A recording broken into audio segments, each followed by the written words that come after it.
Greetings and salutations, friends and family from around the world, wherever you are. We are here at Space Ungana 2026, and what a week it has been. We are on day number 6, I believe. We began this journey through time and space on Monday, International Moon Day, July 20th. I am Dr. Claire Nelson, and I am the Global Ambassador for International Moon Day. International Moon Day was founded or approved by the United Nations in 2021, and it was advocated for by Moon Village Association, an organization founded by a former European Space Agency executive, Mr. Giuseppe Ribaldi, who felt fully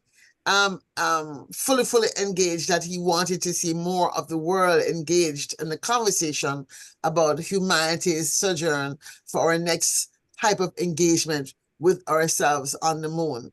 And so, first of all, I just want to say a big shout out to Moon Village Association and the people who are the team behind that, to, first of all, advocate for International Moon Day. Big shout out for those of them who have gotten it, and shout out also to people in Bogota, Colombia, who have taken on the mantle of basically trying to be the global center for this year.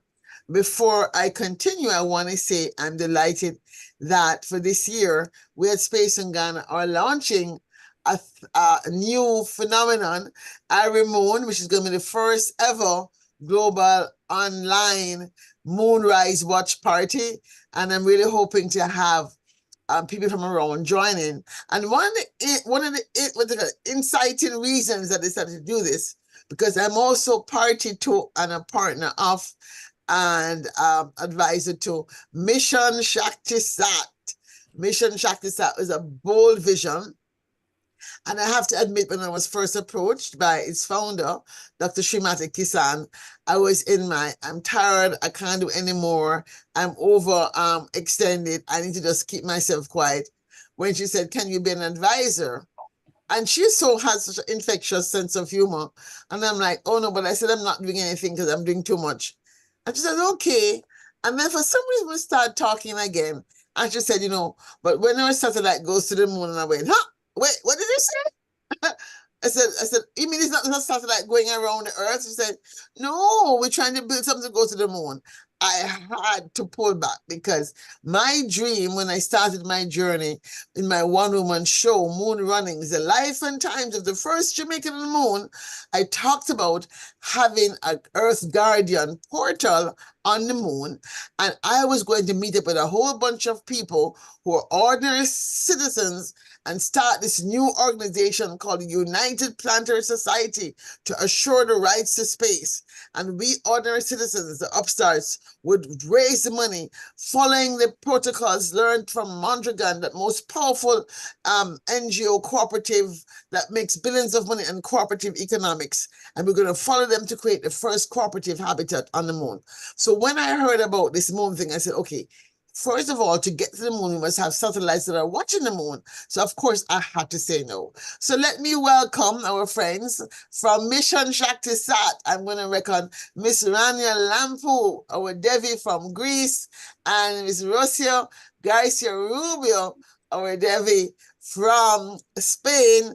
And hopefully we'll have a few more join us if they can make it. We are representing the countries, I don't know how many of us there are in reality, but our vision was 108. I'm not sure how many actually made it, but we're still going to hold that number as our sacred number. It is a sacred number in Hindu cosmology. Of the 108 countries around the world, from which we will have 108 girls doing this process. And so Mission Shack has begun. We began almost, 2 years ago, ladies? So let me just stop and say welcome, welcome, welcome. I'm so delighted to meet you on a more intimate role, because we've been seeing these, texts on WhatsApp going back and forth for the last, 12 months, 18 months. And here we are, only 20 days, no, 13 from, okay, we all are going to be getting to be in Delhi in August 20th or 21st. So we're about, I don't know, 5 and 20, 25 days away from meeting each other in person. So I'm going to begin with Greece, because we know about ancient Greek civilization. They first have taught us about Selene and all the other gods and goddesses of the moon.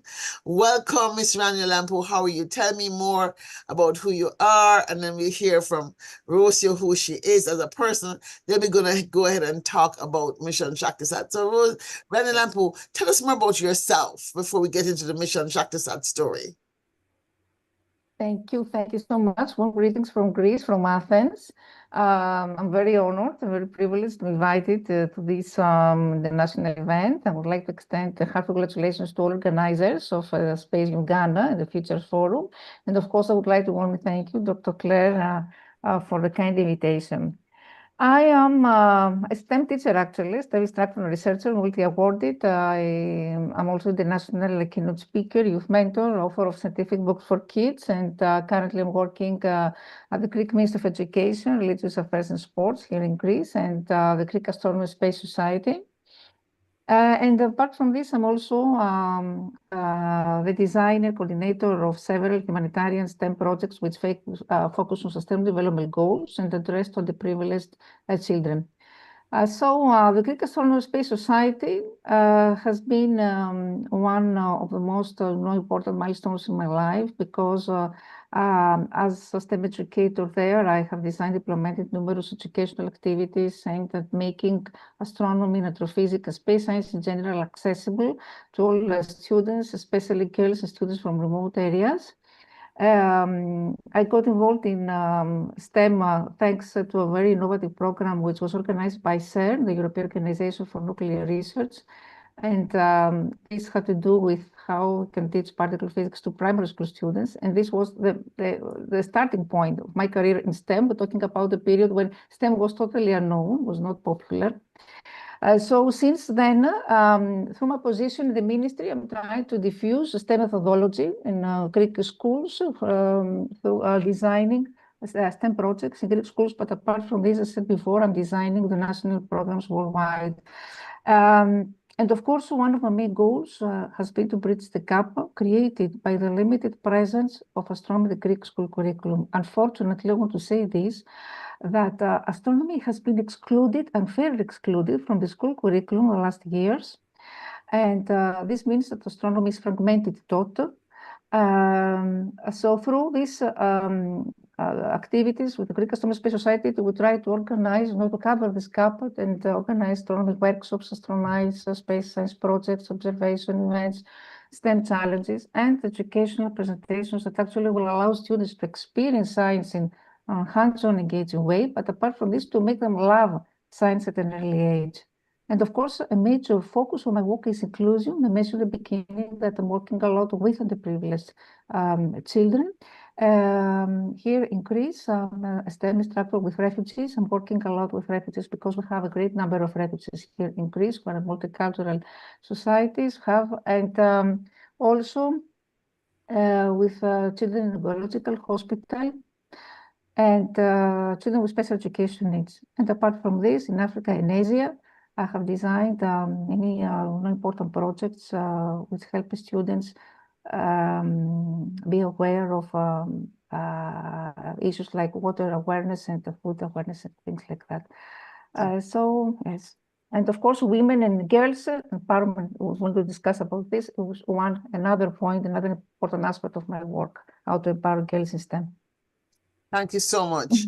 I am going to ask you, when you speak again, to slow down a little bit from me, because I'm hiding my gray hairs. And so you're going fast and I'm missing some of your words because it's kind of coming together in a way that I'm not hearing. So I'm not sure if it's just me, because I have to say my hearing, I have to own up to the fact that I'm going to have to probably think about getting hearing aids just now. I am missing some of your words and I don't want to miss your words. So if you could just slow down a bit for me when next you speak. Now let me go to my sister. And I don't know any words of Greek, but I'm going to say como está for my sister, mi hermano de España, and un poco de español. Because actually my niece lives in Greece, so she's actually studying Greek, and so I can no longer use that very tongue-in-cheek rude Americanism that's like, I'm not speaking Greek. Because I have a niece that's will be speaking Greek. She lives in Santorini and before in Athens, and she's studying Greek.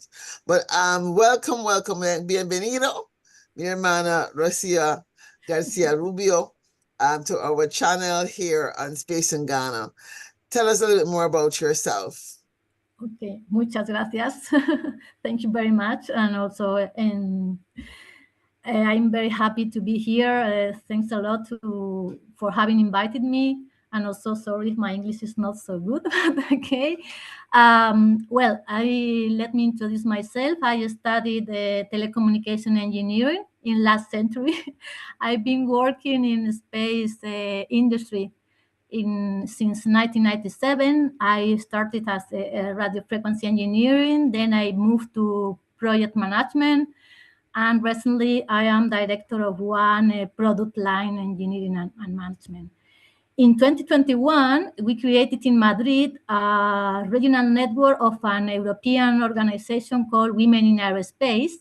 I'm leading this group since then, and one of our main objectives is to give visibility to a space economy, to space activities, to space industry, because in general, people is not aware of all the possibilities, all the applications that the space have in our daily life.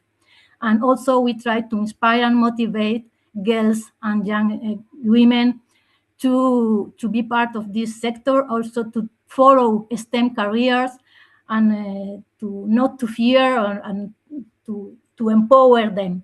So we make some activities like going to schools, giving talks, organize round tables, or visits to a space industry, or space institutions or museums.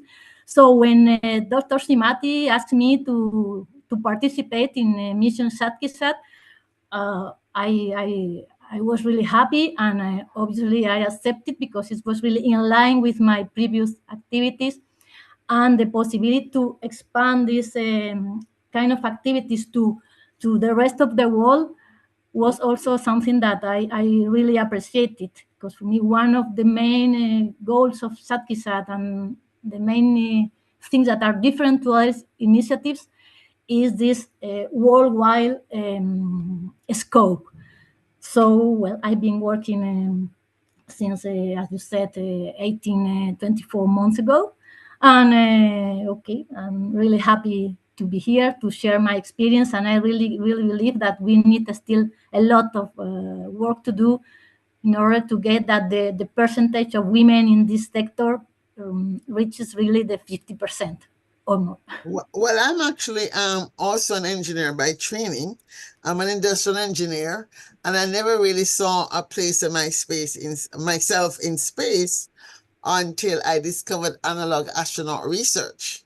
And then I realized, wait a minute, it's not like before where you have to actually know how to build a rocket, or know how to build a satellite or something. But what is interesting, I harken back to myself as a young girl in Jamaica. I grew up in Jamaica and I went to an all-girls school. And I remember when we went to university, I was originally planning to do in electrical engineering. And then all of a sudden I got this notion that I wanted to come to America, because I was actually I did my first year of university in Jamaica. And as I said, Spirit spoke to me and said, you need to go to America. And I'm saying, to do what? And they said, well, you just need to get out of the small island and go to the bigger world.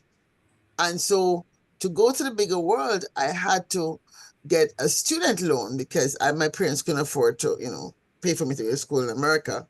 And at the time, engineering school in Jamaica was free. So of course, my mother, single parent, was appalled. You're doing what? You're leaving free education to go to America where we have to borrow money?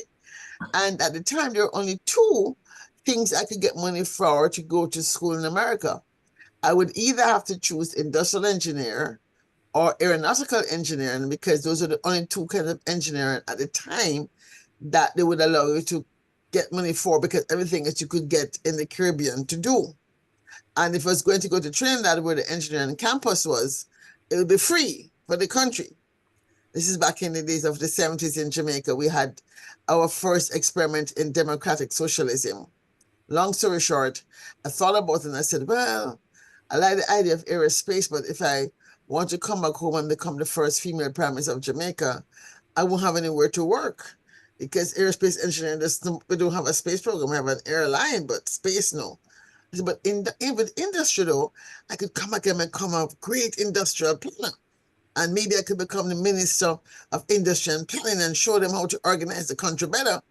And then I become the female prime minister because everybody will be so happy that I have organized waste management. At that age, I was very upset about garbage. And, and so that's how I became an industrial engineer.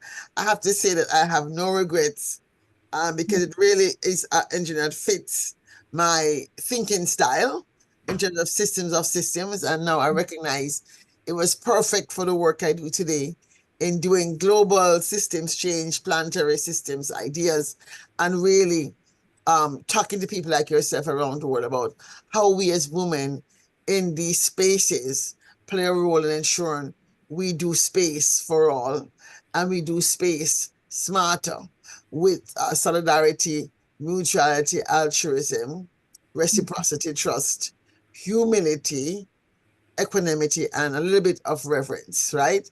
Smart her. And I came up with that acronym when somebody asked me about what values are we trying to bring to space. And I saw, for me, also once I found out and had a long chat with Dr. Srimathi, we talked about what values do we want to inculcate in these girls. So I'd love to hear from each of you about when you got that first call or when you saw the notice about this mission track to start, this idea, this dream of training girls online between the age of 14 and 18, and then having one of them being selected to go to India to meet their counterparts around the world. What was going through your mind and that you said, you know what, I want to spend some of my time doing this? Either one of you, whoever wants to go first. Yes, I can Yes. reply. So what inspired me most to become part of Mission Shakti Sat was its powerful vision. And it is more than a space education initiative. Obviously, it is a global movement dedicated to empowering girls through science, technology, engineering, and space exploration.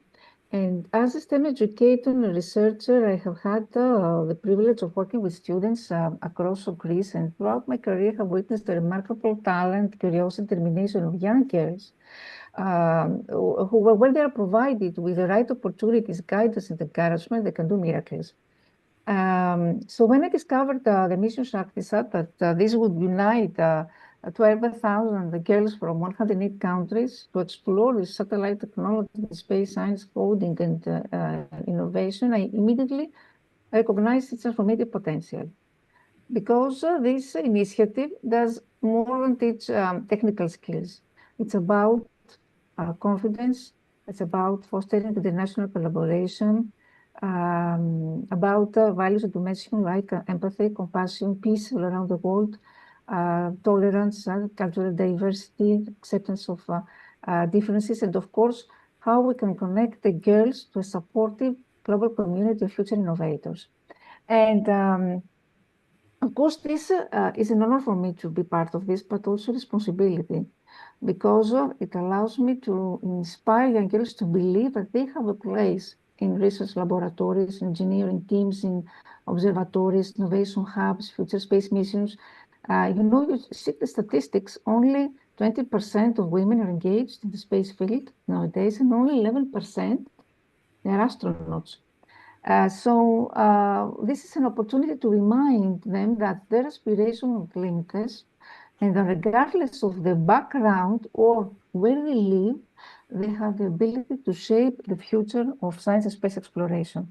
And I mentioned in the beginning that one of the greatest challenges in Greece, in my country, the curriculum, is that astronomy is not anymore included as a core subject in the national school curriculum.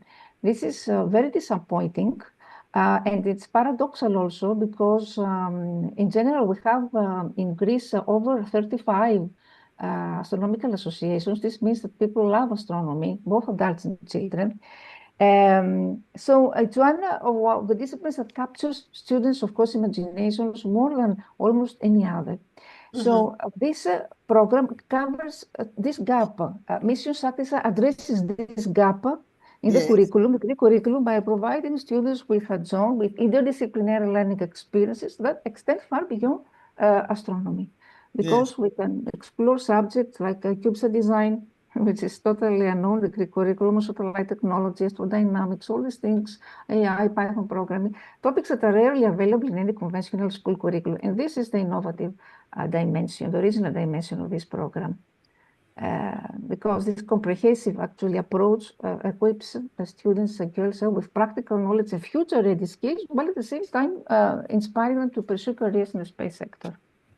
Yeah, thank you. Rocio, your perspective, same question, how, Yes, but similar. One thing for me was also the idea to spread this program to as many girls as possible, even to those that normally they don't have access to this kind of programs, without the requirements of good curriculums or good school levels, but just the passion, the illusion, the aim to learn and to not to have limits in the possibilities. So we always try to tell to all the young people that there are no limits, that you can have different backgrounds and be part of the space economy. There are a place for everybody. So I like this idea to spread the program and to give the possibility to a lot of girls to have this first contact with the space sector. Also, it was mixing this theoretical and also the practical activities at the end, when all together we will build a payload, a small satellite. So it's also really very interesting for them. Also to give this kind of technological possibilities to girls, because typically when we see this kind of activities, we have only representation of men, or this is engineer for boys and this kind of things. And the third point, what was really also motivating me, was this, this worldwide, this community, this international spirit, and this idea to build something together among all countries with a common spirit and the goal of build something together and not fight or not have a competition. And also, I think it's really the spirit of space programs. We as humanity, we want to arrive to the moon or to Mars or beyond. It's something that we need to do as humankind. And now that the world is really going in a different direction, I think it's very important to have and promote this kind of initiatives and show that we can do it in a different manner. Women can do it in a different manner, and we need to be an example of other way of collaboration and make investigation and exploration. Yeah, I really think that was one of the things that from day one has kind of pushed me into jumping into this space. I think in 2016, when I first thought about space as a construct, because I wrote my one-woman show in 2016, I was actually responding to the global SDGs. And I thought one of the things we have to acquire as humans is planetary consciousness. Most of us have been educated to think of ourselves as humans first and the rest of the planet later. But we've done so to our detriment. If we look at what has happened with our ocean ecosystem, for example, the future for our ocean is quite bleak. And as somebody coming from Jamaica and Ireland, I was beginning to think about this blue economy thing. Is going to be fantastic, but not so fantastic, because once you start hearing people talking about something as an economy, it means they lose all sense of perspective about the actual life of the thing. The sea is not just an economy, the sea is also a life, right? And so I said, how would I best kind of address this? And so my story, Moon Runnings, The Life and Times of the First Jamaican on the Moon, was born out of my need to tell a story about our future and how we got to this stage of having planetary consciousness. And so I thought, well, at least we could go to the moon. We can see the moon. So maybe if we get more people on the moon, we can look down on Earth and see the world differently.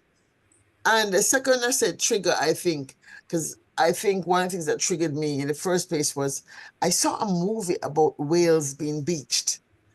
And I was like, I found myself weeping uncontrollably. I'm like, what is going on? I'm not an environmental person, right? But I was weeping uncontrollably, thinking, what are we doing? We're killing ourselves.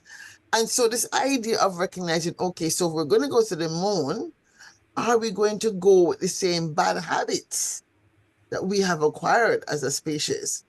And if we don't get enough people that think about it differently, hanging out together, we're not going to have the mind field, MINDFIELD, that allows something new to be born, right? They talk about in futures theory, we talk a lot about the noosphere, NOO sphere, which is a kind of sense of where the memes of what we think about the future exist.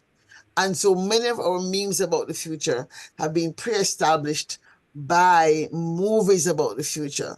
And many of us, certainly in the West, have been fed a steady diet of not just Star Trek, which was not so bad, but Star Wars and Avatar and, you know, Alien Contact, etc., in which invariably we are at war with somebody, right?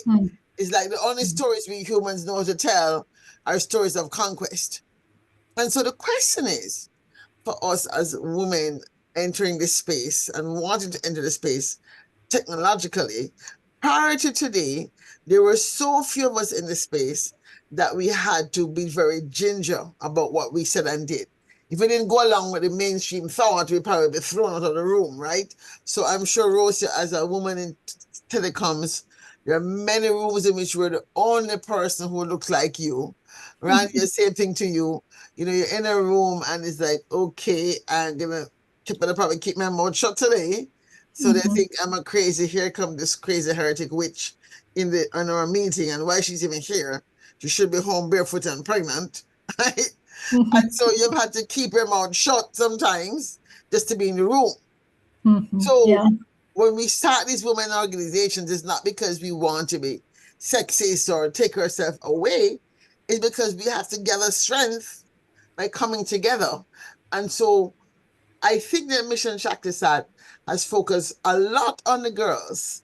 But for me, I want us to focus, especially when we are in India together, I want us to focus on the women who, like yourself, who are the mentors to these girls, to now focus on how do we strengthen this network, this table that we have built, so that we build the transnational connections. We build this network into something that can survive this actual exercise of building a satellite.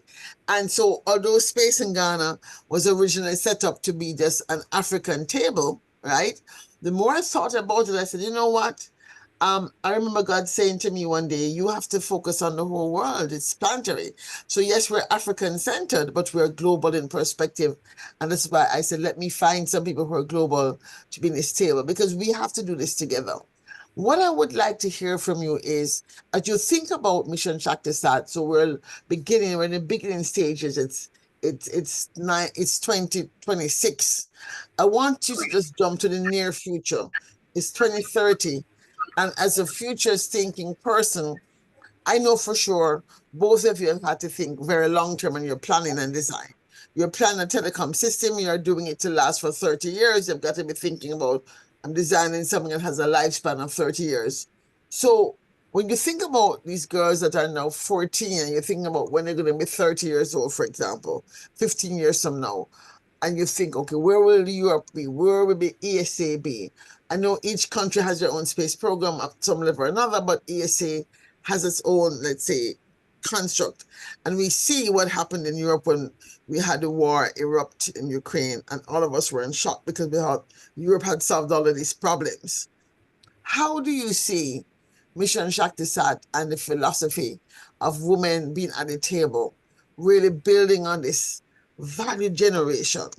It's one thing to teach you technology, but how can we build the strength and the fiber of this future we want to weave, where we have enough of us working together to ensure we do space as a place of peace and the useful use of outer space, because that's really one of the reasons that have propelled me to do this work. I'm really concerned about our ability to self-destruct through turning our space programs into weapons of mass destruction.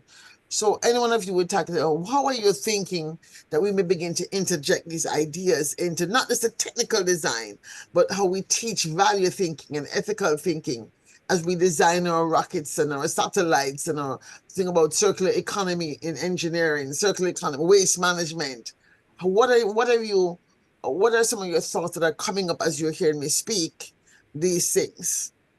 Wow, it's really a complex question. You have taken a lot of subjects, starting for the beginning when you say that they are usually in this sector in many meetings. You sometimes I can feel like the only woman. That's why we need to be a reference for girls, and I think that Mission Satkesat is an opportunity to be reference for all these girls, so they can see a role model and they can. Follow the path in the future. And also what I say is a role model are normal people. We are not a super astronaut or a super vice president of a company. We are normal people working in real life and doing things that can be achievable by all of them. To be sure that in the future they will look for peace, for collaboration, I think a long-term way. I always believe in the example, in the reference. No, it's the same. I thought I would like that in future they could think, okay, I met this person when I was at school. She inspired me. She gave me this opportunity. She proposed some activities. She opened my mind, on, for example, because that was also my personal case. When I was at the high school, I like math, physics, but I was not sure which career to follow. I thought, okay, economics, this kind of things, and was a teacher. My teacher saw the possibilities on myself and proposed me to study telecommunication engineer based on the possibilities it had at that time and so on. So that's also my goal to be able to inspire, to also to give families and teachers the possibility to know which are the opportunities for the girls, and also to be a kind of inspiration in for future, and to so when they become women they can remind, I met this person and she opened my mind. And I think that also my philosophy is to think globally and work locally. So we need to start creating this network locally, always thinking in having connections abroad, but don't forget the local part. So this is also my way of working. Yes. That's a good. Rania, Yes, your thoughts? yes, I would like to add, yes, of course. Of course, I will start by agreeing, or we need to create a global STEM network in the national community that actually continues collaborating on research, innovation, entrepreneurship, future space beyond the project itself. And they should be aligned with the Sustainable Development Goals. Already, Mission Shakti contributes to SDG 4, SDG 5, SDG 9, SDG 17. And students need to develop technical competencies alongside 21st century skills, including communication, leadership, problem solving, project management, the cultural collaboration. The collaboration with universities, technology companies already happening. And this is a strength, a major strength of the program, because experts from academia, from space agencies, from research institutions, from industry share technical expertise in satellite technology, systems engineering, encoding, communications, mission operations.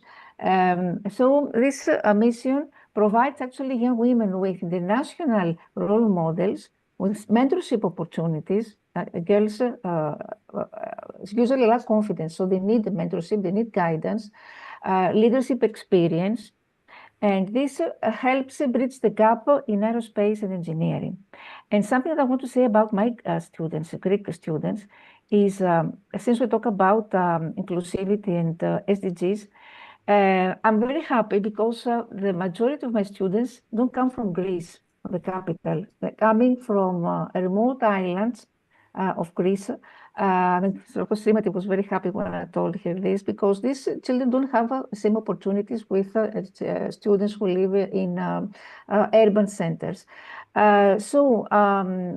These students learn to overcome geographical barriers from a very young age because living on islands teaches them adaptability, independence, problem-solving skills.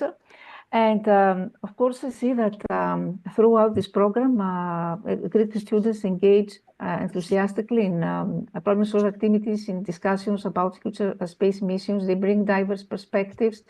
Already, Greece, as you mentioned, Dr. Claire, we have a rich cultural background.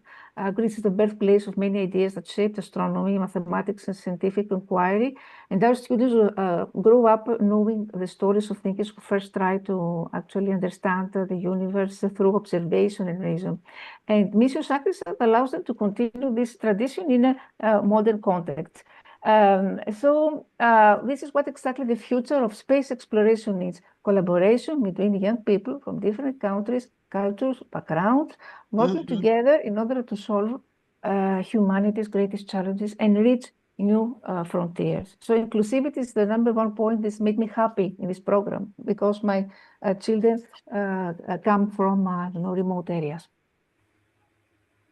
Well, as this idea of training girls for the future, that they will inherit, I think Mission Track is also very timely because it was born the year, I think, before we went into the UN Summit of the Future, which was 2024, if you will recall. And 2024, UN decided to do the Summit of the Future as it was looking out at 2030 and panicking. Oh my God, we're not gonna make our sustainable development goals. What's gonna happen? And many of the pundits were saying, oh, we will never reach these goals, or we won't reach these goals until like 2000 and like 50 something. I'm thinking like we'll be dead by then if we keep this up. And I think those 2 years of us being on lockdown in COVID really changed a lot of minds, because when we're all going through this, are we ever going to get out to be on the road again? Are we ever going to be able to walk around with a mask again? A lot of us had a lot of serious thinking to do, right? About what world were we creating. And so I'm not sure what impact it had on you personally, but I know on the days when I was kind of a little bit bewildered, lost, confused in COVID, wondering what really was happening, I remember consciously thinking, if we get out of here, God, I'm going to have to dedicate my life to making sure we really don't self-destruct.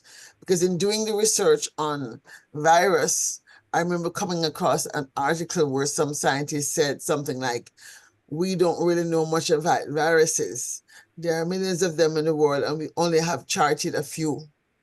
And so it's a whole unknown world. And then another one somewhere saying, oh, viruses occupy so many spaces in the forest, etc. And I remember thinking, oh my God, it's all connected. It's all connected. We didn't realize that. So when we take out the forest and one species disappears, maybe the virus that used to live in that species has nowhere to go, so it mutates and becomes something else. And next, it comes into us. And I realized this whole idea of interconnectedness. And so for me, Mission Shakti Sat kind of recognizes, to me, is a taste of having this vision of ordinary women, as you said, normal and ordinary women, where we don't have any really big power. We're not a prime minister, we're not a president of any big corporation or anything, but still we have the power to make change. And I think I certainly would like to have, when we are in India, to ensure that those girls understand, even if they never go on to become rocket scientists, what they're learning is the power, first of all, of self-motivation. Those who took the time to go online and study. Many of the girls were not, in any groups that had people telling them every day, you have to go online and do this homework. They had to do it themselves. They had to motivate themselves to finish it. And the fact that they took it upon themselves to finish it, this was not required homework. It was like an additional thing to do on top of their regular schoolwork. I really want us to be intentional in bringing that mindset. So when they come back to, to Greece, to Jamaica, to Spain, to Equatorial Guinea, wherever in the world they're going back to, they come back understanding that they are leaders, especially in countries where women are not given as much opportunity to see themselves as leaders. How do you think we might, for the girls that were not selected, this is one of my pet topics, for the girls that were not selected to go to India, what are some of your ideas that you are exploring with them that we should be doing next? Because we're not going to just say, okay, the coding is done, the thing is done, we've built the thing, then what? In the Caribbean community, we're talking about that now, where I started the Caribbean Space Society in 2018, and many people ghosted me and laughed at me because we don't have our planes and how to travel. Air Jamaica kind of died or was killed. So some of the people in Jamaica are like, okay, Caribbean Space Society, ooh, she's very woo-woo, right? But, and many countries in Eastern Europe are not as wealthy as the richer countries, right? So the girls in those countries also, I mean, they're part of Europe, but they're kind of like the foster children, if you will, because their countries are kind of not in the same level, Germany or, UK or whatever. How do you think we might think about what we can do with those girls that are not being chosen to go to India? Yes. Go ahead. Yes, okay, thank you.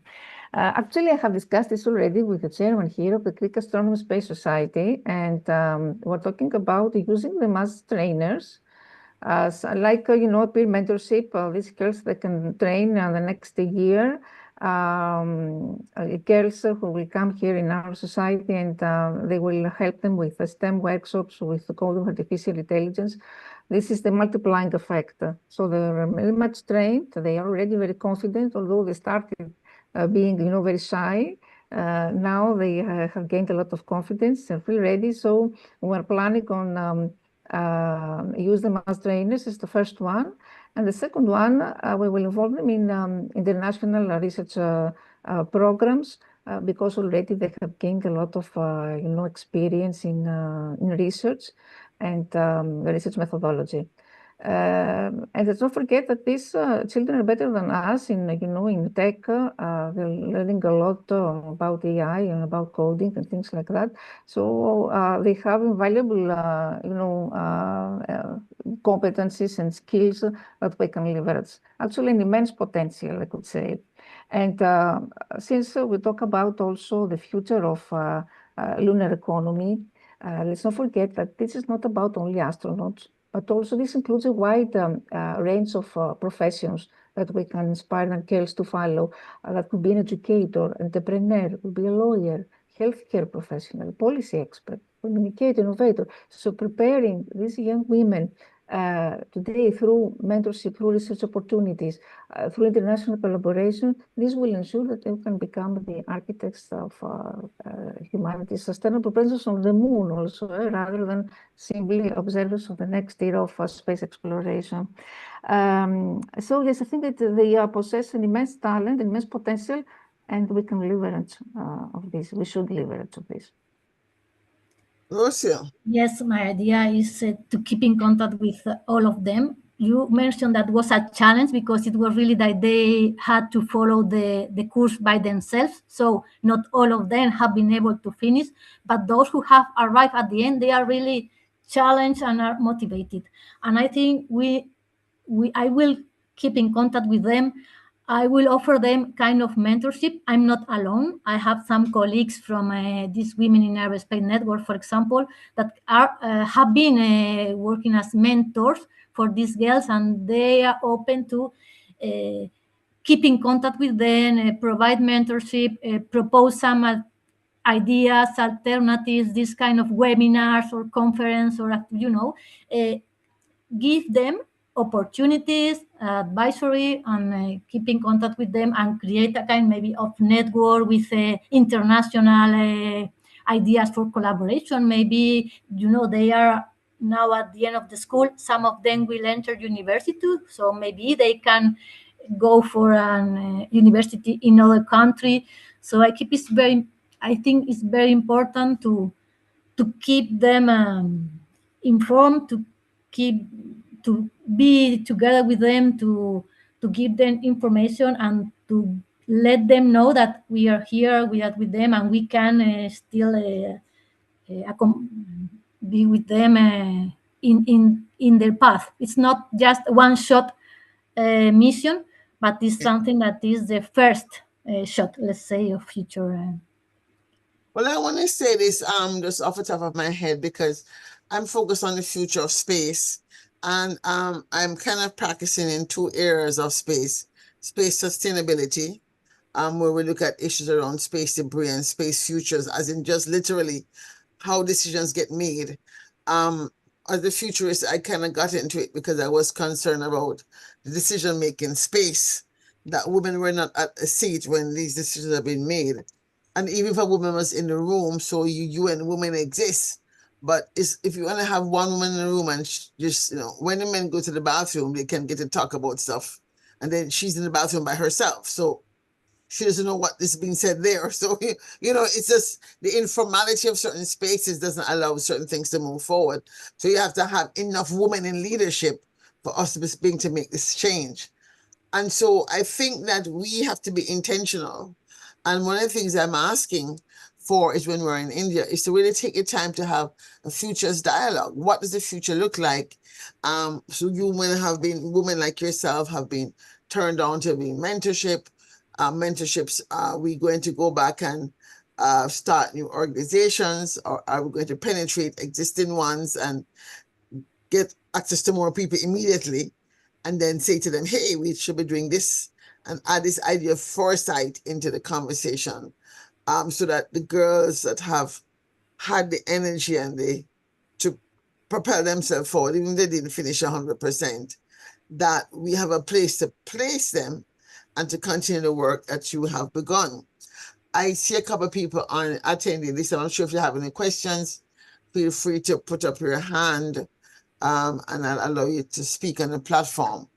But for us, for me, as somebody who's working both in Africa and the Caribbean, I am thinking seriously about what could be transnational. Within the Caribbean context, we have been trying to promote and push the women who, some of them don't see themselves as space people. They're just like mentoring girls. To first of all, reimagine who you are. You are a space person. There's a place in space for everyone, right? If humanity is going to be talking about settling on the moon, you're literally recreating human life as we know it on the moon. You got to have people who understand food production, healthcare, the energy production, water, waste management. And even though it's going to be large engineers involved in the technical space of it, we're going to have to have the sociologists to figure out how we're going to live together. We're such cantankerous people. Can we survive each other's personality in an isolated place? How do we decide ethics? What if something goes wrong? How do we choose opinion? Whose perspective should win? Can we teach how to build consensus as part of this new thinking we have to get? Because we're not taught consensus. Most things in school, you do a policy debate. You don't do a policy consensus building exercise. And so one of the things we're doing through Space in Ghana, which we had yesterday, is an African Parliament of the Future, where the exercise is not a debate where one person just wins. It's actually a consensus building exercise, where the winner actually is the one that has gotten people to come up to their point of view and build consensus to move forward. And so I think Mission Shakti Start will have the opportunity, if we're mindful and intentional about helping to make sure things evolve a certain way. So based on your experience coming out of COVID, I'm going to go back to COVID because I want you to put yourself in that mindset and how you felt then. Frustration, helplessness, fear. But at the same time, some of us were empowered by how we use the internet to stay connected and learn new ways of creating space. Based on a COVID experience and based on the fact we have an opportunity now to meet each other in person, what are one or two or three things you see us being able to accomplish together if we set our minds to it, to advance these girls, women in part of something that is now more structured than just individually taking classes? How do we bring them together so that they form, those who, especially those who want to, that they form something that is bigger than themselves? Any ideas of things you think we might be able to do together so we can actually make it happen? Well, in fact, I think some of them have already started to make these connections. For example, some Spanish girls have contacted with other girls, and they organize together to make to complete some activities. They put questions. They are more fluent in Instagram than us. So I think we can try to continue with these dynamics. We could organize this kind of online meetings, and maybe before going next time to India, we could propose also then face-to-face meetings, more regional or local, which are easier to organize, and then maybe keep an international meeting each 2-3 years, something like that. But I think now the young people are really more interconnected than us, and they can bring new ideas. And as I said, they have already started to connect among them, thanks to some meetings already organized by Sat. So I think we need to promote this and to take this, for example, as a basis to build something on top of. Yes, Lucia, sorry, Renia, what are your thoughts on the same matter? This is a very interesting question. Actually, we can do a lot of practical strategies. We need to encourage participation of girls in the national STEM competition and satellite missions. We need to organize leadership boot camps, which focus on communication, innovation, project management. Try to pair students with women scientists, with engineers, with astronauts, entrepreneurs, or launch girls STEM mentorship circles. And at the same time, in order for this to be long-term, sustainable, we need to create alumni mentor networks to help them in the long term. Not just they finish the project and they leave. And at the same time, we need to recognize and celebrate their achievements through showcases, through awards, through leadership recognition. They need recognition, especially the girls who will not be, selected. They need recognition. Of course, I want to say here that the future of space exploration will not be built, of course, only by astronauts. This should be clear. It will be built by teachers who will inspire them the curiosity, because everything starts from teachers. Researchers who advance knowledge, all these engineers who solve problems that can inspire girls, who solve complex problems, entrepreneurs, and policymakers also, policymakers who will shape responsible governance. Students will dare to imagine beyond Earth's horizon, and this depends on us and educators how to inspire them to do so. And how to think also in terms of entrepreneurship. When you think about the new space economy, students should learn how to build, for example, space startups, how to develop commercial space applications. Dr. Simeti can help them in this. Provide them with scholarships. Help them to how to utilize satellite data for agriculture, for disaster management, and for smart cities, how to secure venture capital in innovative innovation funding, how to transform research into market-ready solutions. All these things are very important. Excellent. Thank you so much. So, ladies, we have come to the end of today, but it's not the end of anything. It's actually the beginning. I'd like to invite you to pass through our global online session on the 30th. Irie Moon Convergence, the world's first ever 24-hour global moon watch, where we're going to follow the moon around the world from Kiribati, where the day begins, to Hawaii, where the last Polynesian group of people end the day. I really would like to have you come back and bring your girl. We're going to have something called a Mission Shaktisat moment. We're going to have an opportunity to speak to each girl. So please pay attention to your emails and participate. And I'll be sending you all emails about that when we're done with this today, so we can have girls from around the world participate in helping to cultivate this global family of humans that believe that, first of all, we are one family. That song, that R&B song, we are family. I've got all my sisters with me. All right. So thank you all for coming, and I look forward to building our relationship.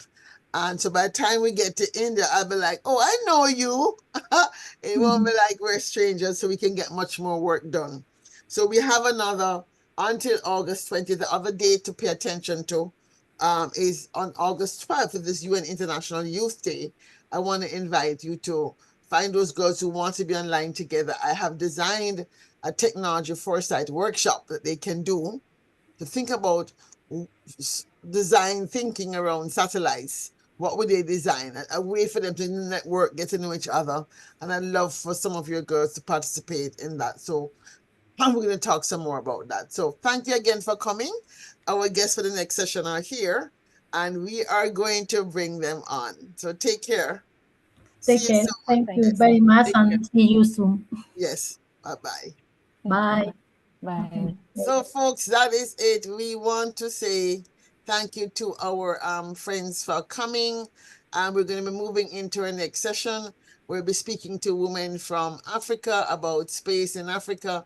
We're going to be joined by Miss Alma Okpalefe, who is the head executive director of World Space Week, as well as we're going to be joined by Miss Philippa Udi, who is a satellite engineer at the Nigerian Space Research and Development Agency. And so I'm really looking forward to hearing their perspective. Again, we're going to be joined by Alma Okpalefe, who is the executive director of World Space Week, as well as Philippa Udi, who is one of the people behind the upcoming conference in Nigeria. That's going to be global, even though Nigeria centered. So we have been talking to, in our first session, Rocio Garcia and Rania Lampu, two of the ambassadors for Mission Shaktisat, the world's first global engagement, bringing girls and women together. 108 countries, targeting 108 girls per country. Our goal is 12,000 girls having been trained to understand what it is to code a mission payload, and bringing girls to to India from around the world to actually learn to build a satellite that will go to space. Major, major undertaking, and I'm delighted to be a part of it. So if I could ask our friends to accept the decision to move over. This is Ms. Philippa Udi and Ms. Neneka Achapo. I'm sending you a request to join me as a panelist. I'm going to ask Ms. Alma Okpalefe to start her video so I could bring her on stage. So Ms. Neka and Philippa Udi, if you could possibly accept the request to join us on stage. I'm promoting you to panelist. Please accept that request when it comes on stream. Let me ask, so Philippa, if you could accept the request to come over as a panelist, we want to bring you over. Neka Achapo as well. Please accept the request to be promoted to panelist. I'm going to ask my team to also, if you could send emails that you have received to these ladies to ask them directly to come backstage so that we don't have this challenge of, for some of them who can't see that thing come up on screen, but because of their Zoom, their Zoom, they don't have a newer Zoom, they may not be able to see it. All right, so if you could send them a link again, our team, the backstage link, so they can join us, because for some reason they're not seeing it, so they're not able to join us on stage as a panelist. I'm going to try again Noted. to get them to come over. Thank you. Thank you. Please send them that link so we can get them to join us. Miss Alma Okpalefe, my sister. I am so great to see you. Thank you so much for all the hard work you did last year to enable us to have Space Ungama hosted as a hybrid conference in Abuja, Nigeria. Last year, we had such an intensive time over the course of 6 months, from January to July, working together. I really feel, as when I say my sister, you are really my sister. It's not just a saying, because when you have to work in the trenches to pull off something and make it out of nothing, as they say in the Baptist church, we got to man a way to make a way out of no way. Walking on water, literally. We did it. We did it. We did it. And such a wonderful thing it is. I'm so excited to continue our relationship. I see that you have plans for rocketry being the thing this year for World Space Week. And I want to talk to you more about that as we look at what are African women doing in the space agenda. Neka Achapu has joined us. I'm going to ask her to come on stage. She has been, as a young Turk, I like to call it young Turk, trying to shake the bushes in Washington, picking up from where people like myself left off. I remember when I was her age and started the Institute of Caribbean Studies, trying to make a difference in the policy conversation and making sure that Caribbean people were at the table. Caribbean diaspora was not going to just be the topic of big chat, but we're going to be at the table ourselves, talking about ourselves. And it reminds me so much of herself, of myself at that age, trying to push the agenda forward. And I would say, I don't know what it is, but when I was in Nigeria last year, I was told that I probably was not Ashanti, but I probably was Yoruba. And I'm like, oh no, I want to be Ashanti. Oh, yeah, well, oh no, we're afraid to tell you you're not. Your aggressive behavior, your assertion of yourself has got to be a very Yoruba construct. So with that, I want to say welcome also, Nika.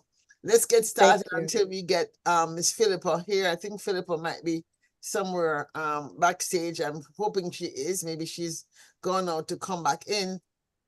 I want to begin by saying, Okpalefe, tell us a little bit more from your perspective about what you see as where women in Africa are now in this new stage of the game. Where I would just call it, we're in the toddler stage, if you will, of Africa's role in space. But we're women in this space. Okay. Well, firstly, good morning, everyone. At least it's morning. Well, it's actually afternoon where I am. And yes, it's great to be here once again. Like you said last year, Dr. Nelson, we had an amazing time in Abuja with Space Ungana 2025. We literally were able to make something out of thin air, literally do the dance on water. So good to see that you've continued in the same spirit in 2026. So to your question, where are women in space in Africa? Well, I don't know if I can speak for the entire continent, but I feel that women in Africa are no different from women anywhere else in the globe when it comes to the space sector. For women to be involved in a system or a sector, there has to be a certain level of intentionality behind it.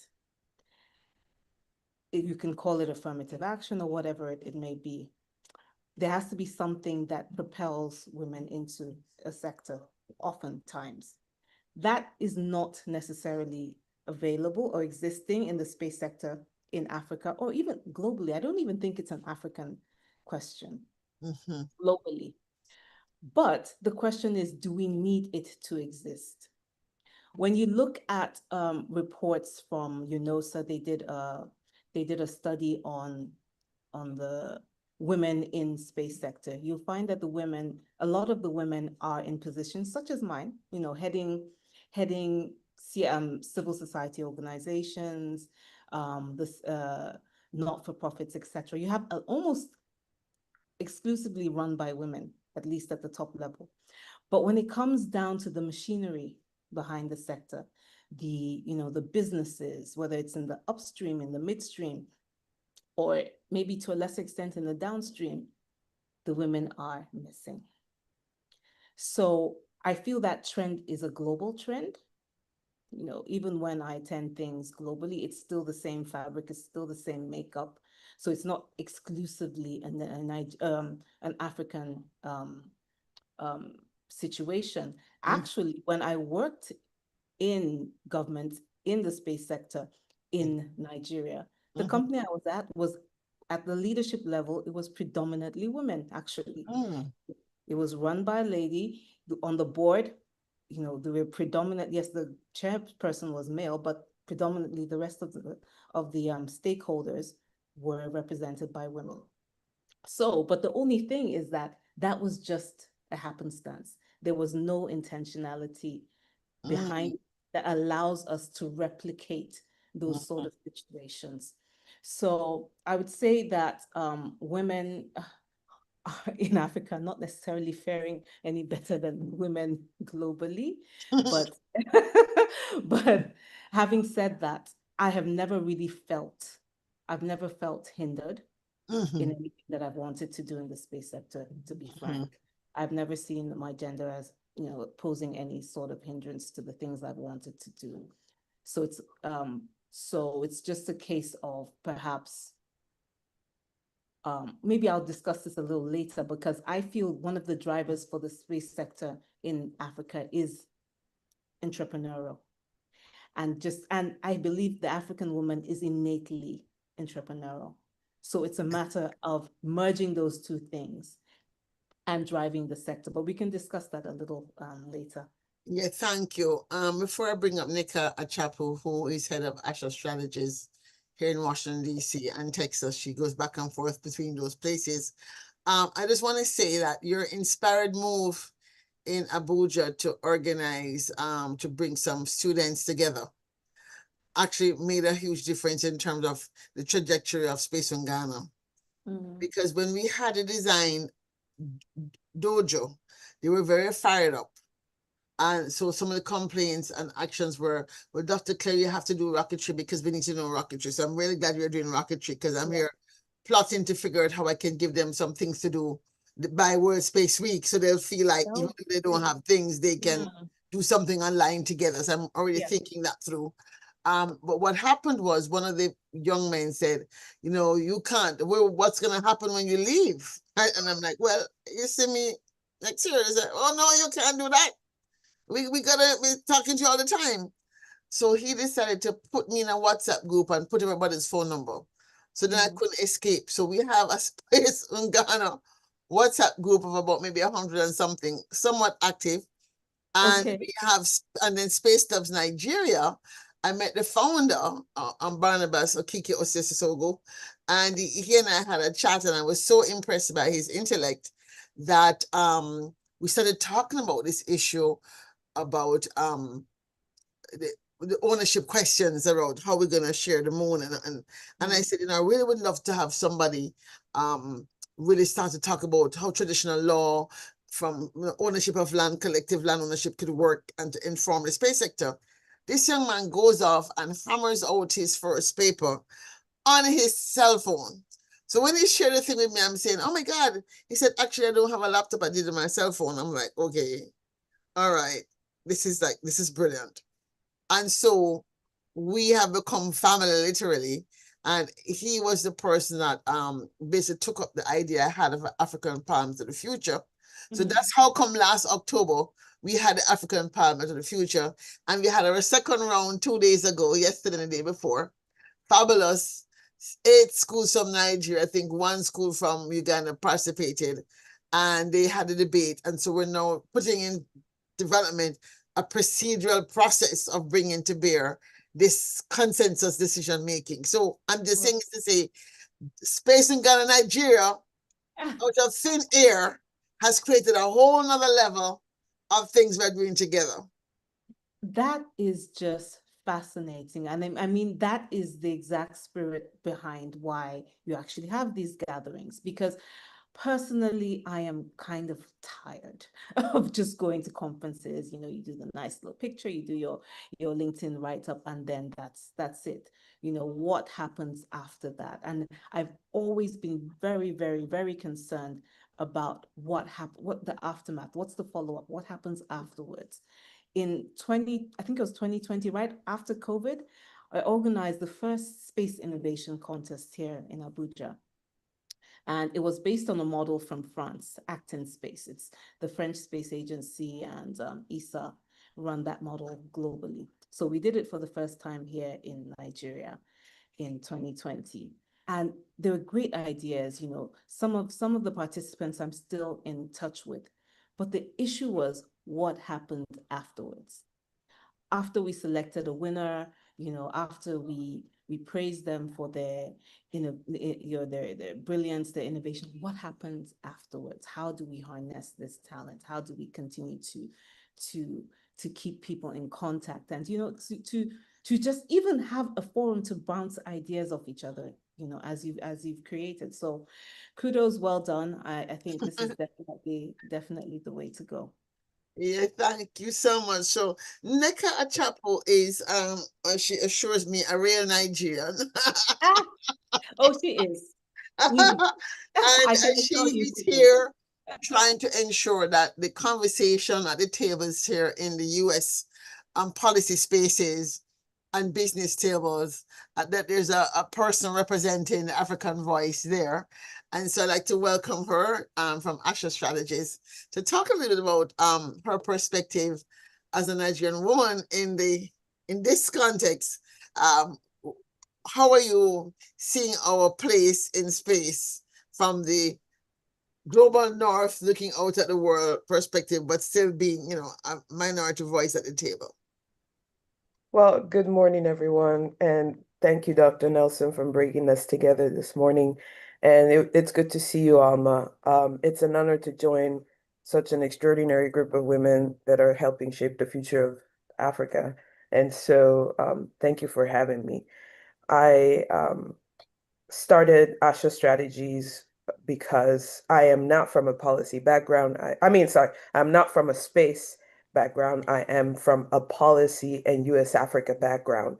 And I realized through the course of my career that this particular group was not going to be so much interested in making changes on the continent. And so I started looking into what could potentially interest them. And space was one of the things that I realized that was very important to the United States. And they did not have a relationship on the continent as well as the other nations that do. And so, as their quest to compete, I felt that this was an opportunity to educate people on why it's important for Africa to have its own space resources and infrastructure.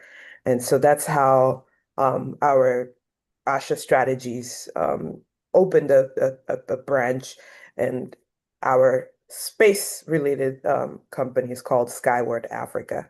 And so with Skyward Africa, our goal is to educate the US private sector about why they should invest or they should partner with African spacefaring nations.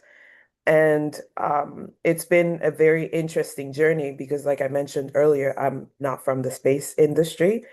And so I am learning everything as I go, and I've noticed something that, it's glaring. It's, you can't avoid it, but it's the lack of women in general in the space sector. And so when you ask where are African women in the space sector, I just kind of chuckle because it's like, where are women, period, in the space sector? And it's not known, but they're very like Amma said, there's folks that are very entrepreneurial and are taking this to different levels, but there are also scientists. There are also people that have studied this for years and are looking to utilize those skills. And unfortunately, because of the barriers, a lot of women are not able to fulfill those jobs. And so when we talk about the space industry in general, we're thinking about, well, how can half of the population not be part of this? And Mm. so I had a very interesting conversation recently with a climate organization that is working on in Nigeria. And the lady who was part of this team of 4 men was the actual geospatial technical director. And she had all of the she had all of the information about, well, we just had flooding. We are using geospatial data to make sure that we can mitigate those things. And it was just wonderful to see because her colleagues didn't have half of the knowledge that she had. And I'm sorry, but it made me so proud because as a woman, it's so beautiful to be able to see another woman leading in certain spaces. And so we have women across the value chain. It's just that unfortunately they're not hailed as, the scientists and the experts that we want them. Especially, I feel in the African context, we then explore more things which are culturally, different from how other spaces act. But they're serving as engineers, they're serving as satellite Earth observation specialists, astronomers, astrophysicists. Like, we have women in every fabric of the space sector. They're just not, I feel, given the visibility and the influence that they actually deserve to be able to lead in these spaces. But I am watching. I mean, I'm seeing that, for example, the deputy director of the African Space Agency is a woman. Yeah. A lot of the other, I think her name is Tantkile, but I mean, they're there. It's far and wide, but they exist, and I feel that they deserve the visibility that unfortunately they're not getting just because culturally men are supposed to be leading. Meanwhile, women are not given as much of opportunity. So I think um, in the long term, there has to be a consideration, like Alma said, in the pipeline. What are we doing to keep building? And so from girls to women, I think it's important for all of us collectively to not just highlight the importance of women in space, but actually concretely build a pipeline of women. And I think, Dr. Nelson, you're doing that job right now with all of, the programs that you have for young people. I love young boys too, but young girls need that same opportunity.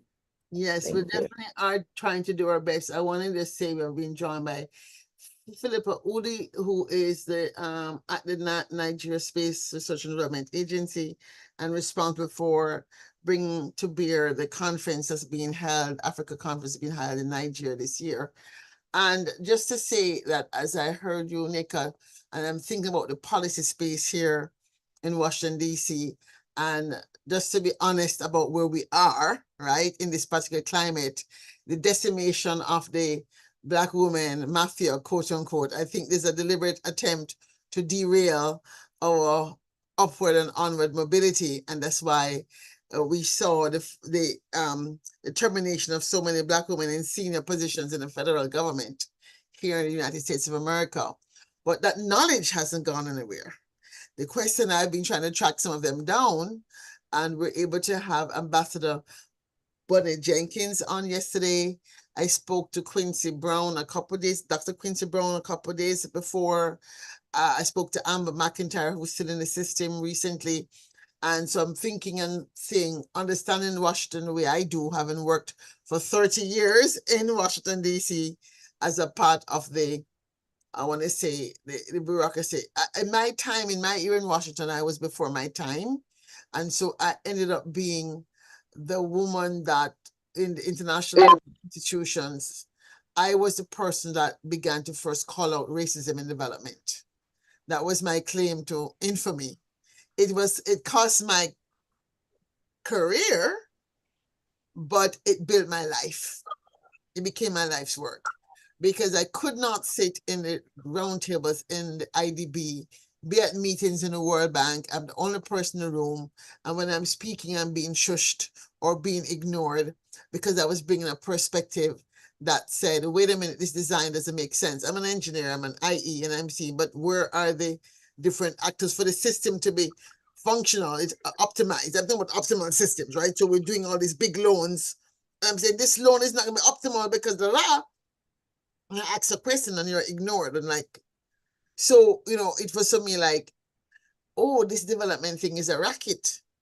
And when that thing dawned on me that it was a racket, that it was actually, when you look at development and you're saying, you're looking at taking out, giving these countries a loan for 30 years, but you're using data that is historical. You're not including foresight and future thinking in the literacy of the conversation. And then you are giving them policy loans that are very one-sided because you cannot do certain sector policy loans and not include technology foresight and how the solution space is being. I said, oh my God, I have to get this thing out. And so I started officially calling myself a futurist and starting to push this agenda. And so it was not a popular place to be. And as I said, I did, quote unquote, suffer somewhat, but I was able to pull on what I knew in terms of being a woman from Jamaica, recognizing we had a national heroine called Nanny of the Maroons, and we had a Harriet Tubman.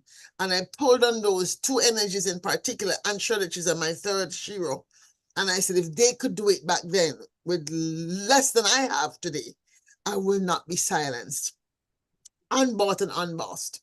And so it is that passion I'm bringing to this conversation, because becoming a White House champion of change happened because there were Black women in the Obama White House that wanted to, as they say, they said to me, we want to reward you for the beating you took, the punishment you took along the way. We want to let you know we see you, we saw what you did.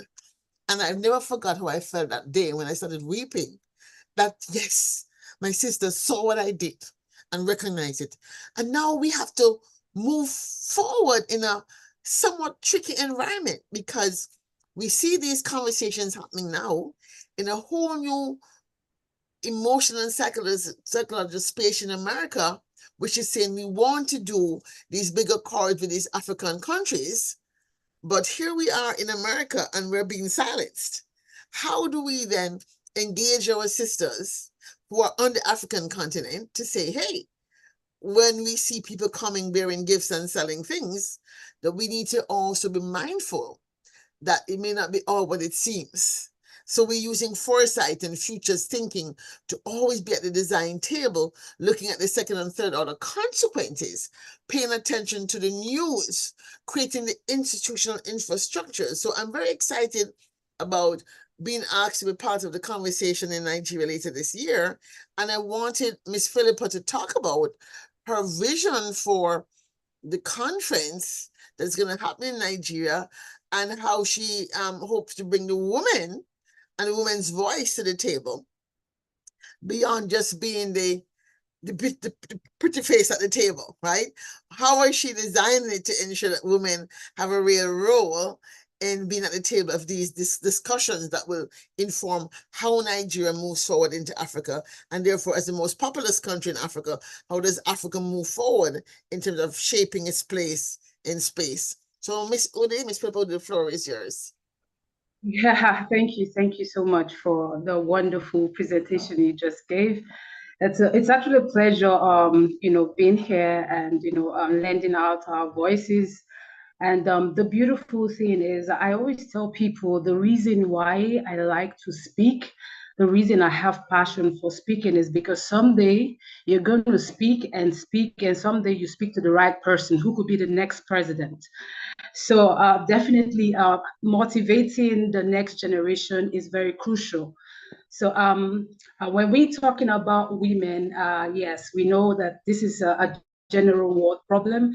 It's not just an African's problem. But however, I would say that I am quite impressed. I'm going to be optimistic that over the time,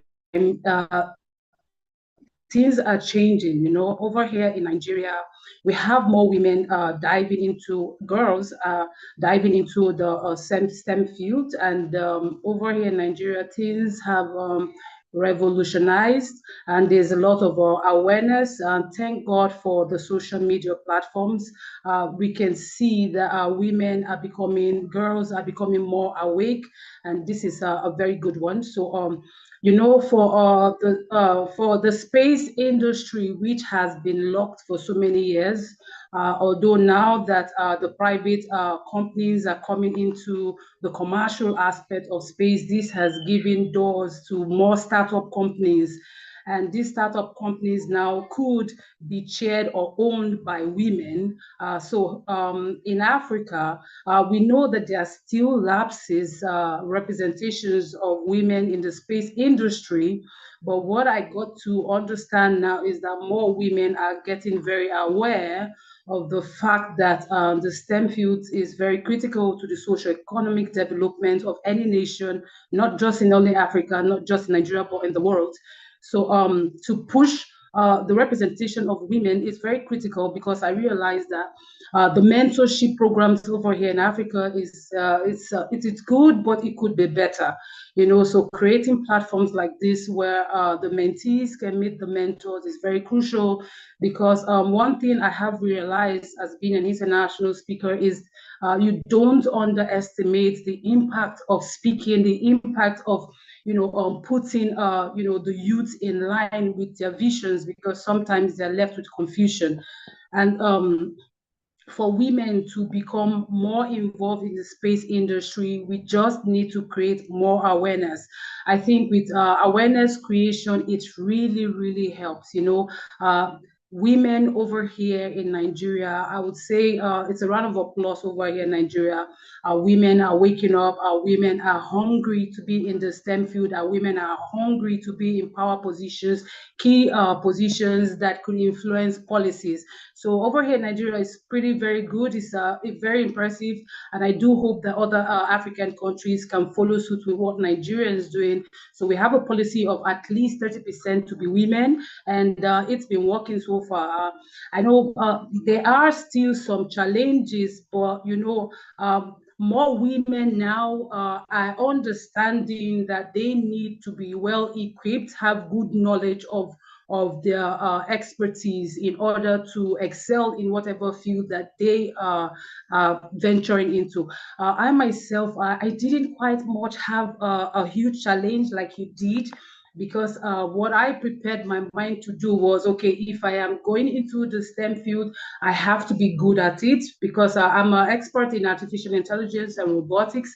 So I pretty much didn't face so much challenge, because I wanted to be good at what I'm doing. I wanted to be able to defend what I'm doing. And I realized that with time, when they realize that you're good at what you're doing, whether you're a woman or a man, as long as you're able to solve that problem, it becomes very irrelevant. So part of the successes that I have ventured into is just knowing what you're doing, having the good knowledge. So when over here in Nigeria, we always promote girls to be good at what they are doing, not just because they have passion for it, but because they know that they can make impact and influence other girls.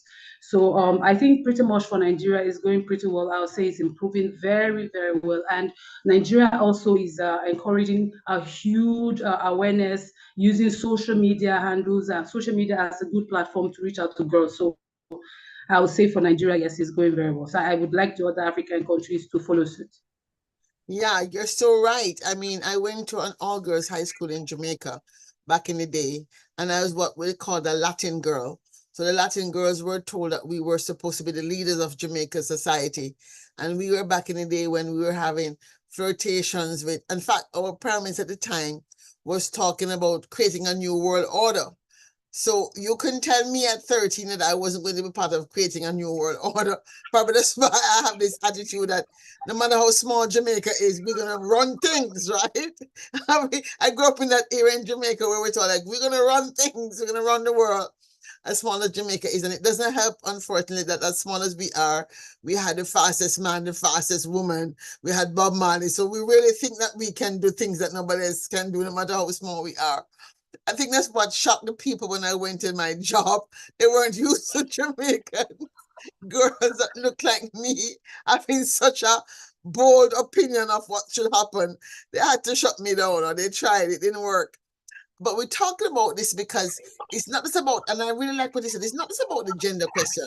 We're not saying we want to be at the table because we're a woman. That's not the issue. We're saying that we have a particular perspective, and having demonstrated our expertise as lawyers, as satellite engineers, as robotics engineers, as AI experts, as people who know how to move GIS along. And I'm sad that we weren't able to secure Miss Charlene, who is the head of Africa Women in Space in Kenya. Thing that they launched. They had a massive conference recently, really fantastic. I was really happy when I went to Kenya in 2023 to meet a whole bunch of women who are doing GIS and all these kind of things, the university, department chairs, deans of universities. But the challenge is they are not talking to each other at the rate of which they need to be talking together. And I was so happy to see that Charlene has started this African Women in Space and put this table together. And they had this conference in Kenya to accelerate that cross-fertilization. Because to make impact, it's not enough for you to be singularly a good person and a fantastic person. If Alma is in the room by herself and she's at a global level, everybody in the world knows who she is now, right? That's in space. But if you don't know and you're in space, something is wrong. Because World Space Week is like one of the most critical platforms for shaping the future of space. And so when I saw there's a Nigerian woman, I'm like, I got to know her. There's no way I'm going to not get to know her. Because if she's in the room and she's the only person in the room and she's saying something, it may not have the same impact as if she's in a room and she's not a person in the room at the same time, at that time. But people know that there's a platform now of 10,000 African women who are part of African Women in Space. And some are lawyers and some are doctors and some are engineers and some are policymakers. Because it changes the way, and that she knows them and they know her, it changes the way in which people respond to the opinion she might be putting forward at that time at the table. So if we're talking about shaping the policy and shaping the noosphere, the mind field, MINDFIELD, that is shaping the way we do space as humanity, and women are half of humanity, and African women are quote unquote the mother of human civilization, then we have to really do things quite differently. So I'd love to hear your perspective in terms of, as we think about amplifying the mentorship programs that are now beginning to develop in Africa. You men are at the senior levels of the profession. Neka, you're here in America. We have these African diaspora organizations that they tend to be, okay, they're giving back, but they're giving back what I call book bag diplomacy. I hate that. I'm very much against that. So now, like where I live in Maryland, they have a group that I said, we're going to do things different because now that AID is dead, we're going to do something different. I am saying to them, we have got to think about how we move forward. Sorry about that. How we move forward in a way that really transforms the way African diaspora works together with Africans in Africa to make a difference. So I'd love to hear some perspectives on that. How do we as women in the diaspora and women in Africa accelerate our relationships and partnerships and deepen them so we're able to move faster and further together? Anybody who wants to go first? Yeah, go ahead. Thank you for the question. I will take it first because you mentioned everything that happens in Washington, D.C. with our diaspora. Policy has been my butter and bread for the last almost 15 years, and especially African diaspora policy in Washington. What can I say? Crabs in the bucket. And I have to be honest, I can't sit here and lie. We don't work well with each other because of the assumption that um, one person is going to do better than the other, and therefore, instead of working together, I'm going to antagonize and work against what this person is doing. That's just, unfortunately, the reality of things. Um, but I think what's even deeper that we haven't figured out as Africans living in here in the United States is how we can come together for the basic needs of our communities. We don't work together on that either. And after so many years of just preaching to the choir, um, I've kind of decided to change my strategy. You have to find people that believe in the work that you're doing, and that are open to working together and succeeding together. I think that's something that is lacking. And I don't want to say it's an African thing because I see it with other communities too. I see it with the Indian community, I see it with the Pakistani community. There's this sort of innate competition. And folks have not realized that, by working together, you go further than working against each other. We are all, and that's an assumption because you never know, some other people might not be wanting to work together, but we are all, I would hope, having this goal of making an impact on the continent. And so why not work together? You cannot achieve it all alone. You can't go at it all by yourself. And that's why I try as much as possible to reach out to African space agencies, to I'd say, I guess, influencers who are in the space to kind of say, hey, there's an opportunity here in the United States, but you have to come correct. You can't just assume that just because you are from a country that is doing great, that people here understand what you're trying to accomplish. Here, people are very, very much attuned to capitalism.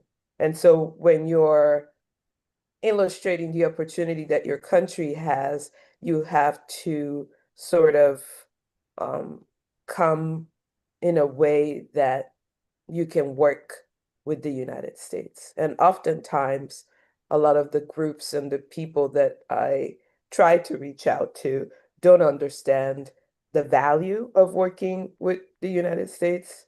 And so instead of being, how to say, um, a little bit more professional about how you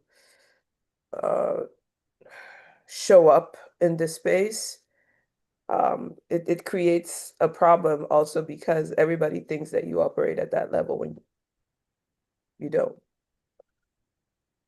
And so, yeah, I think it's been rough. I think also on the side of Washington, for Washington, they're not in it because they want to develop the continent and they're happy to help and give a hand.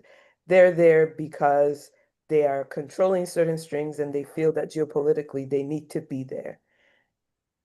I don't think folks have realized how to use that to their advantage, especially for negotiations, right? A lot of people complain, oh, well, why are you not doing business with the US? You're doing business with China, you're doing business with Russia. They don't have the same imposition, they don't have the same um, way of doing business. So while people say it's easier to just get the cash from China, I think in the long run, it's better to work with the United States. But that's just me because I'm biased and I live here. And of course, I want to see that partnership. So I think for me, it's different. But going back to your point about the African diaspora, it's not just in the space ecosystem. I see it a lot in the politics, in the civic engagement that happens here.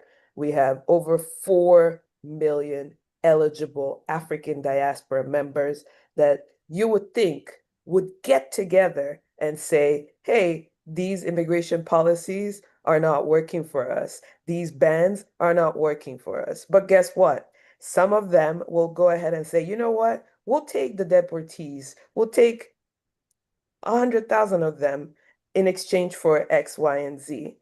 If we were a community that cared for our people, we wouldn't be making these negotiations. We would be coming together and saying, hey, administration, these visa bans are not good for our community. They're not good for business because people are not able to travel where they need to be to make those deals that you want to do. And so African diaspora should be coming together to say, these are the things that are blocking us from moving forward. The Indian people are able to do it. The Jewish people are able to do it. We, unfortunately, have not been able to come together as people and say, these are the problems that are facing our communities, and this is what we need to do in order to move forward. I'm still struggling with the fact that I need to tell people, hey, you know, November is coming, midterms is coming, are you registered to vote? We don't have a community priority list. And this is kind of going a little bit further than our space discussion, but I also want to take the opportunity, since we're all here and we're all diasporas, to be informed and to be attuned to what is going on. We, as we're trying to do this work, can't do it without the support of our people. And so when we start talking about how we can unite, how we can work together as a diaspora, I would urge people to look at what's going on and start thinking, okay, what do I want to see changed in the next 4 years? What are the things that kept me back? Yes, they took away trade, they took away foreign aid, and they're focusing on trade. What are the things that we can do to make that trade negotiation beneficial to us? They're talking about renewing AGOA. AGOA has been in existence for 20 something years. It's a unilateral trade agreement. It's not a bilateral trade agreement. What does that mean? It means that it's meant to benefit the United States. We need to ask for mutual trade agreements that benefit both, to create a win-win situation between US and the African continent. But we can't get there together if we don't have the priorities together to negotiate what we need as a people. Sorry, Yeah, I know that you it went really out there, drives but me I like, think it's you a very know. important it was not necessarily a bad thing to kind of go off in that direction, because certainly from the point of view of Alma and Philippa Udi, who are already based in Nigeria and see each other every day, the benefit of a conversation with people like us who are on this side of the pond talking about African women in space is to look at the whole ecosystem. And space is not just putting a rocket. There's critical minerals that are involved in making the thing to happen. We have, if we're talking about the batteries, the minerals they need to build certain things, they're in Africa, right? If we're talking about the ways in which our scientists are not able to travel, right? Because of these bans, it's a problem. And so from us in the diaspora, hearing what you said, maybe when this event is over, you and I have to really sit down as people who kind of get it differently to say, what can we do here on this side of the pond? Because now that we have connections with people like Anama, who is global, and Philippa, who is global in Africa, who kind of get what certainly I am trying to do, but at least have two people, and change has to start somewhere. And the fact that people like myself, who is on Capitol Hill all the time, right? I've done my Caribbean advocacy work is 33 years old. National Caribbean American Heritage Month exists because of me. So I understand how to do something with nothing, right? And how to make change with nothing. And so if it is that we're to take the existing policies and educate this new crop of legislative assistants and all these people about what's coming on the pike, it's very important that people who are living in Nigeria, living in Ghana, don't bypass us because they don't understand that we may look like we have no clout because we have no money, but it doesn't mean that we don't have the ability to make change happen by working with those young people who are in those offices who we have leverage with in terms of what is actually getting written into the proposals. And I think that that has to be understood, because one of the issues have come up is that, as you say, we don't work together. But to come back to this conversation as we begin to wrap up, how then can we strengthen, build on what we have? We have these beginning personal relationships. We have these global places. Are there any platforms that we may need to create? Or if they're already created, like a Space Ungana, what should we be doing differently before next year? So when we come back next year, we're not having the same conversation, because we really can't be having the same conversation next year, okay? We just had 2 African countries just join the Artemis Accords, Botswana and Mauritius. Are we reaching out to the women in those countries to say, oh, by the way, do you know that we exist? And how do we find a way to intentionally set aside spaces to address things that come up that are technical, not just what I don't have anything personally against, let's get the girls educated. I don't have any problem with that. But how do we find these professional technical spaces in which we can talk about some of the technical issues that are arising that need to be aired, so we can have, if you will, a network of knowledge transfer going on, so people don't go into negotiations not knowing what's happening or not understanding the fuller picture on the African content? That's the kind of question I'm asking. So Alma, the floor is yours. Well, I would say that we have to be quite intentional about integrating these sort of, well, technical conversations into each and every experience. Okay, we're having a conference in Nigeria. Actually having 2. There's an AfroGeo in October, and then there's the NASDA-led African Space Economy Conference in November, I believe. Okay, how are we into creating or convening a segment that exists beyond the conference that allows technical issues that require expertise from, well, could be from any gender, but we are actually promoting this expertise to be harnessed by women? What are we doing to proactively set up those sort of convenings, right? So Space in Ghana doing a great job, but we need to, just like World Space Week, we have a week of, the global focus is on space, but what happens the 51 other weeks of the year? How are we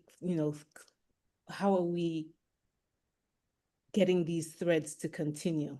And I'm going to bring it down to a very practical level. I was speaking to a friend of mine recently, known her for like 20 years. And there's another mutual friend of ours. And she's like, oh, are you aware that X, Y, and Z literally buys herself a property every year for her birthday? And we're like, wait, she does? We've never actually had these sort of conversations. And we asked ourselves, so what exactly have we been discussing for the past 20 years? Probably, clothes or other potentially superficial things, but we never got down to the meat of the matter and to the, the things that actually move the needle. So I think we have, as women who are in positions to actually move things. And Philippa, I'm looking at you. I expect to see on the agenda for things that are going to be discussed, working groups. The main work of the conference should happen before and after the conference. We're just meeting there to greet each other and say hello.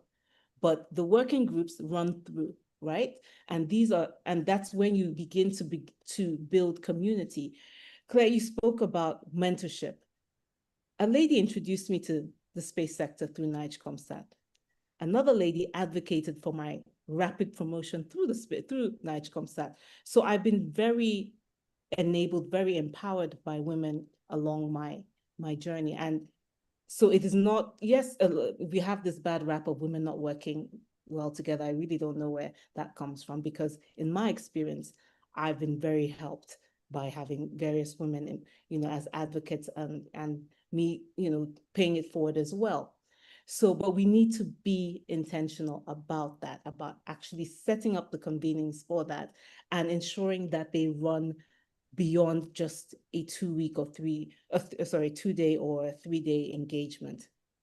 So, those are my offerings for now. Philippa, the floor is yours. Oh yeah. So great. So we have what we call ASEFA. It's advanced space exploration for women in Africa. So I think this is a great platform to, promote what it actually does.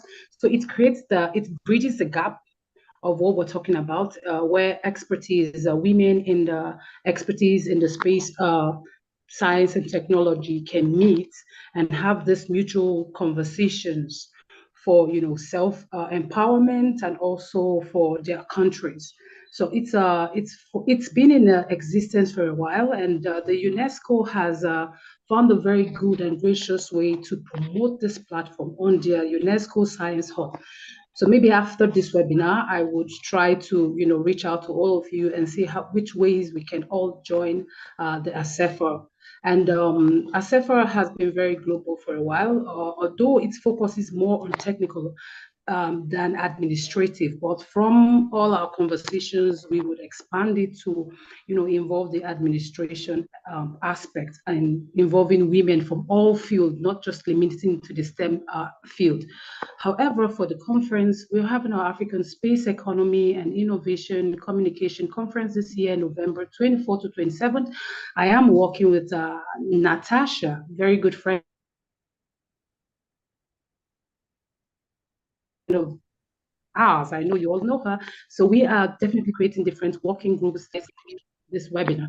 So definitely, I believe that we all have the basic problem that I would like to address is connecting the Africans in diasporas to the Africans has been quite a challenge because of one, I perceive cultural diversity.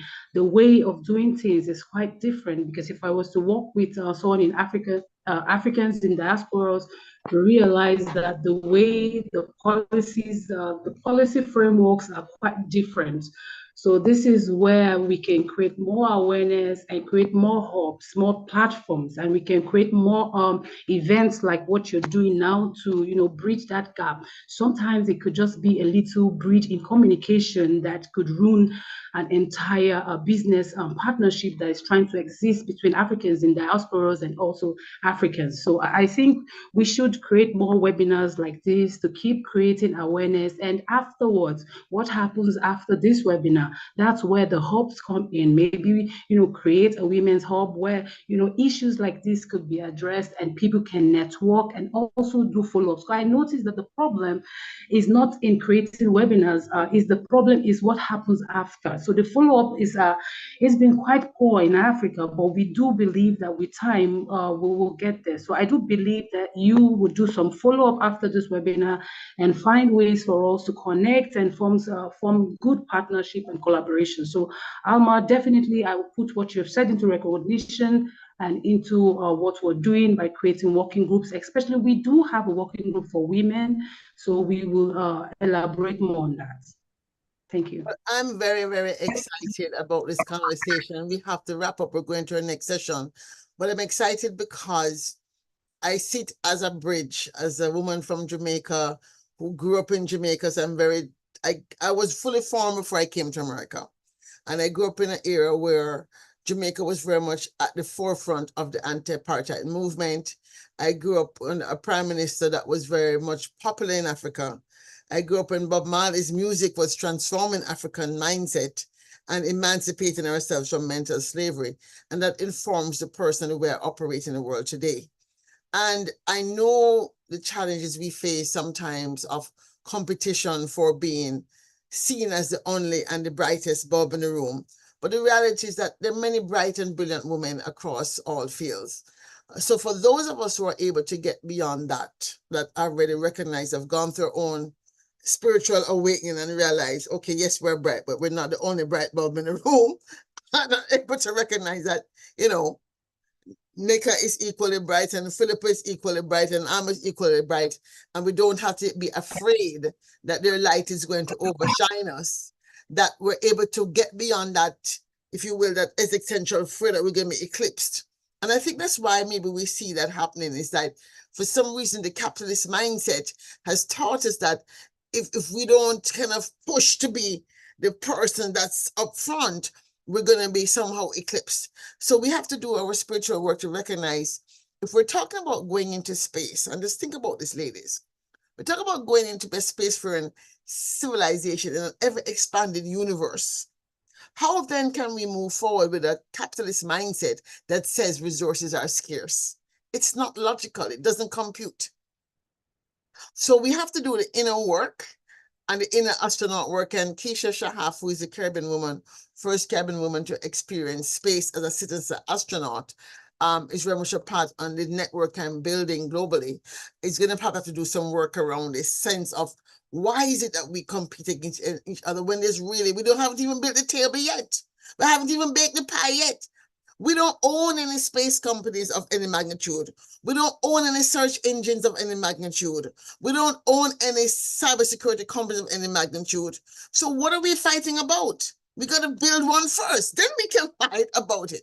So I want to pause here by saying thank you to each and every one of you. Let's think through what that looks like, and I'm going to give you 30 seconds to give your closing remarks. What's the one thing, if you think about it now, we know certainly I'm hoping that I'm still invited to Nigeria after this outburst. But I do want to do some futures work, some strategic space futures work in Nigeria. What is the one thing from Nika, from Amma, from Philippa Udi, that you think you might want to see happen in the short future, as in by next year this time? What should we have done to move our needle of thought to make sure that Africa has launch capability by 2030?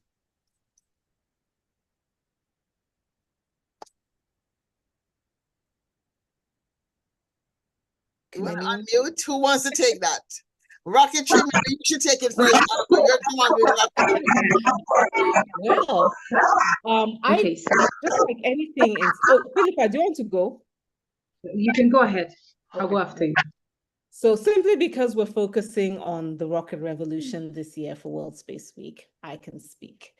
Well, I would love to see pipelines from a very young age. I mean, the clubs and societies, organizations I'm dealing with on the US side, the participants are like 8 years old. From 8 years old upwards are already being introduced to rocketry, and becoming fascinated with STEM, and potentially will pursue careers in space. So I would love to see not necessarily an entrenched, but at least the framework and the beginnings of some rocketry programs here. I have to speak for Nigeria first. Yeah, in Nigeria, and hopefully in the rest of Africa. So Philippa, I'll be talking to you later about this. I've already spoken to the head of propulsion,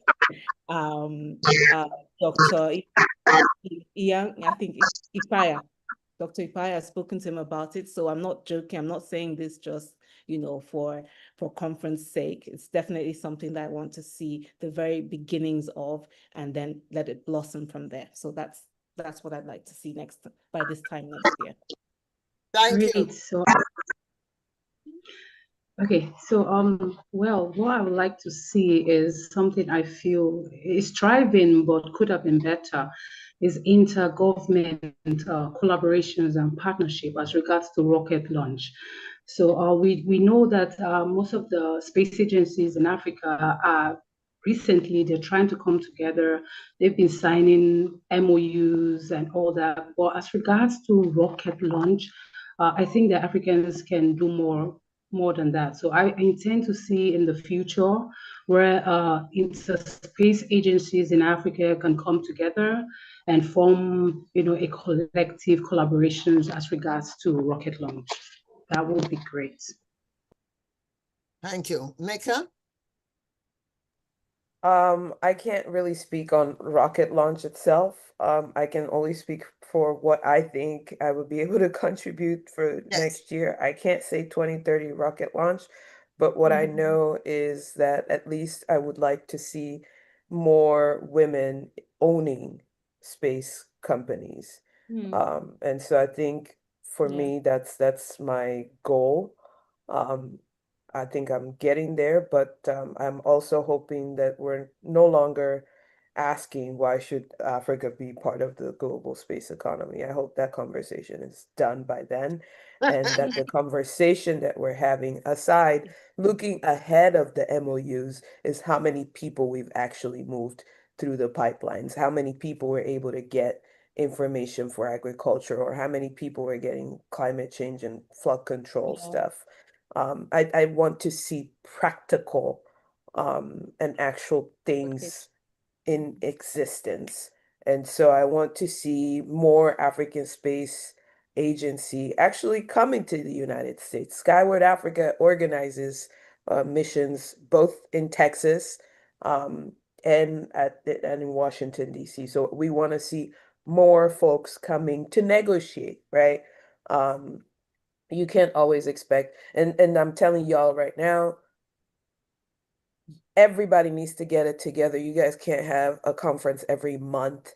One is having one in Togo, one is having one in Nigeria, one is having in Morocco, one is having in Ghana. It does not work. So I'm hoping that we'll have less number of conferences just because people can't travel every other month. Investors don't want to travel every other month. But yeah, that's what I'm hoping for, some practical, tangible progress. Thank you so much. I think this has been a really rich If conversation. I Yes, may, please. if I may, Sure. well before 2027, I want to know what each and every one, and this is beyond the panelists, what are you doing for World Space Week? 4th to the 10th of October. I expect to see everybody doing something tangible registered on our global calendar for World Space Week. Yeah, so that's me done. Sure. We're gonna have you make sure that certainly the Space Ungana movement takes on the diaspora as well and get the diaspora engaged in the World Space Week to help their home country. Thank you, all of you, for joining this table and for really enriching the conversation, making my morning such a rich one. I'm excited about working with each and every one of you to help you achieve your goals and to help us achieve our mutual goals of a stronger, more powerful Africa. Marcus Garvey, our national hero in Jamaica, had a vision which I've fully bought into as a 13-year-old growing up in Jamaica. And so his thing was one God, one aim, one destiny. Africa's destiny to be at the table and to be considered a leader in the 21st century civilization, and Africa doing its role to ensure peaceful use of outer space. Thank you all very much. Thank you for coming. Thank you. All right, so thank you guys. We see some of our people coming in for our next channel, and so I'm excited about having them here, and we're gonna just keep it moving. I see Alexandra is here, Alexandra Dulce, who is a space lawyer. I see Katrina Journet, who is a space engineer. I see Dr. Paloma Mohammed, who is Vice Chancellor of the University of Guyana, who considers herself a space philosopher or a space futurist, even though she would say, I'm not listening to space, but she has a lot of belief systems. If you could all turn on your mic or your camera so I can move you over, because I literally can't move you unless your mic is on. I mean, so your video is on. That's the way the platform is set up. I'm going to bring you all into the space. I have asked Alejandra to participate as a host of this session, but I'll be here to spur her along. And we want to talk in this session, make sure anybody isn't missing. I think everybody is here. If anybody's on the other side, no. I want to talk a lot about Inanga should be here. I'm not seeing her, but I guess she'll come along soon. Inanga is another engineer who has done a lot of work to develop the National Society of Black Engineers Aerospace Special Interest Group. And we wanted to talk a lot about some of the technical issues as what the accessing the next frontier. And it's kind of a vague topic, accessing the next frontier, because everybody has a frontier. And we thought we would move it from the traditional conversation about like making a seat at the table, because we kind of tired of talking about that, right? So Ungana and I were talking about like, we can't be talking about the same thing. Everybody, and plus your futures, your space futures forum. So we have to talk about the future. So many things are happening so fast. Accessing the next frontier. So Alexandra, I'm going to turn the floor over to you to start the conversation on while I go hunting for Inanga to see where she is. In case she missed her alarm like what I did last week, Monday. Hi, ladies. I'm Alexandra Dulce. I live in wonderful Brooklyn, New York, and I am a space lawyer. So I'm just, Dr. Nelson gave me a list of questions, and I am not, like I said, I'm a lawyer. I am so not into science. It's sad, but I'm learning a lot as I have to get into science simply because I'm a space lawyer. So there's certain things that I want to understand. But one thing that I wanted to start with is space technologies, AI, Earth observation, advanced communication. How can these technologies help address humanity's greatest challenges on Earth? What do you think?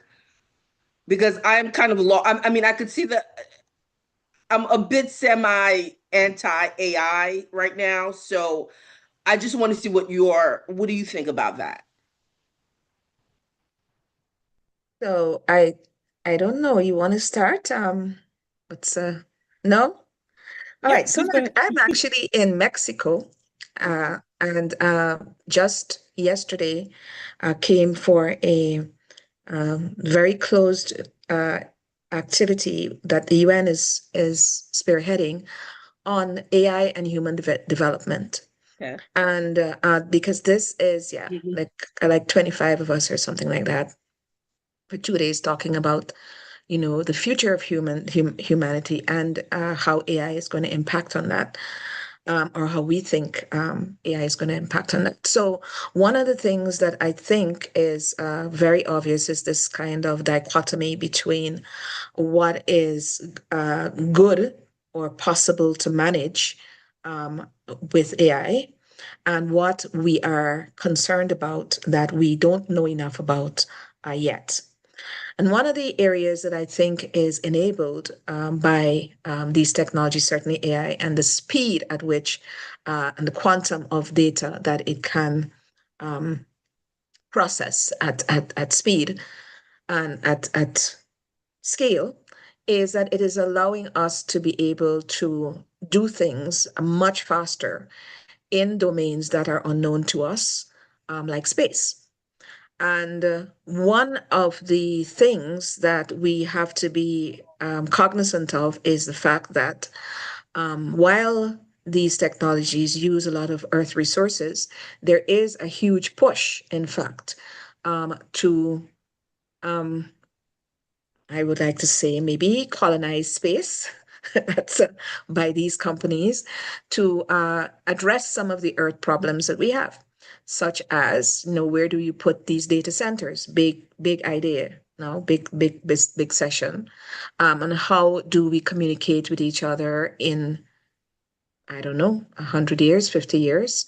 How do we colonize other planets in order to save our species, supposedly that will need saving at that time, or even to become an intergalactic or interplanetary species, which, of course, is something that seems really far off. But when you think of the fact that this work is going on already, and people are doing these things, it's not so far-fetched. So while I might be AI agnostic, so I don't have I'm not completely against it at all. I believe, though, that we need to pay attention to those aspects of it that we don't know and that the developers of it don't know about and can't really tell us but what is it going to do in certain conditions? We do believe that it's accelerating what we need to do in space and in other domains.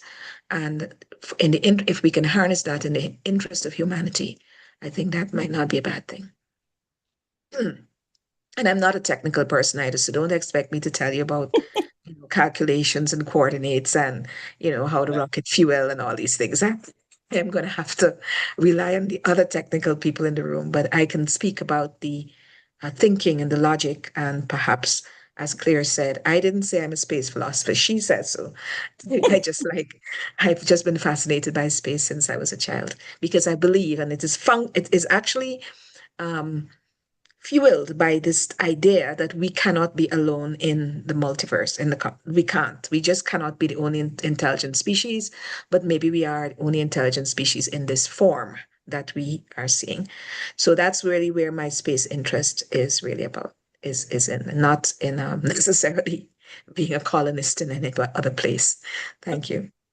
Hi, morning, Natasha. So the question is, how can space technology, AI, Earth observation, advanced communications help advance humanity's greatest challenges on Earth? Oh, thank you so much for the question. Before I answer, let me just briefly tell you my background. I'm Natasha Malele. I'm an aircraft propulsion engineer. And what I've noticed is that AI has actually been used in space systems because of my technical background.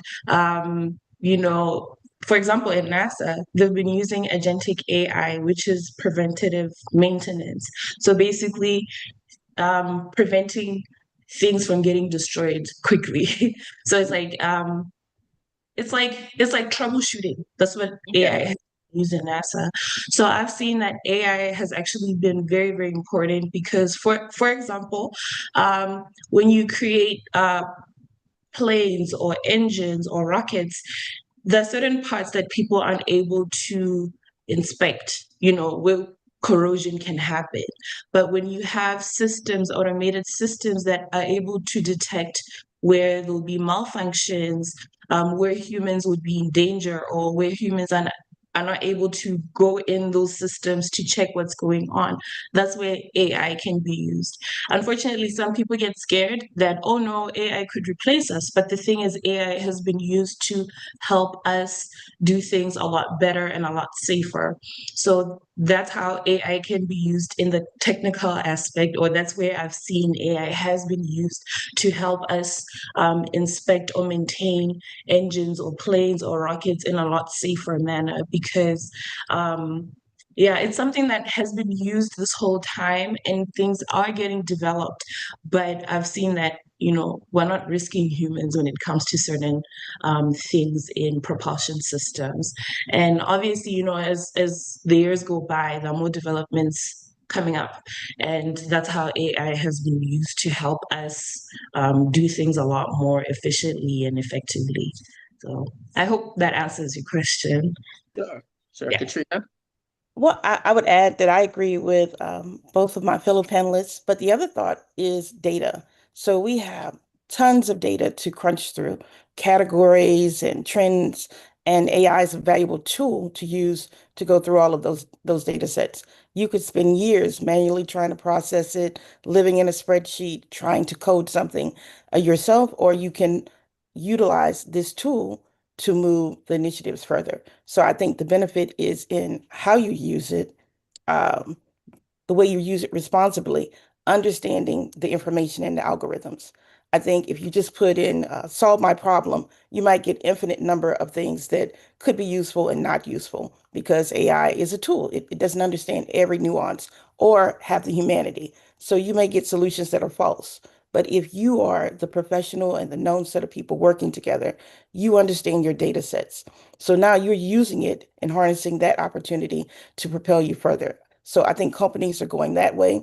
I agree that it should not replace jobs. In fact, it should evolve jobs, get rid of the repetitive tasks so that we can focus on the work at hand because we want to not only go to space and inhabit other places, whether it's a lunar colony or the next generation space station, or you're dreaming about an O'Neill colony.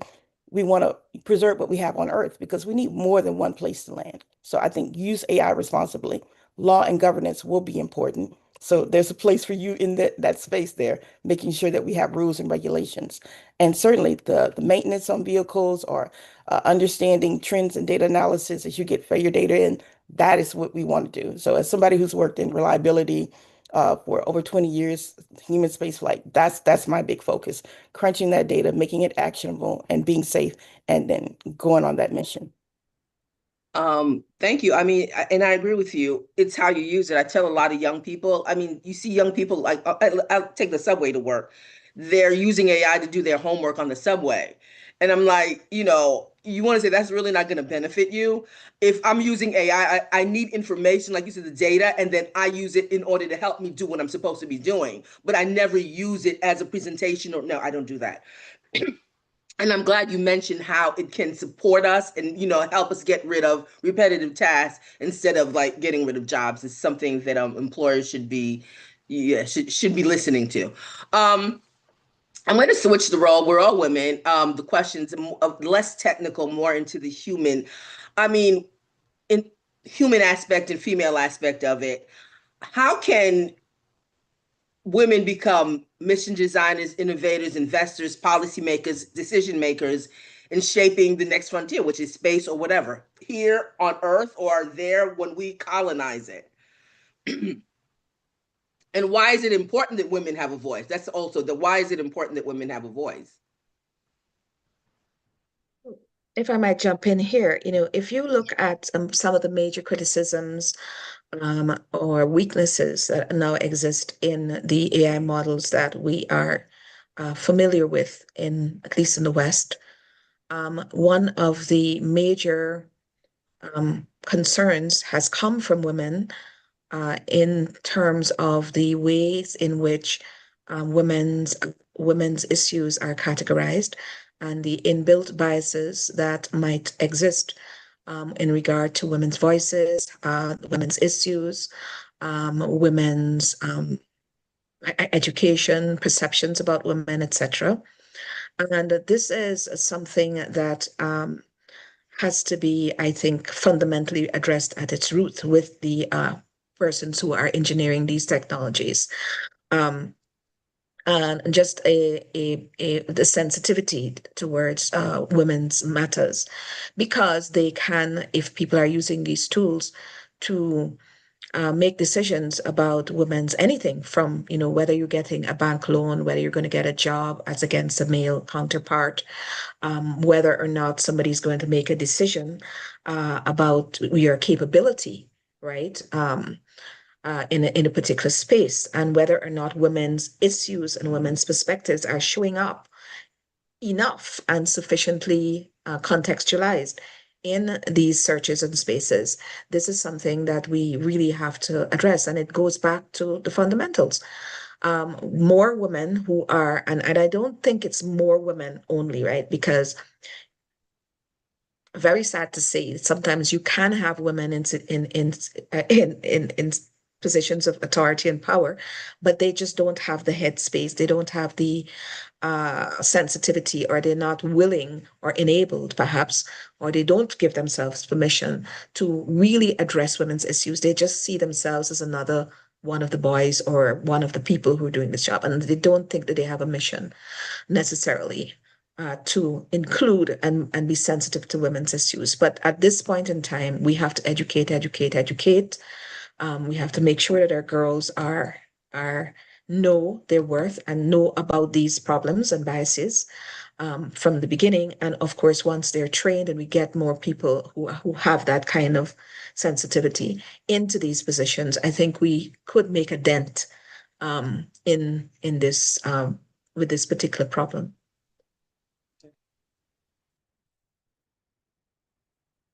Katrina, Natasha? I think that the bias is not in the AI data. I think the bias is something that we as women have worked against and have fought against for centuries, and that is to have your voice recognized, your power acknowledged, your talents appreciated, and your contributions known. I think that a model has nothing to do with that. I think it has everything to do with the people who program the model It's like when you go to the doctor and they give you your diagnosis and they say, you fit in this category, but that's based on a sample population. And that sample population may not include women with your characteristics. So we have to look beyond data, we have to look beyond the tool, and we have to deal with the human in the loop and make sure that those biases are removed. And the way to do that is to get women at the forefront. If I'm in the room and I'm the only one in the room, I should be advocating for to get more women in the room. And not just women because of their gender, women because of their talent, because of their diversity. It matters. When you step into a room, you're an artist, you're a scientist, you're a lawyer, whatever you are doing, it brings something to the table that is needed to move the initiative forward. You have to make sure that your voice is amplified. So it's forums like this that allow women to be at the table, surpass the table, or say that table's not good enough. Let me build my own and invite you to my place. So I think that's really where it belongs. Oh yes. And also, to add to that, I've also noticed like when women would lead, or for example, in Africa, I'm gonna always use my background to help. For example, when women are leaders or presidents of nations, the economies of those nations would grow, greatly and perform much better. Like, for example, in Namibia right now, the female president that's leading the people there, the economy is performing extremely well. Their GDP is growing extremely well. So I've seen how women think differently.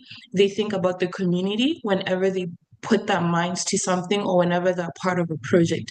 They don't just think about themselves, they think about how to benefit the community and the children or the young people, which is something that we're always talking about. Help the youth, help the children grow, etc. So I've noticed that whenever women are included in these tables or part of these conversations, they don't just grow, the community grows, the economy thrives. There's a lot of job opportunities that get created. There's a lot of improvement in that nation. So also in aviation, there are certain things that women um, can help or contribute towards the aviation or like the technical side to things. Um, even with my career, even when we do maintenance or inspections, sometimes our physical features help with certain inspections. I'll give you an example. For example, our hands may be a lot smaller than our male colleagues, but our hands have been proven to help a lot or to assist us when it comes to inspections.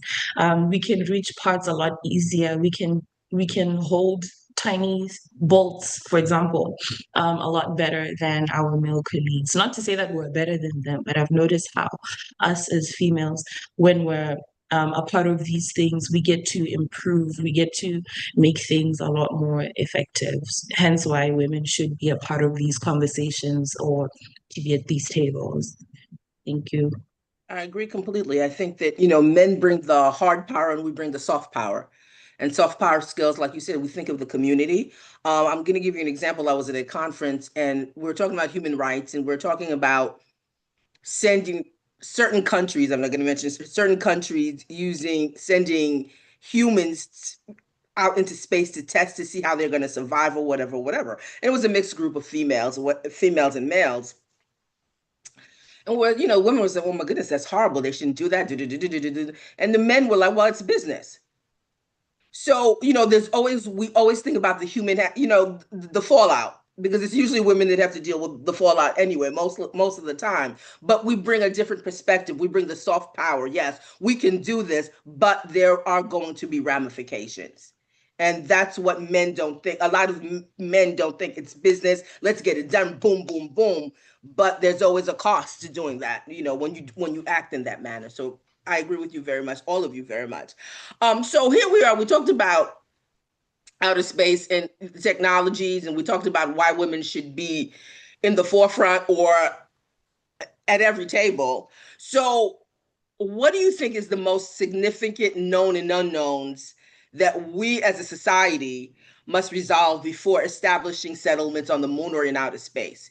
Because if we're going to go, we're going to be in a very small space, excuse the pun, for a long time. We're going to be together. You know what I mean? You're going to have, depending on how big the station is, let's say 100 to 150 people living in a very small space, and we're floating. What do you think that we need to work on as human beings before we can successfully do that without getting up there and strangling one another?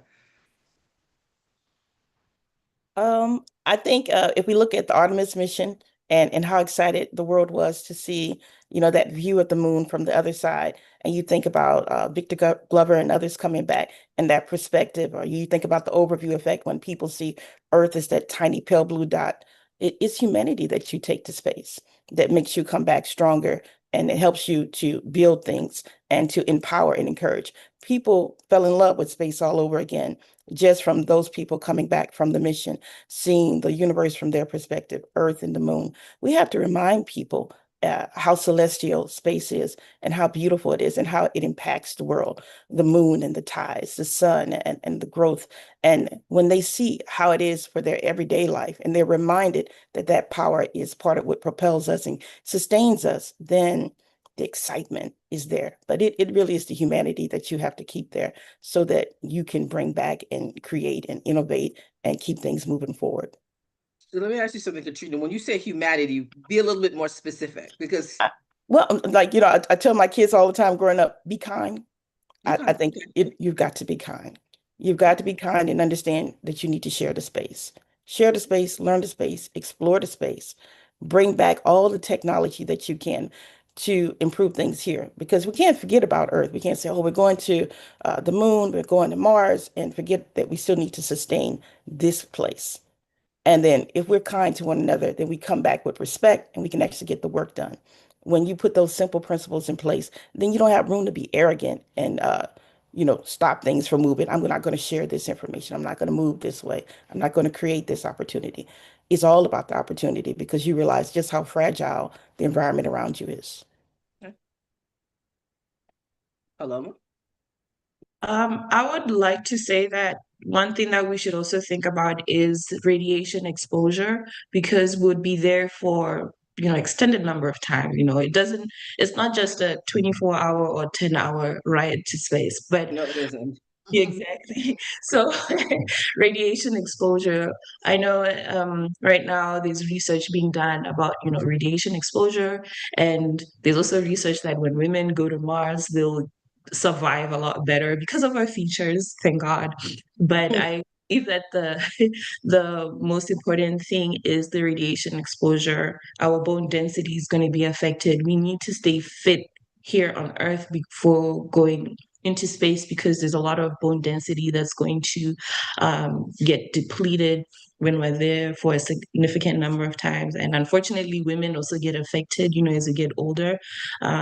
So I would say being fit here on Earth before going there, because that exposure to the radiation will affect us, cancer, etc. So yeah, radiation exposure, and as well as what women, the nutrients that women leave as they get older. We need to start working on that now before thinking about going into space. I just want to jump in and say our next panel was in a plane. She's just landed. She's joined us. I'm going to ask her to turn on her video so I can bring her over. Here she is, Ungana Fale, who, as I said, she's also an engineer, and she was the former director of the NSB, National Center of Black Engineers Aerospace Special Interest Group, but she's also one of the advisors to the Futures Forum and Space Ungana in particular. Matter of fact, she went with me to Kenya to launch the first Space Ungana. So Ungana, we've been having a conversation. I know you were probably so frustrated because I spent so much time designing the session. But I think they're talking now about what is the known unknown that we have to be thinking about before we talk about having human settlements. And they were talking about, somebody just raised the issue about things like radiation is something that we have to solve. So just to bring you up and then give you back the floor, Alexandra.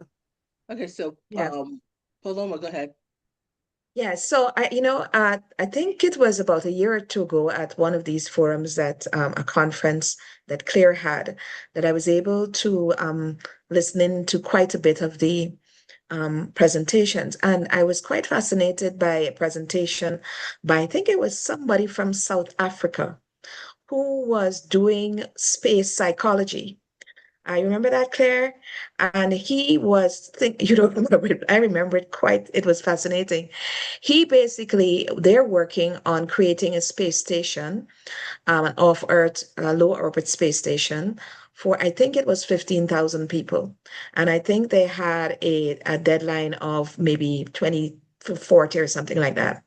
But as one aspect of this was that they were looking at how human beings would regulate themselves on basically a capsule floating in space. And this is something that has fascinated me as a behavioral scientist myself for since I heard it, because it's not something that I would have thought about, right, myself. But really and truly, if you think about how humans are conducting themselves for eons on Earth, and none of these altruistic values that some of us hold very dear are really managing to hold through. If you look at the world right now and what we're doing to ourselves on this planet, to children, to others, how we are redefining humanity in a certain sense, in terms of race, in terms of gender, in terms of religion. So you put these people on, I'm assuming it's going to be a representative set of people, on a place, on a capsule, floating in space that they can't get off of, right?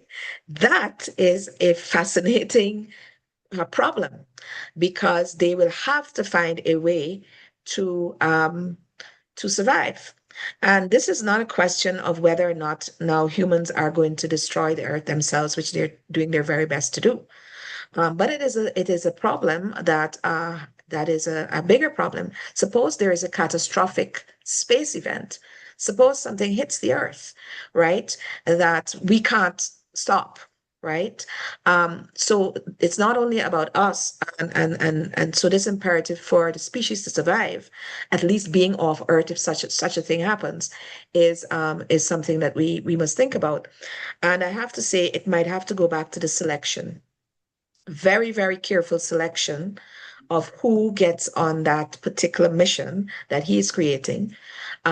Because if you're not able to predict to some amount of, specificity, how a person is likely to respond in this context, then we'll have some really serious problems and we'll really be doomed. But I've also seen recently, I think it was NASA and some other space agency asking for, I think, a couple hundred volunteers to spend a year in a simulation camp or lab. Um, I think they're looking at the physical, I guess, physics, but it's also psychology as well. How do you think about yourself in a small space, etc.?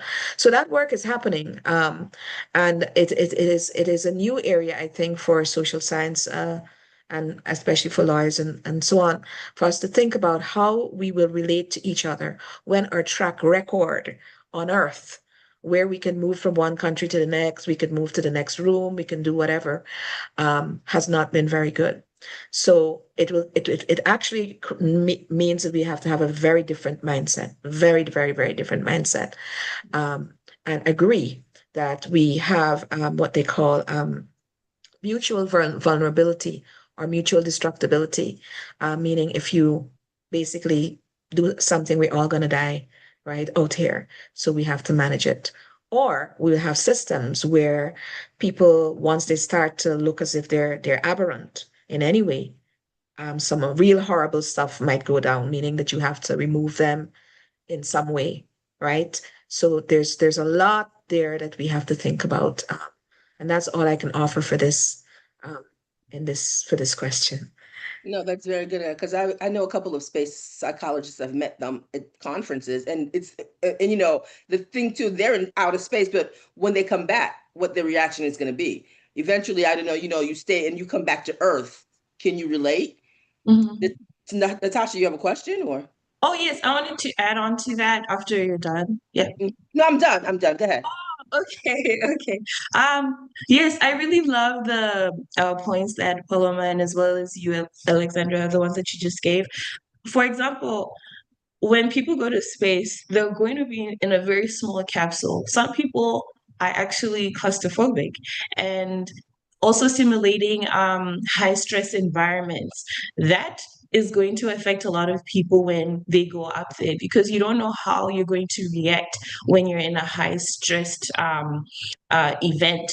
So what happens is that especially the human factor side of it, is that some people need to go for trainings where they simulate high stressed environments to know how you would respond. And for example, when you are, let's say, the pilot or the leader of that crew, they want to see how you will react or talk to your colleagues because there's a way in which you should uphold yourself when you're around them. You're supposed to lead them and not always think about yourself self all the time. You should always think about the safety of yourself and as well as your team.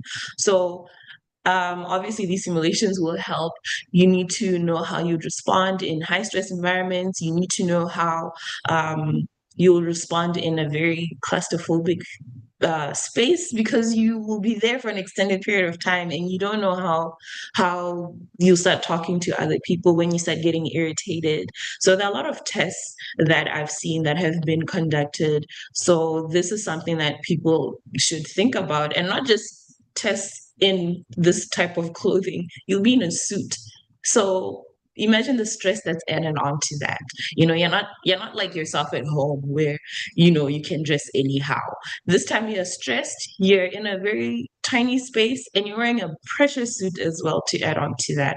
And you're with people, you can get irritated, but this time you can't like isolate yourself. You actually have to talk to these people when you go to space. So I think these are things that people should start preparing themselves for, because some people start panicking. That's how they make their selections. They want to see how you respond and how you talk to other people when you're in space. So, yeah, those were my points.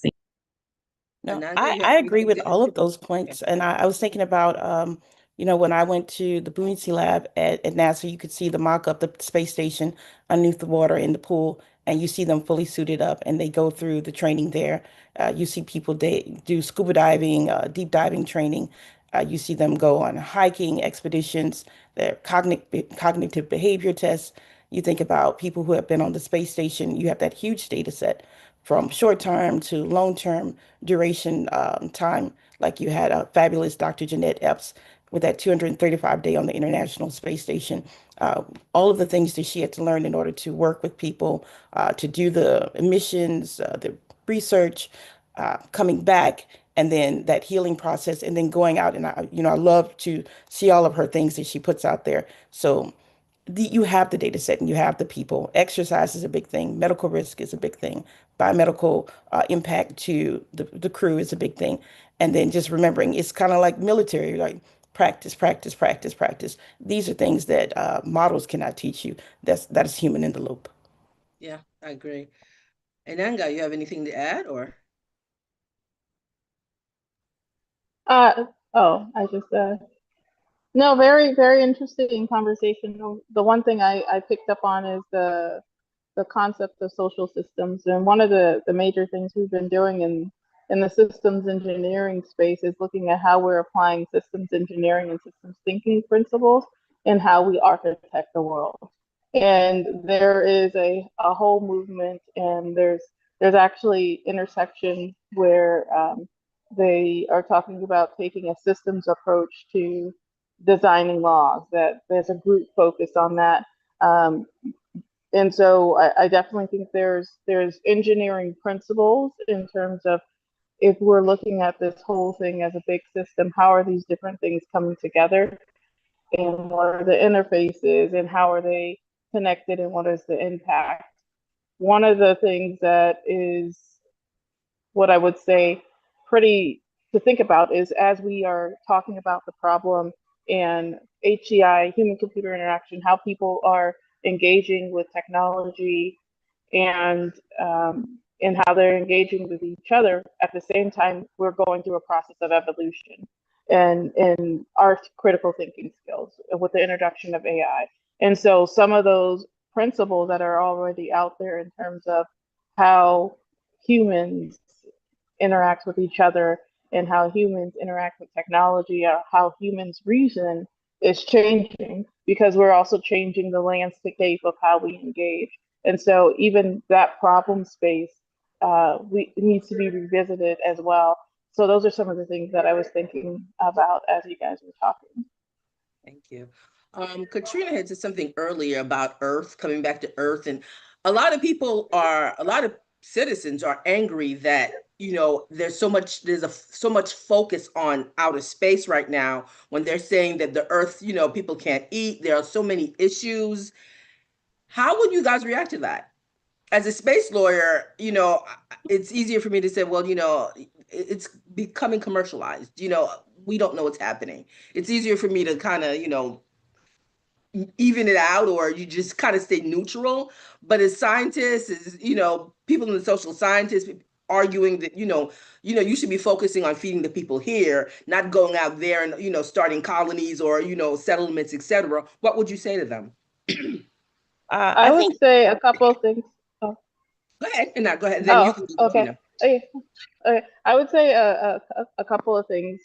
There's an opportunity to educate of how space exploration and space pursuits support life on Earth. There is a lot that is not known in terms of how much we actually depend on space, and that dependency isn't known. There's things along the lines of how space technology supports weather, food scarcity, just how we're using connecting today. And so there's an education piece to really communicate how is space really supporting and driving life on Earth, and then also who is controlling that and why it's important to be in that conversation. There was some policies recently changed, and Alexandra, you probably talk to it more about the Use Act when it comes to providers of the internet and how that is going to be flowed down to the end user.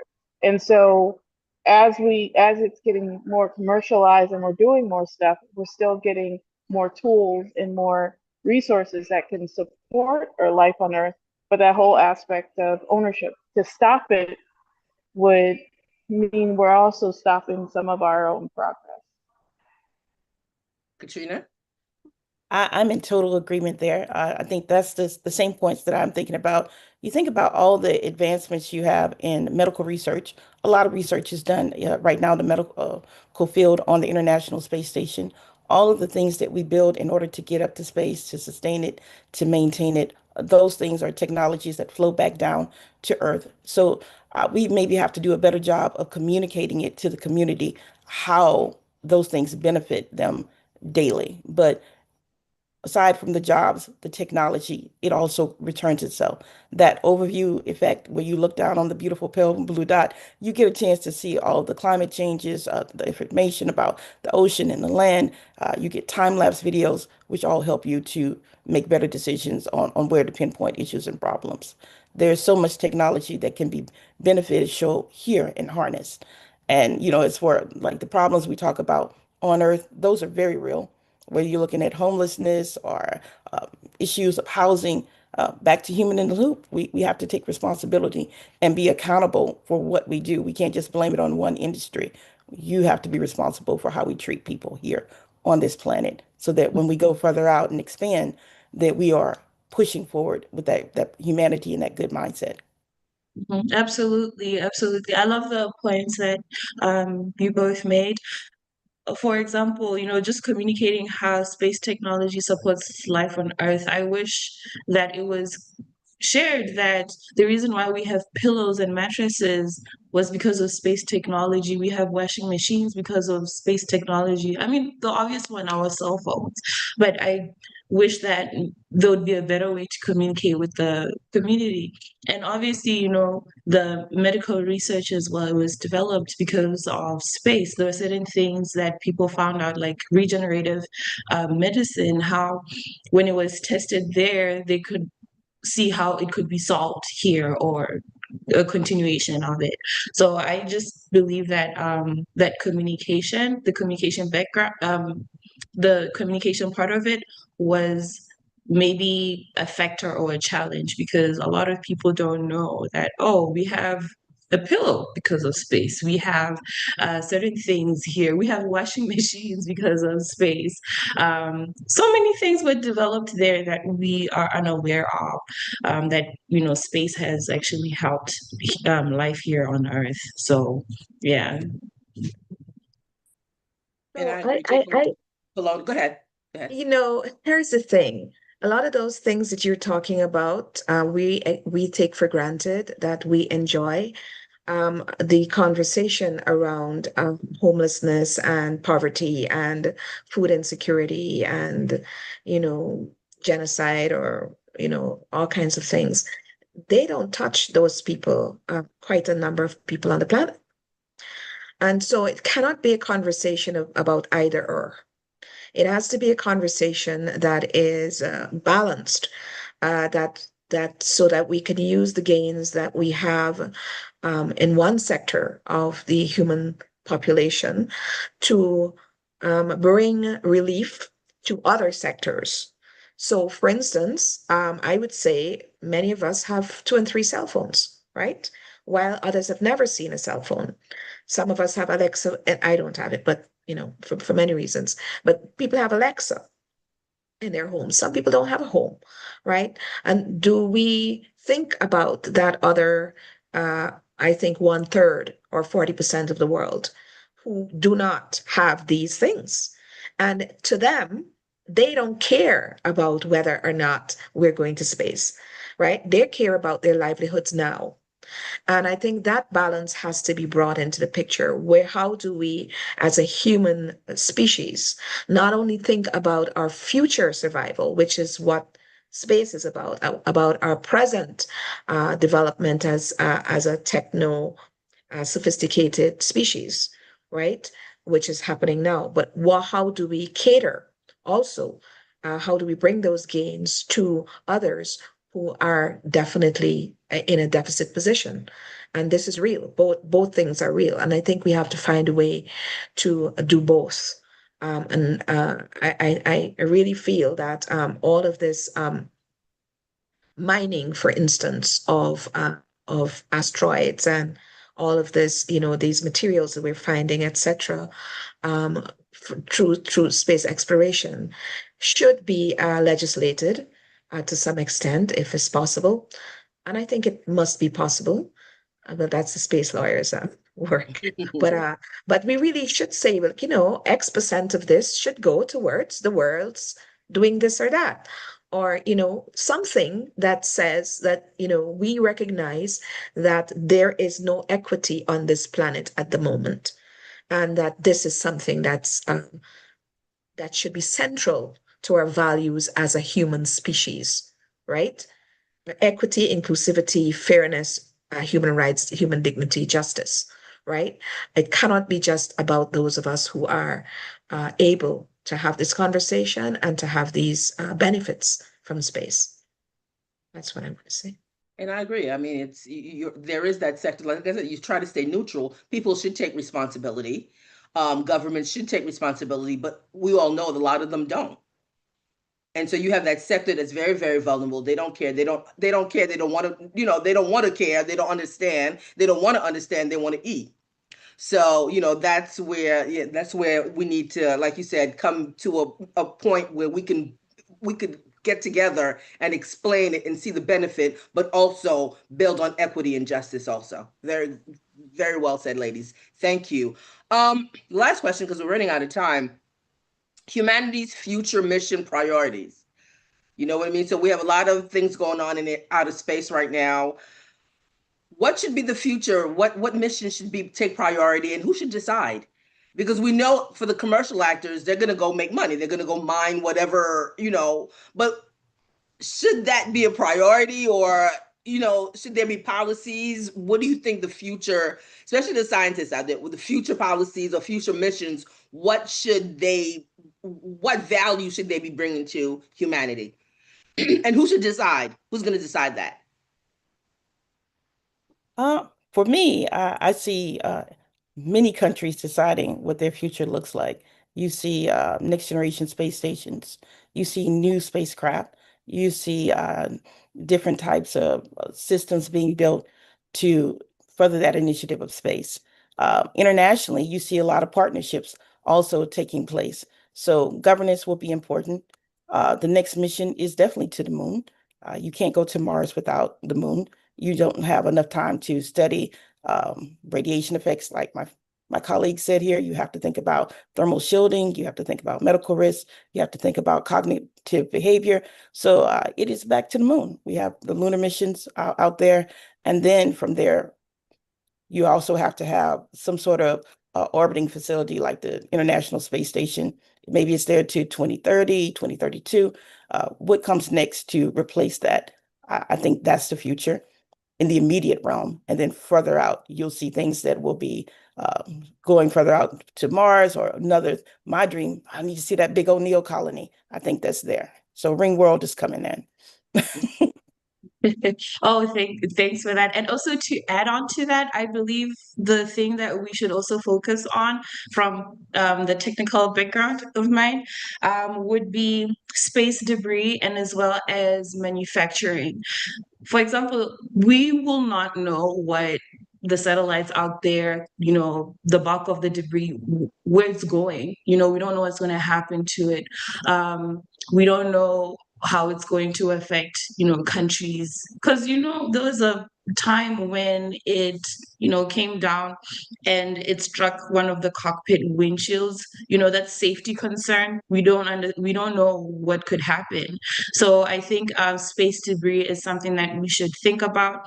We should think about preventative means to ensure that the satellites don't crash onto each other, and as well as manufacturing, finding a way to refuel these systems so that whatever is manufactured in space could stay maybe in space preferably, because going from the moon to low earth orbit then to the moon, that's costly. The amount of fuel that's been spent on these systems is really expensive.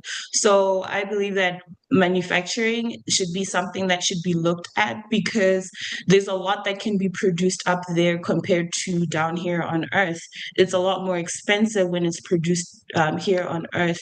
So I believe that we should also be thinking about manufacturing, because it's going to alleviate costs.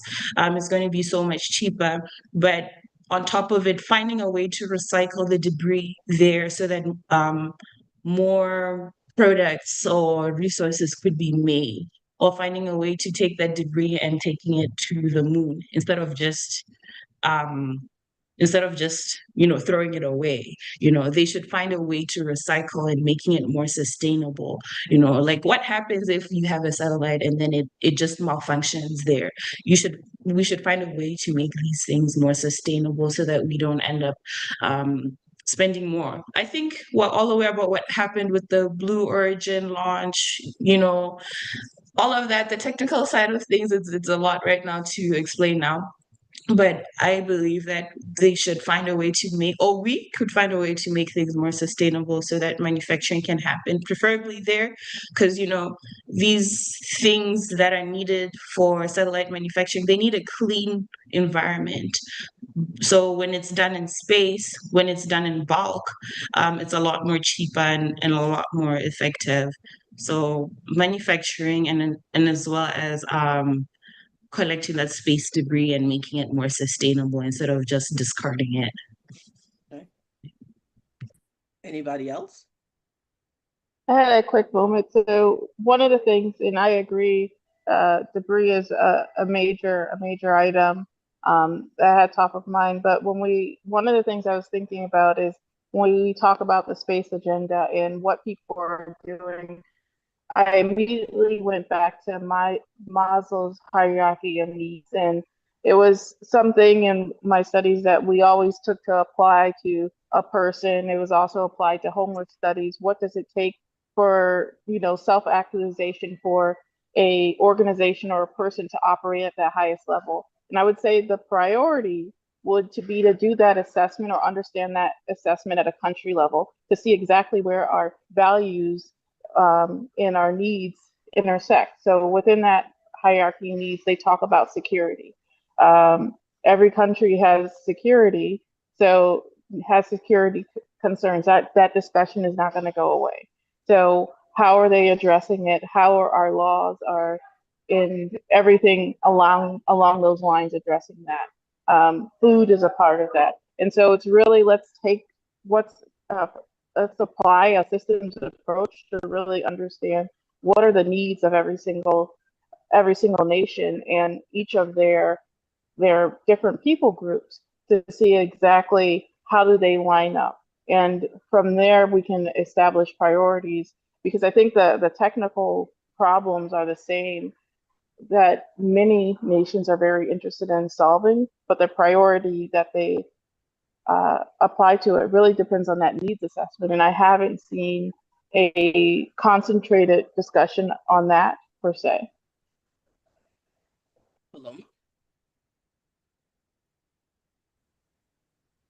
That any kind of real um, Earth mission to outer space has to be a collaborative effort amongst nations. I don't know that any particular nation, even the best and the ones who have been in this for a long time, can really, and they've demonstrated this, can really resource these missions fast enough and to the extent that they're required. What I've been concerned about is, of course, the question of representation all the time. And I always think, okay, right, suppose there's a catastrophic, something happens and we're hit by something, a meteor.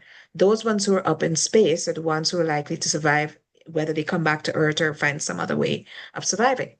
And, look who's on there. With the exception of that beautiful young man who just went on Artemis, right? There were very, very few of us looking like anybody was brown or, anything like that. So I think this question of security is important and everything else that you've said, the materials question. But in the final analysis, I believe that this work is the work of humanity, of a species that has to be able to survive and perpetuate itself beyond a single space in our cosmos. And so therefore, there has to be some kind of unified moment, well, not even a moment, a unified process or system, to use in Anga's terminology, which I like very much, to make sure that we're going out. Now, in terms of where we should go next, of course, yes, we've been to the moon several times and it's there. But there are countries that are going, doing things in other, probing other planets. So we had, I think, some other country doing Jupiter the other day, somebody else doing something else. And of course we have these probes looking for another Earth, right? Which is a very big thing for me. Every time I see like an exoplanet that looks like it could sustain human life, that is something. So while the moon is in reach, has been reached, I think there is much more that has to be done generally, and people are doing that because we can't only do one thing. The multiverse is so vast and so unknown, right? You can't focus on one thing only. And I think a multi-pronged approach to all of these things is what's happening. But I'd like our nations in our part in the South, I would like to see brown peoples in space at the table and speaking more about this and more involved in driving this mission. Thank you. All right, guys, we're getting ready to wrap up because we started a little late. So 1 minute or less, give me closing remarks, whatever you want to say. 1 minute or less. I would love to see Africa being involved and being placed in these tables. I'd love to see Africa launching. I'd love to see Africa having, space stations or manufacturing, basically contributing to the space race as much as Africans have been contributing in the space race as well in other nations. But I'd love to see African soil being used to take space systems to space, not just outside of Africa, but for it to happen within African soil as well. Thank you. I would like to, sorry. I would like to reorganize how students are taught about space and science in school. I think the curriculums need an overhaul. I would like for them to be more forward thinking, and I want it to start in elementary school. So by the time they got into high school, they already have capabilities that we are starting out right now as an entry level person, and that they surpass us in where we are in terms of what they're doing. And I would like for mental health, cognitive behavior to be brought back into school along with handwriting so that they have real problem solving, critical thinking skills. Who's next? Yeah, I can so go. go ahead. Oh, Go ahead. You go. No, go ahead. Oh, what I was going to say is really just, I think one of the things that's important is really letting people know that the experience that they have today, there is some applicability. So your experience is your currency. And I think we need to invest time in really translating how that experience can influence or impact space. Because one of the things is a lot of people think, how do I even engage? I don't find a place. And so I think really talking about whatever industry you're in, this is how it could translate. This is how you need to evolve. It's linked to education, but really making sure people understand that your experience is your currency into space. You may need to learn a little bit more and augment on your approach, but don't discredit that experience that base. Thank you. Paloma, last but not least. So I'd like to see a couple of things. One, I'd like to see the fear of space be removed. And this is a very sensitive thing because many religions in the world see any conversation about space as being like devilish or part of, kind of some kind of a cult, something or other. And so this is a fundamental thing to address because these are celestial bodies. And if you really believe in God, to me, the beauty and power of these creations are basically magnify what God is to us. But it is kind of a taboo subject for many. So that's one. The second thing I'd like to see is an accord. I'd like to see a global accord for inclusive space action so that this question of representation is hardwired into this accord in some way, from education all the way up to who gets to go to space and who's trained, and habitats on Earth that we can use for training and those kinds of things.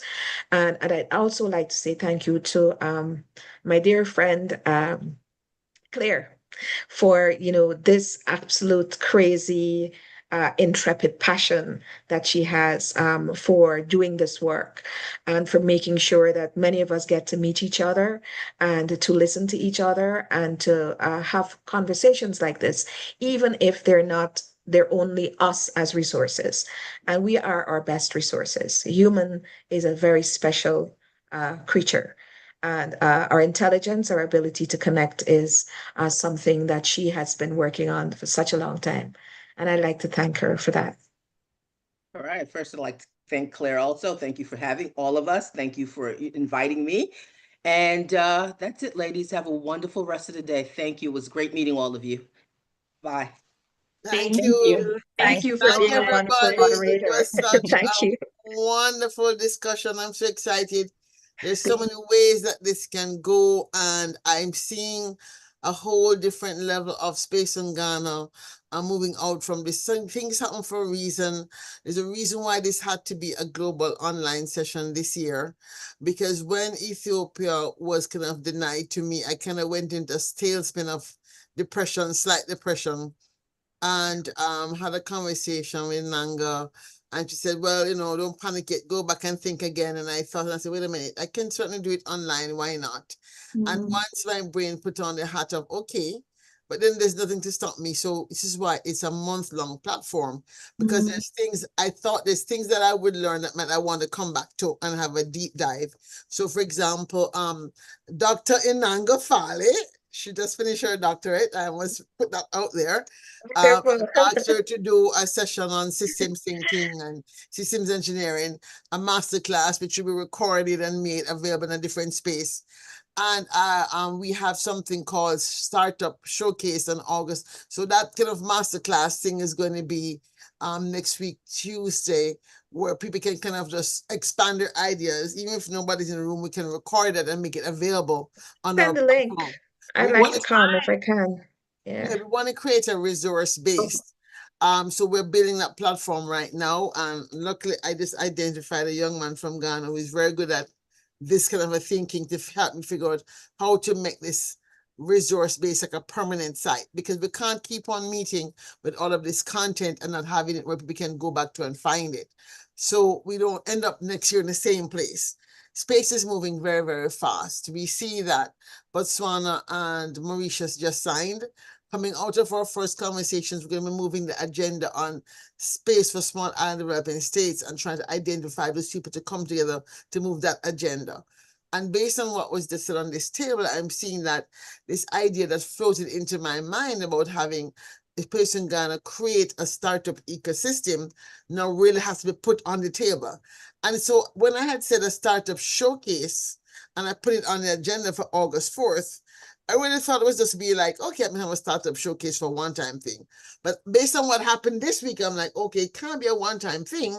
I really have to create a startup ecosystem so we can at least have people having a way every month to have a conversation, because of this issue of how are we going to create the private sector companies and support those entrepreneurs in our communities that are looking for funding. And how do this is what we currently have.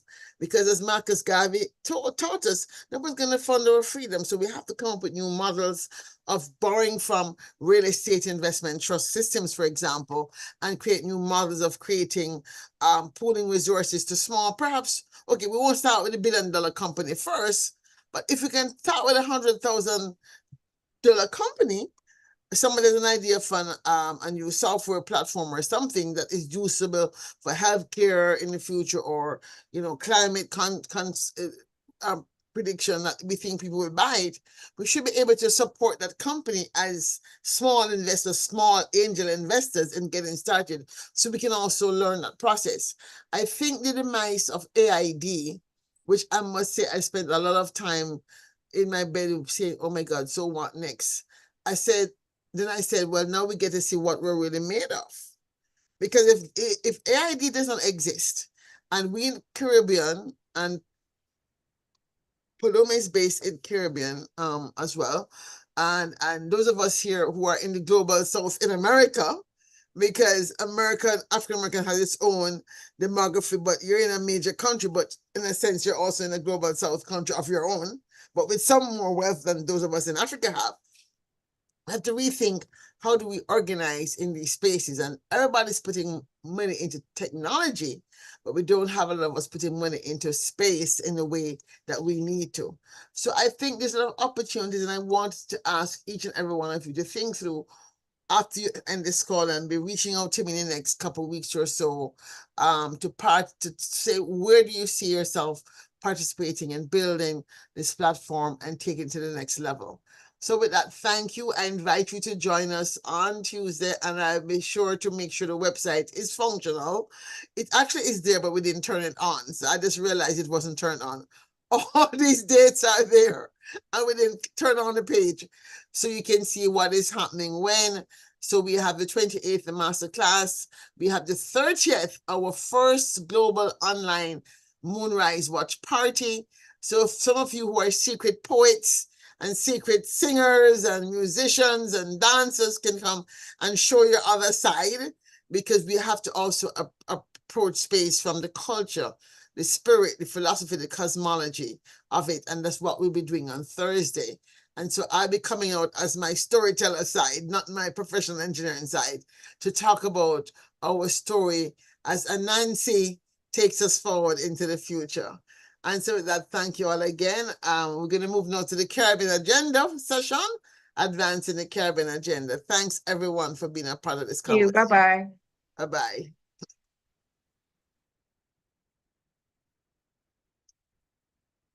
Friends and family, I am so excited.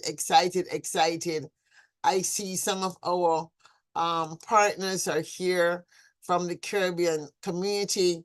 They have, these largely are women who are serving as ambassadors for Mission Shakti Sat, and some of the students who have been chosen as delegates for Mission Shakti Sat. I'm delighted that they are able to join us this Saturday morning. I'm not sure if I have everybody right. I see Grenada here. I see Dominican Republic is here. Aliyah Reid, if you could join us. Dominic Campbell, if you could join us, please, on the platform. Vasquez from the Dominican Republic is here, also a Mission Shakti Sat person. Dominic Campbell, please look out for the thing to bring you over. Is Laura Ramder, and I think you are the delegate from Trinidad. I'm going to promote you to a panelist. We're going to be hearing from you. Dominic Campbell from Jamaica, I believe you're here. Please accept the request to join. Aliyah Reid, please accept the request to join us in the platform. They're not responding, so hopefully they'll join us soon.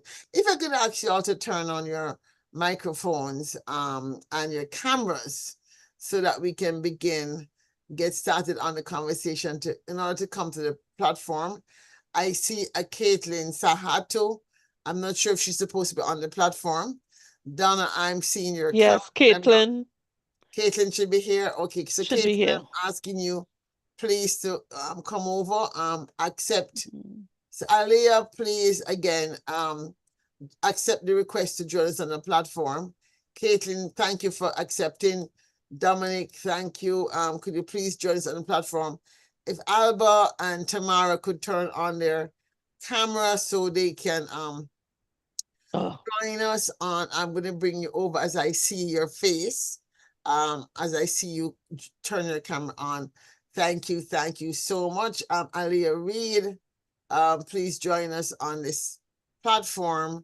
We're going to be talking a little bit about where do we go from here. If you could turn your cameras on, I can't move you to the platform until your cameras are on. It's very important that your cameras are on. It's set up for, it's not a meeting where you can be off screen. You got to have your camera on at least once to participate in the conversation. And it's important that this be a robust conversation talking about advancing the Caribbean agenda. So thank you all for coming and being a part of this. We are going to be talking about Mission Shakti Sat, because when we started the Caribbean Space Society, there was certainly not a lot of people in the Caribbean interested in space. Of course, we had members of NESB Special Interest Group that were active. I see Alba, I'm going to add you here. Dominique, I'm going to add you here. And Tamara Savory, we're going to add you here. This is so wonderful to see you. Laura, I'm going to add you here. Thank you for joining us. Aliyah, I'm not sure if you're in camera. I'm not seeing you're on camera yet. I think you are hidden somehow. But so welcome. We are happy to see you. If you notice, we have a lot to talk about. This is the Caribbean community, members of the Caribbean Space Society, some of you who are going to be part and party to the Mission Shakti Sat. And so we want to talk first, focus a lot on our delegates, our young people who actually took up the mantle of learning to do this space the spacewalk, if you will, by doing the coding classes. And I would love to hear from each and every one of you. Again, if anybody is over in the attendee room and you belong over here, please put up your hand if you're a delegate, as in a young girl that's been chosen to go to India, or an ambassador. Please let me know. Ali, if you could turn your camera on so we can see you. I'm seeing a dark shadow. I'm not sure if that's supposed to be you, but you need so we can actually see you, make yourself more visible. So let's get started, ladies. I'd love to begin with a conversation, if you will, in looking out at the young people who are here.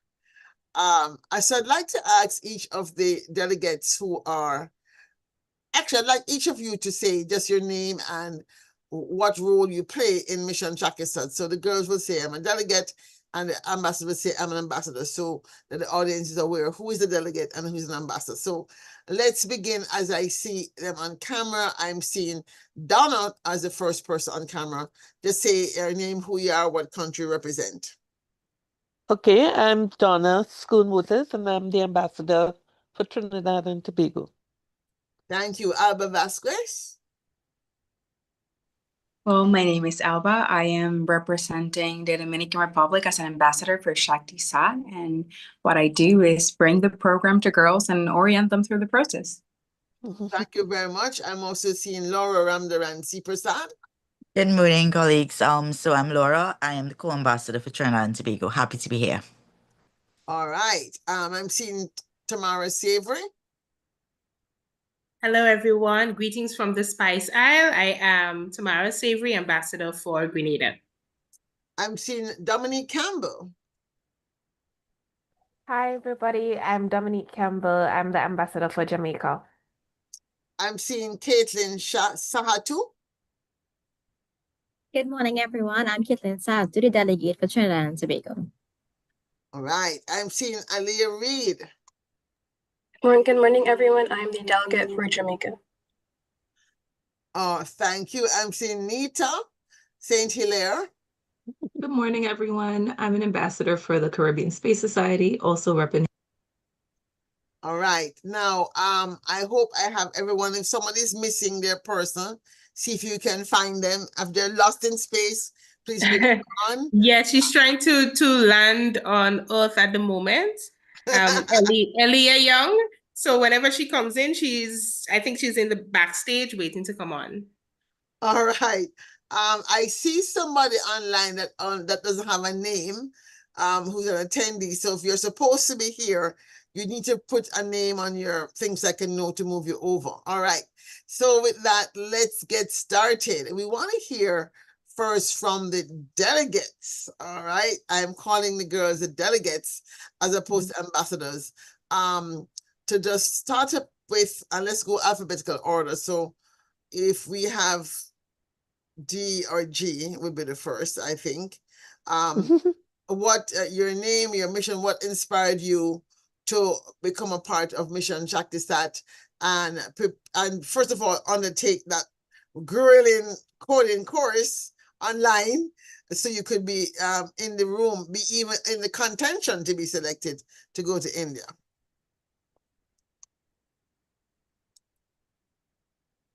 And who is that? Is that Caitlin?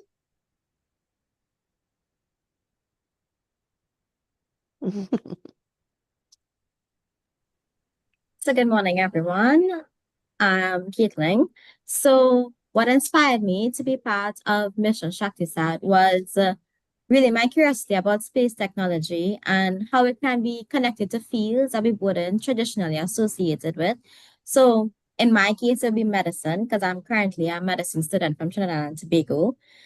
I'm interested in how satellites can support healthcare through what we have telemedicine, disease surveillance, disaster response, and even medical logistics in some way. I saw Mission Shaktisat as an opportunity to step out of my comfort zone and explore completely explore something completely different from what I'm currently studying. And I'm very excited to meet the young women from all the different countries, learn from their experiences, and see what I can learn firsthand in space and technology. And I'm very excited to represent Trinidad and Tobago in Mission Shaktisat come the end of August this year. Okay, Aliyah. Good morning, everyone. I'm Aaliyah Reed. I'm the delegate for Jamaica. Mission Shat to me, I found it as an opportunity to soft launch myself into the industry. It is my dream industry. I aspire to be an astronautical engineer. It is the only thing I could ever see myself doing in growing up. And I also believe that my field is a field that's underrepresented in women. So I wanted to take it upon myself to be something that young girls of my age, younger, or all ages, they can look at me and find some women empowerment and be able to be inspired so that they can also achieve dreams of their own. Doing the program, it was a lot of stress I had to overcome and persevere during the rigorous program along with my studies. It was a lot, but I took it upon myself. I persevered because at the end of the road, there's always light at the end of the road. Your hard work will you always be rewarded for your hard work. So that is just what I looked at. And even if I wasn't selected, the process was something that benefited me. So I knew what I was doing when I entered my field later in life. Fabulous. Are any of the other delegates here as yet? No? All right. All right. So Nita, I know you might have some questions, but let me first see some of my others. So we're talking about going to India. I know I wouldn't even say are you excited, because we're all excited, right? To go to India. But I guess for our delegates, what are some of the apprehensions you may have? Let's not talk about the excitement, because we know that's there. In terms of, you're going to represent your country, you're going to also be going to learn new stuff, you're going to be meeting girls from all over the world. What are some of the apprehensions you have that you feel comfortable sharing? And this is, although we're on camera and we're live streaming, I think you have to consider it a safe space, because all of us here are here we're all planning to be with you, to be part of your community that will be going as the Caribbean Space Society. So who would like to go first, Aliyah or Caitlin, in addressing that question?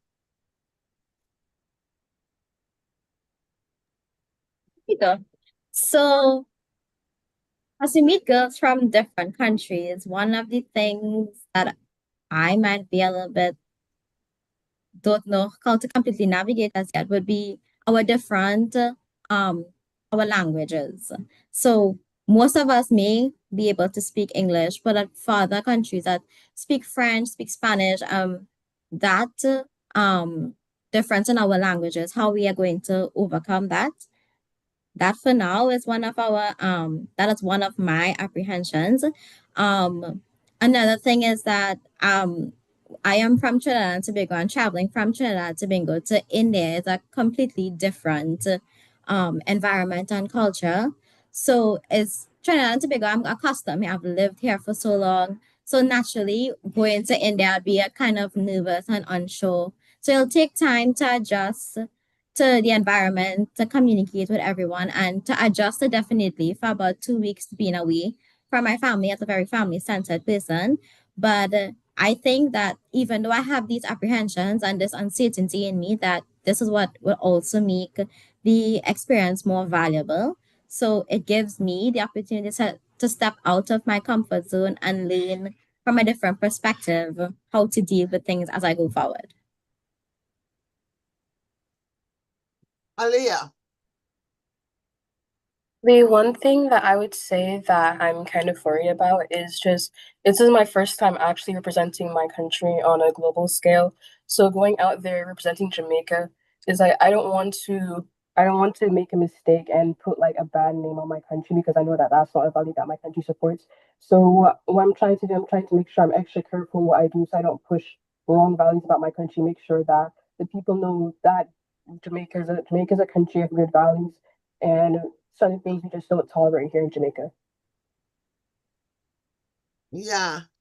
All right. So we're gonna be joined by the young lady from Grenada. She's landed on Earth from her trip to the moon. And I'm laughing at that because everybody knows I always talk about my life as the first Jamaican on the moon.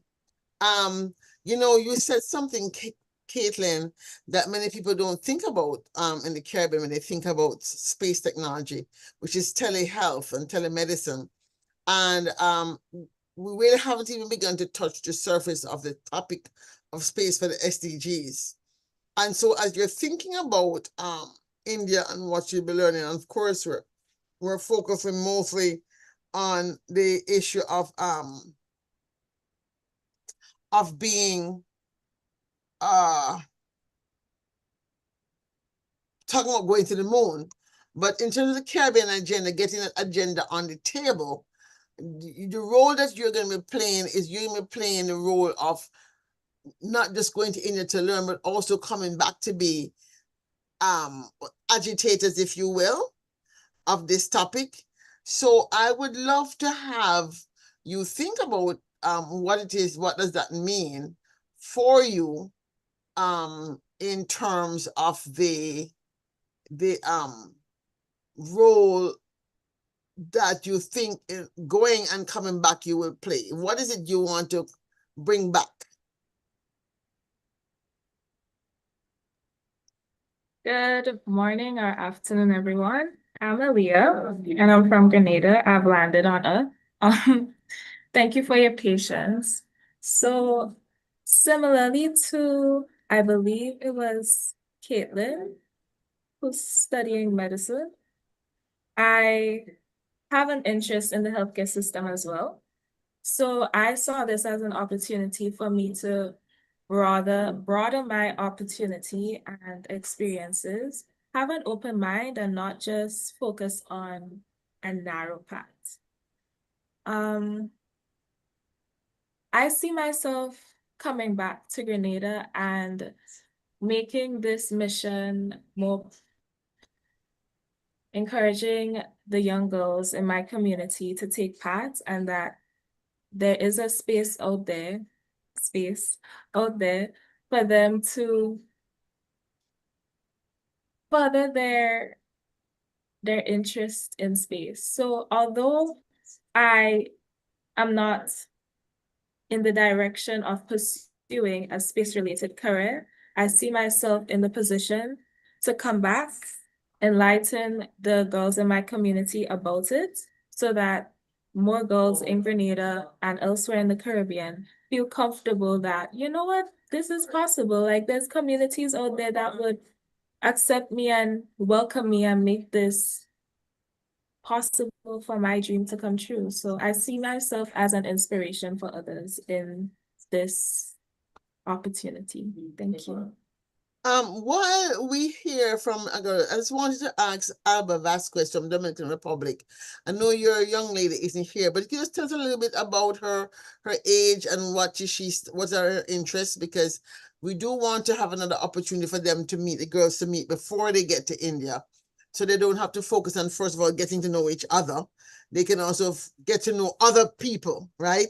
Because at least if they're going to be in India, they should be getting to know people from the other parts of the world.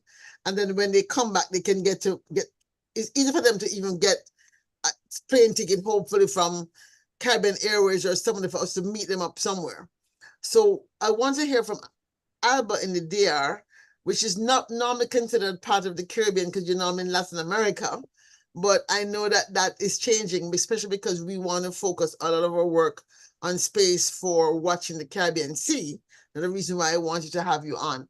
Well, tell us a little bit about the young lady who is not here today, but is going to be the delegate from your country. Well, first of all, I do think that's an amazing idea, girls meeting before we get there, especially as a Caribbean community. I think it would be great for us to arrive there already knowing each other and everything. My girl is called Annette Vasquez. We do have the same last name, the pretty coincidence. She is 17 years old and she is from the same city. I'm from Santiago. She's such a fantastic girl. She's very invested in coding specifically. I met her through an Olympiad that we're doing over here about coding too and other STEM subjects. And she was so interested when she heard about Shakti Sat. She texted me and she was like, hey, I heard about this project that you are doing the outreach for here in the Dominican Republic. I would be so interested in participating in something like this. I've never heard of something like this. And she has done such an outstanding job. Here in the Dominican Republic, we chose this girl through a judging panel. I decided to not be a part of the selection process and just allow them to present this work that we've been guiding them to do to professionals here in the Dominican Republic that are related to satellite and communication. And she did such an outstanding job at doing all the modules, but also presenting not only what she learned, but what she's thinking of doing with what she learns there over India. And I think that's so important. Sustained leadership is so important. Girls going there, learning, creating connections, and then bringing opportunities back home is so important. I really love that about her. Yes, I'm going to also looking forward to hearing from. We're gonna hear from the ambassadors next, but before we do that, I am hoping to hear from one of the young ladies who wasn't able, or as far as we know, still not able to know if she's going to be going to India, but she certainly is the I would say one of the persons who we are excited about, because she's actually starting the first Caribbean Space Society program in Barbados. And so she's come, so I would like her to just turn her camera on so she can meet some of her cohorts before we kind of let you off, and she can talk a little bit about what she's doing. So I'm going to just move our things around a little bit and bring Cheyenne Selene on. Cheyenne Selene is in Barbados, and she has just launched the Caribbean Explorers Club in Barbados, so that young girls and eventually boys eventually, but she's starting with girls, can be a part of this process of understanding space. So could you tell us a little more about yourself, Cheyenne, and your interest in space? Okay, hi everyone. Good day. My name is Shane, as she told you. I am currently a high school student equivalent in secondary school, sixth form. My interest in space first started ever since I was a child with the movie WALL-E, especially seeing all this growth that we can get from space. That really inspired me. Not to mention that, but alongside that, I also took a very deep interest in NASA and all their space exploration missions, including Artemis 2 that recently came back, and launch of the Artemis 3 crew. Right. And so we're excited because one of the things we want to see happen is some clubs. So I would like to hear from Aliyah and Caitlin. What are your plans for your upon your return?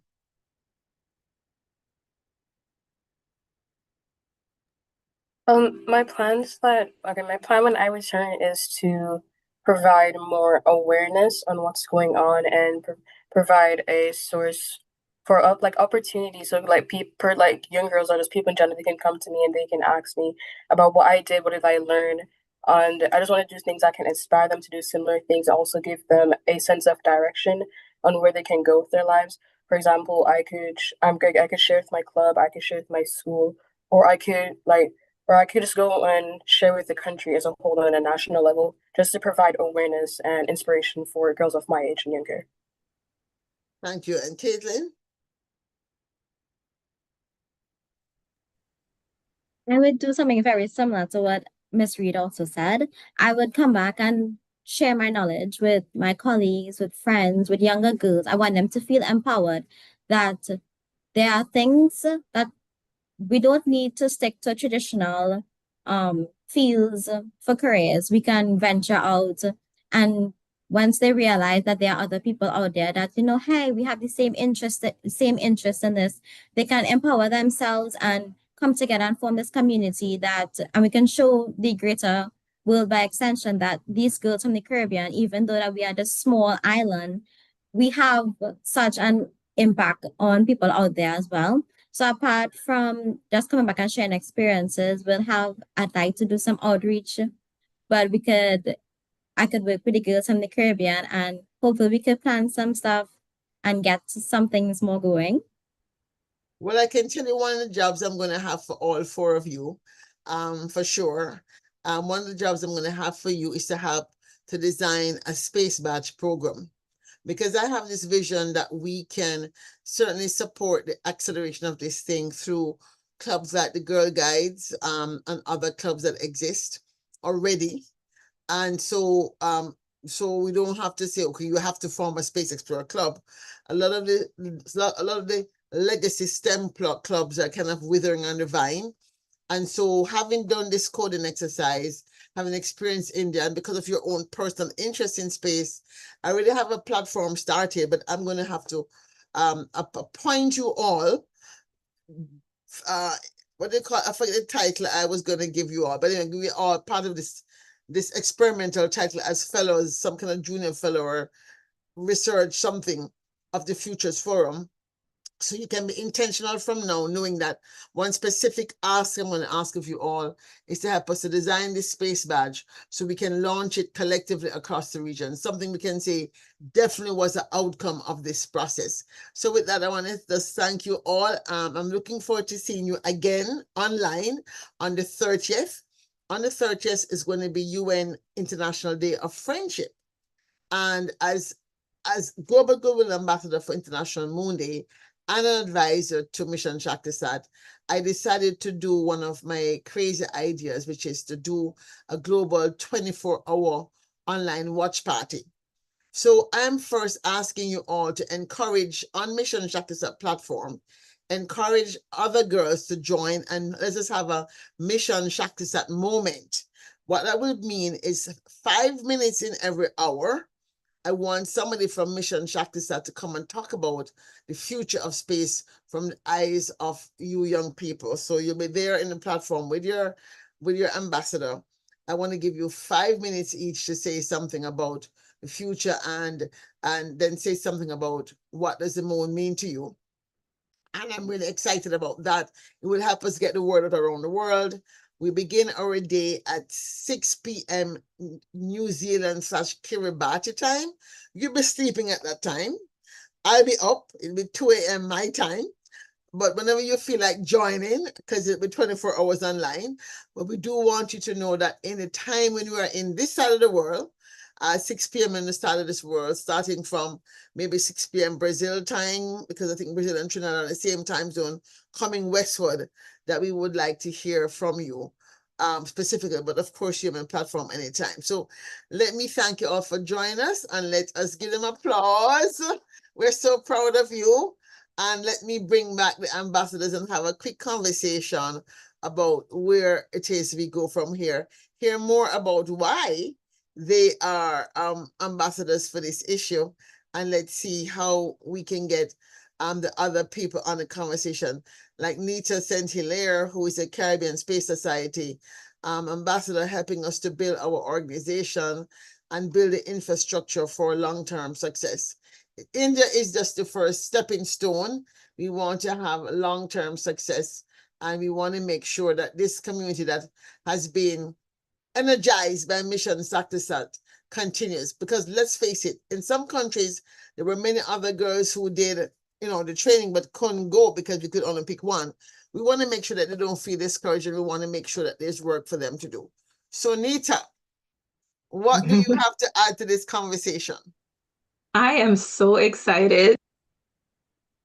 So I often see people who don't necessarily think they know about like quantum and space, but people tend to know more than they realize. So when we go about promoting and talking about space education and quantum education, there's this element of entertainment that we don't realize it's there. So I love the example that you gave with Wally. So I often ask people, what movie, like, is there a movie that inspired you to want to get into space or interested about space and the moon and the stars? Because I find that that's often like the easiest way to like associate things that we get excited about. So a lot of times we see these Marvel movies or we see, you know, space movies, and we think it's not real, but there's a lot of things that we see in real life that we're seeing in the sciences that we're seeing come to life today. So like it's absolutely changing physics and all the things that we see. So I kind of wanted the other girls to give their answers in terms of like, is there a particular movie that they have seen that got them interested in space as well? Who wants Or to the go cosmic first? sciences? I'm gonna ask Elia from Grenada to go first to answer that question. Just unmute Elia. We can hear you. Hi, so I actually don't remember the name, but it was a show on Netflix. And it was basically sci-fi related. I just don't remember the exact name. It was a show, not a movie, and it was sci-fi related. Yeah. Do you And know when I what remember topic the in name, sci-fi was covering? Do you know what what it was covering? Like what was the show about? from my memory, it was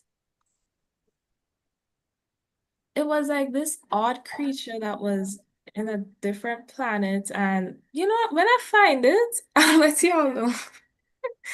Yeah. So you want to study extraterrestrials. Hence the medical part. And Caitlin.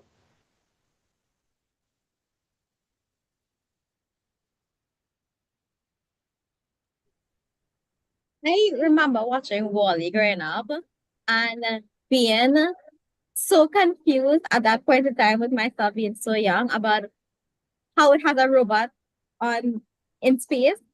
And then growing up, I kept thinking about it, kept thinking about how things can end up when you move, how we can explore things in space. So as I grew up, my interest naturally peaked, even though it's not one of the main fields that I am in currently. That is not going to stop my curiosity from divulging into space and everything else. Love. Awesome. Aliyah. I would say the movie would be Apollo 13. Um, After I watched Apollo 13, I went into the deep dive of the Apollo mission. So like the failure of Apollo 1, the mishap, I think it was a hydrogen leak in the actual Apollo 13. And I was really interested in that. And when I did the deep dive into Apollo missions, I realized that all the astronauts and the pilots and mission specialists, they were all men, they were not women. So especially when Christina Cook, sorry, went onto the Artemis mission, it really inspired me to just push forward and persevere, you know? All right. Amazing. Yeah. So we're talking about the Caribbean Space Agenda, advancing the Caribbean Space Agenda. And I remember when I started the Caribbean Space Society, myself and a young man named McClee Carroll. It was 2018, it was in September. I remember because when McClee had reached out to me during Caribbean American Heritage Month in June and says he had heard about me and he wanted to let me know he was a member of Space Generation Advisory Council. For those of you who don't know, it's one of the major global organizations. As a matter of fact, we're trying to get more Caribbean people, young people, to be a part of that. And he asked me if I wanted to do something in space. I'm like, I don't know, I'm so tired. I'm just tired of trying to start things nobody wants to pay attention to. So, let me think about it. But I kind of was slightly dismissive. One day in September, 2 months later, I'm reading an article in Science, an obscure article, and I see that there's a move afoot to privatize NASA data. That was the first conversation that started about decommissioning the ISS, that NASA was going to move away from what they've already done and do more deep space work. And one of the things they're going to move away from was providing data for free. They're going to allow the private sector to run that. And it was just the beginning of hurricane season. And I went into panic because all I could think about, oh my God, we're going to have to buy this data. We don't have no money already. We're going to be further left behind. But we can probably put up a CubeSat because it's not expensive because at that time everybody was just throwing up CubeSats, and I'm like, well, we can certainly throw up one too. We know have people who know how to do it. So let me just call them, like I said, I can't change my mind. I changed my mind. I'm not tired anymore. They're gonna privatize space data. We're gonna do something. Let's start the Space Society. And I never know nothing about rockets nor satellites, but nonetheless, I was not to be daunted because I had written my one-woman show, Moon Runnings, the life and times of the first Jamaican on the moon from 2016. So it's like my memory kicked into gear and I started doing what I said I would have done were I to actually be on the moon. And I started calling the people I knew in the space community. And we had that World Space Week, that very October. Within 3 weeks, we launched and we had our first event advancing the Caribbean space agenda. And then we came across National Society of Black Engineers that had something called an Aerospace Special Interest Group, and Nanga Fala is still on the call. At the time, she was the chair of that special interest group, and a couple of the Caribbean people who are aerospace engineers working in America said they were interested in supporting Caribbean space agenda. So as far as I was concerned, it was a done deal. And so I went to Jamaica feeling so excited, and basically I got ghosted. What are you talking about, space? We can't even keep an airline going. We don't have no aerospace engineering program. We don't have a space agency. And it was like I was talking to deaf ears, but that was not to be daunted. I decided to go dig, and I found schools in Trinidad, UTT, University of Trinidad and Tobago, had a space club, University of Guyana, Dr. Paloma Mohammed, who was on our previous call, who is a vice chancellor of the University of Guyana. I called her.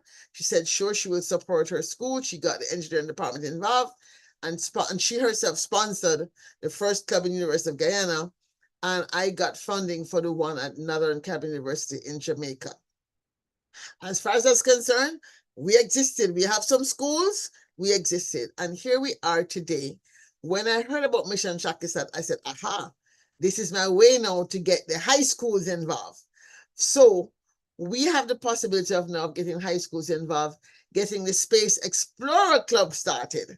And as far as I'm concerned, once the high schools are also involved, it's a done deal. Because no Ministry of Education can then say, we don't have a Caribbean space agenda. And this is why I'm intentional about making sure that when the girls go to India and come back. So my question is, for those of you who are now ambassadors, how and what do you bring to the table as a mentor, an educator, insurance sales agent, whatever you are, because I know many of you are not space scientists either. How are you seeing yourself now that you know differently as helping to advance a Caribbean space agenda? Let me begin with Nita as the overall Caribbean Space Society person. Well, the goal and the hope is that we get people in the youth, people to be excited about space and for them to feel supported and that they have a platform, because we know the diaspora gets very excited about STEM. There are people in the diaspora who have built extremely large platforms like Afrotech, like Render ATL, Nesby. When you look across the diaspora, we launch these amazing initiatives. And I know they're looking forward to seeing like who is excited and who wants to raise their hand for these programs. So I know me personally, my goal is to further the data side. So being a data scientist, focusing on AI and quantum, that's like the core of the wheelhouse for me. So being from Haiti, and I know Haiti sits in a very unique space, the goal is to essentially eventually go into, quantum sensing, quantum chips, and looking at rare earth materials. And these obviously come from places outside of the earth. So the goal is to make sure that we operate as a hub for all of the Caribbean. And so that we can, every island, one Caribbean, one nation, we can come together and have these different locations across each of the Caribbean nations so that we can further the work in different disciplines when it comes to space education as well as quantum, in addition to other verticals that most people may not think are relevant to furthering space exploration. So everyone definitely has a place, and we want to make sure that the youth feel supported in being able to further their goals and their visions and finding their space in terms of where they would sit across space and quantum. So, Donna Schoon Moses, let me take you as the first person on my screen that I'm seeing.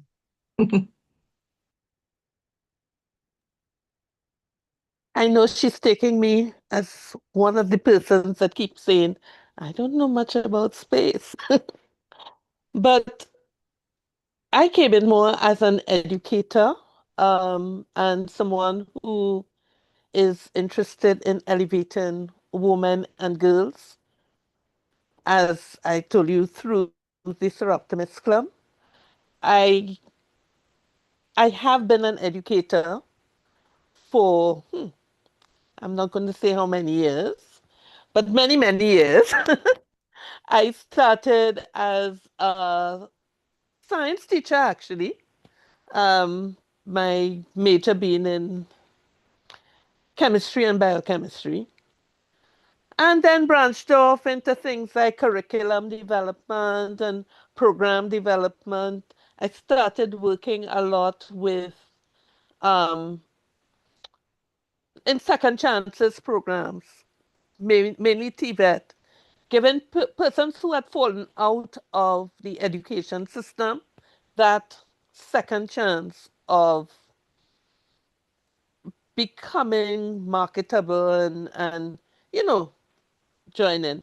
And I see myself still, even as I think through this whole idea of space, I feel that there are elements, there are persons that we need to reach who will not necessarily be the space engineer, the astronaut, the what have you, but they still have a place and a contribution to make. Therefore, I am seeing education and training as the route through which we definitely need to move in order to get this agenda going. And I feel that it starts very young. So how can we move into the primary schools and get persons to start thinking about it? Because what is thrown at them is the more traditional fields. So they're not thinking that this is an option for them in their future. So we need to get it in there. We need to get it into the secondary schools. And we need to get it, I think, formally into the curriculum.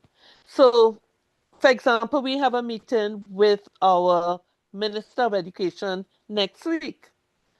So one of the conversations there would be the fact that Mission Shaktisat at the end of this is offering a curriculum to the entire world. How can we take that curriculum and, you know, we may need to break it up into little parts for the different parts of the education system, but it's something that is going to be there that we can now utilize, because unless you put these things in the forefront, I mean, I saw it happen in the university system. When I went to university, we didn't have the options at UE and UTT that are currently available. You know, so it had to start somewhere, and you had to actually put a pipeline in where people could see the movement from primary school to secondary school to tertiary education to some kind of job that, Yeah. you know, Yeah. that is So in the space sector. So that's where I see thank you. myself. So let me go to Tamara Savory from Grenada. Hello, everyone. And that is such an important question. I'm really happy what the other panelists have said so far. And for me, it's twofold. I work in disaster management as a community program officer, as well as being chief of the Girl Guides Association of Grenada, we have over 2,000 girls who are looking to see how they can make an impact in the world. And so our responsibility is to show them how they can do that. So my interest in space, well, also, I want to give flowers now to Dr. Claire Nelson. It was about 2 years ago that she met me. I was actually in my chief's uniform, and she said, and we spoke about girl guiding for a bit, and that is how she brought me on. And it's first, I want to be what persons like Dr. Claire Nelson has been, where it may seem outlandish, it may seem in out of space to be able to be thinking and talking and working towards space technology and seeing how we can impact that as well as it can impact us, but it has to start somewhere. And it might as well start with us. So there's quite a few different points that being involved in Mission Shaktisat and in the space technology world is in disaster management, understanding how our world works and how even through the use of satellites to monitor the weather. We know there is climate change that is happening, climate change adaptation. All of that is really important. And in order for us to move forward, we know the popular saying that says, that women hold up half of the sky. And it's so important for us to get our girls involved in this, for them to know that, hey, this is another avenue I can think of. And as Donna said, it may not be that, of course, every person cannot be an astronaut, but we all live on planet Earth. We, especially even with the moon, we know that the weather patterns, the tide, etc., is directly linked with the moon. And to be able to understand that, to generate interest, to pique their interest on how amazing our world is, but also how our own actions can be destructive. I think that is so important because this is the world that we have to live in, and it is our home. And if we destroy it, then we have nowhere to live in a safe and equitable way. So it's so important for us to get our young eyes that are looking at us to see, hey, my actions, my non-actions have an effect. And just being part of this mission is an important way of doing that, to open their eyes a bit to see, hey, this is something that I need to be thinking about. Space technology, how the moon, how the sun, how the stars, how the atmosphere is interrelated with the way that I live. And it's also very exciting. So it has that, all-encompassing way of piquing interest and sustaining interest. Thank you. Dominique Campbell. Okay, well, for me, my perspective was a little bit different, considering that this was basically part of my work from 2019 when I became a space advocate through the SJC, which is a Space Generation Advisory Council. For me, growing up in Jamaica, I always knew that space wasn't necessarily on the agenda, to be very honest. But as somebody that was always passionate about astronomy and space ever since I was a little child, I always knew that when I grew up, I wanted to start my own thing where I could allow opportunities for space research or astronomy research, or even just putting out anything related that to those two fields that people would gravitate towards. I wanted to do stuff that provides the opportunities for other people in Jamaica that are interested to either come, whether they're amateur, whether they're professionals, or whether they're aspiring to be a professional. So when I heard about Mission Shaktisat through Dr. Nelson, I was like, this already aligns with what I'm already doing, and this aligns with what I'd want to do.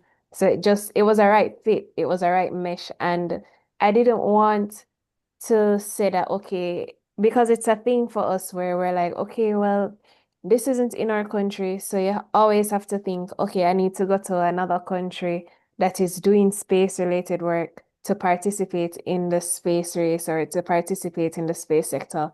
And it kind of is unbugging and quite a little bit annoying. So to have Mission Shaktisat open up the course to everybody that you can stay in your own country and learn high level technical skills that is not being taught in our country at any stage at all, not at the primary, secondary, or tertiary level, right? That was something for me to say, okay, the opportunities are now becoming a little bit more local. So I definitely need to do what I need to do to ensure that this project succeeds, this project takes off and people know about it. So that was one of my driving forces to say, hey, I actually see what you're doing and I want to, I want to match that. I want to raise the stakes. So that was one of the key factors for me joining this mission and even participating in any other thing, whether it's astronomy or space. Once it's those two, I will be there. Thank you. Alba Vasquez. Well, I would say that one of the biggest factors in me joining this mission is that I believe that if we want to ensure that we have representation in the future, we need to start with the girls. We need to start with the young. And here in my country, we don't have any kind of formation, any kind of program that teaches what is being taught with Shakti Sat specifically. So it is a huge door. I do think it's very important that girls bring back what they learn from India. But the truth is that at least the Dominican Republic, we have earned so much already. We have so much from this program already. All these girls knowing about this topic, such valuable knowledge. That's something that has no price. It's incredible, and it has helped them believe so much in themselves. It has helped them understand that this knowledge is not reserved for a few, and directly or indirectly, that impacts everyone around them, every single friend, every single family member, and it helps us see what could be possible for us. I'm a big advocate. I'm a strong advocate on space needs everyone. Space needs all kinds of careers. It needs people from business, it needs marketing, it needs everything. And I am one of the examples for that. I am, as you said, I am no scientist, I'm no space scientist, but I do use the skills that I do have and apply them to space. I organize hackathons here in my country. I do what I can surrounding organizing programs. And one of the projects that I'm most proud of is Atawe. I'm building an analog space program here in the Dominican Republic so more youth can become analog astronauts. And I do want to tell you, I think this is so beautiful that I'm here with more Caribbean people. We are trying to build the first analog station here in the Caribbean in the Dominican Republic. And I think that it would be so beautiful to collaborate with you girls in the future. I do think it's very important that we let the girls know it doesn't matter if in the future you don't want to be an astronaut. It doesn't matter if you don't want to be a space something. You can take part in space through learning to be a lawyer, through marketing, through everything. There's so many ways to push this forwards and build a Caribbean that's aligned with the future. Thank you. Thank you. So Abba, just to let you know that I mounted the first analog astronaut camp in Kenya last year. We were part of the lunar analog, our first lunar analog. So I do want to do analog astronautics in the Caribbean. And just to let you know, after this call, we have to talk because we're trying to do a virtual analog exercise August 7th to 8th as part of our month-long activation. So we need to talk so you can help pull this off together. I have quite a few of young people in Africa I'm working with. And so I did an analog astronaut 101 course last year. We did that to begin to teach it. So there are ways in which we can begin to get started without nothing. Analog astronautics is a way to do transdisciplinary research because to build a new civilization on the planet or in the orbit, you have to provide everything for the human, healthcare, food, housing, clothing, everything. So you can learn from material science to food science to, healthcare science, space medicine, solar energy, waste management, research, everything. And so it's a really good way to do transdisciplinary research, which helps us to support STEM for the SDGs. The challenge that we have in teaching engineering and mathematics and technology in the Caribbean region, like in Africa, is very divorced from reality. Kids have to sit down and study books. They don't see what it means. And so if we're able to identify and develop clubs, after school programs that make it real. So an analog astronaut program in the Caribbean, which would, I don't know, mind you, we don't have a lot of deserts in the Caribbean or moon-like services, but we do have caves, which we can use as a lava tube, and we do have underwater, which can use for isolation. But so we'd have to decide where and what's going to look like. And we do have isolated islands that we can go, and that are only like sand islands that we can pretend we're in a part of the moon where there's no, or Mars where there's no rocks, but there's just sand, and we can be isolated for at least a week or two. So there's opportunities. So now let me go to Laura Ramder and Siprasad to hear her reason for being a part of this process. Hi everyone again. I just apologize for my voice. I'm down with the flu. I don't even know where to start with this. I have been involved in a lot of stuff in STEM for many years. I am part of the University of the West Indies Faculty of Science and Technology, and I do a lot of pro bono work as well. So at the faculty, it's not just my background will be biology and environmental science, but I'm also doing my PhD in climate change. So it's a combination of what everybody here has said. I think I can touch on a bit from everybody. I know somebody spoke about climate change. Donna spoke about Sir Optimus. It's just a touch of everything. I've also been involved. My whole thing is helping young people. So I am the outreach person for the university, for the faculty, promoting science and technology.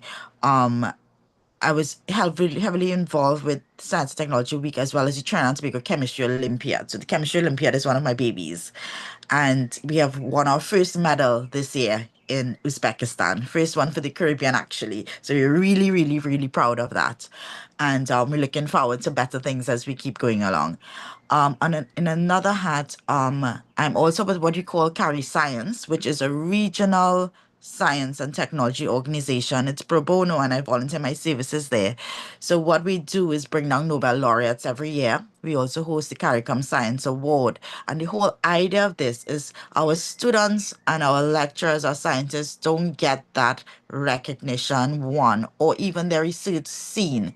So by having these things in different countries, we try to have public lectures and these sessions where we can get to know each other. So that is one of my main passion points. And through that, Dr. Nelson, to tie into your speech agenda and everything else, we try to open that floor and we have high level discussions with government and different officials. We host these events sometimes every 2 years to have everybody come together, bring their ideas to implement and affect policy. So that's a part of it. So I love space because I love the moon and because of climate change, the relation between the moon and the tides and all of this. But the whole thing is when I see those students get so excited because they don't know, especially when you go into rural communities and schools, and they don't think they have that opportunity. Because case in point, Tobago is our small island. When I went to Tobago at a secondary school in what they call the countryside, these children are thinking all they can do is be a mechanic or a plumber. They didn't realize they have the potential. But it's when you go out there and you talk to them, then they see. And I was so happy because last week I was walking down the corridor on campus, and that school is now students are on campus because because they had that information get out to them. So my whole thing is the appreciation of the students. There's so many students, like even with the Olympiad and with Shakti Sat, these girls will come on campus and be like, it's because of you that we decided to do this. And I'm like, really? And it's unbelievable because I'm just talking to you because I want to talk to you and I want to get you involved. But it has such an impact. And to see the smiles on these kids' faces, that is the thing for me. Because a lot of this pays me absolutely nothing. Right. And other than my university job, everything else that I do is just purely for the love of it. And it's when you see how these students benefit and the students are happy and they make such things out of themselves, that is what I'm in it for. Thank you so much. And you're right. So we've really heard a lot of really great things and how we move forward. And the topic of this agenda is advancing the Caribbean space agenda and how Mission Shaktisat can serve as a catalyst. When Dr. Srimati reached out to me, at first I was like, I have enough work. I don't really want any more work. And so I was kind of reluctant until I said, because I was just thinking, oh, it's going to be another satellite. I'm already working on satellite. I'm trying to get a satellite constellation built in the region. I did want to work with her in terms of getting her training program available to the region, but I wasn't kind of putting it together in the same way because I've been talking to my colleagues at GhanaSat who had launched a satellite, and now trying to figure out, okay, how am I going to get this satellite training?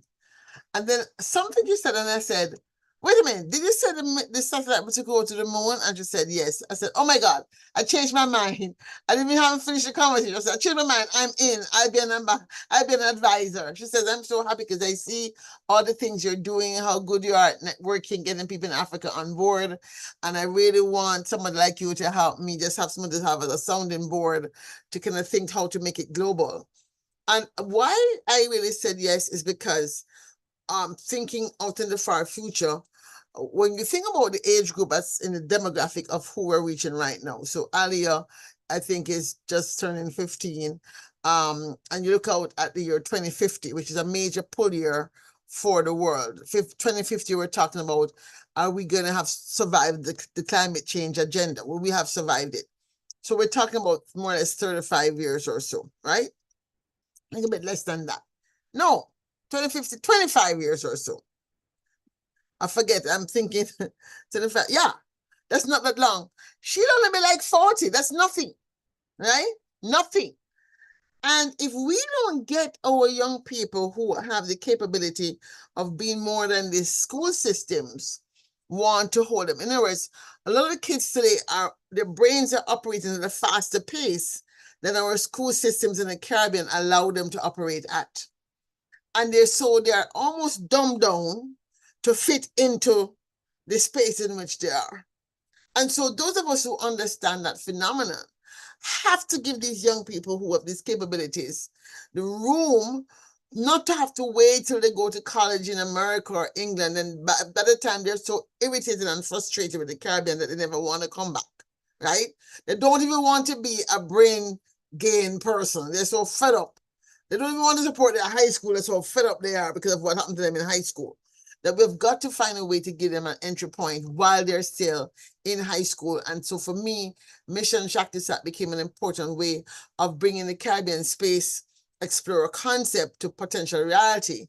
And this is why from day one I said, we cannot have Mission Shaktisat exist and the Caribbean people in Mission Shaktisat don't come together as a group to embed themselves in the Caribbean Space Society.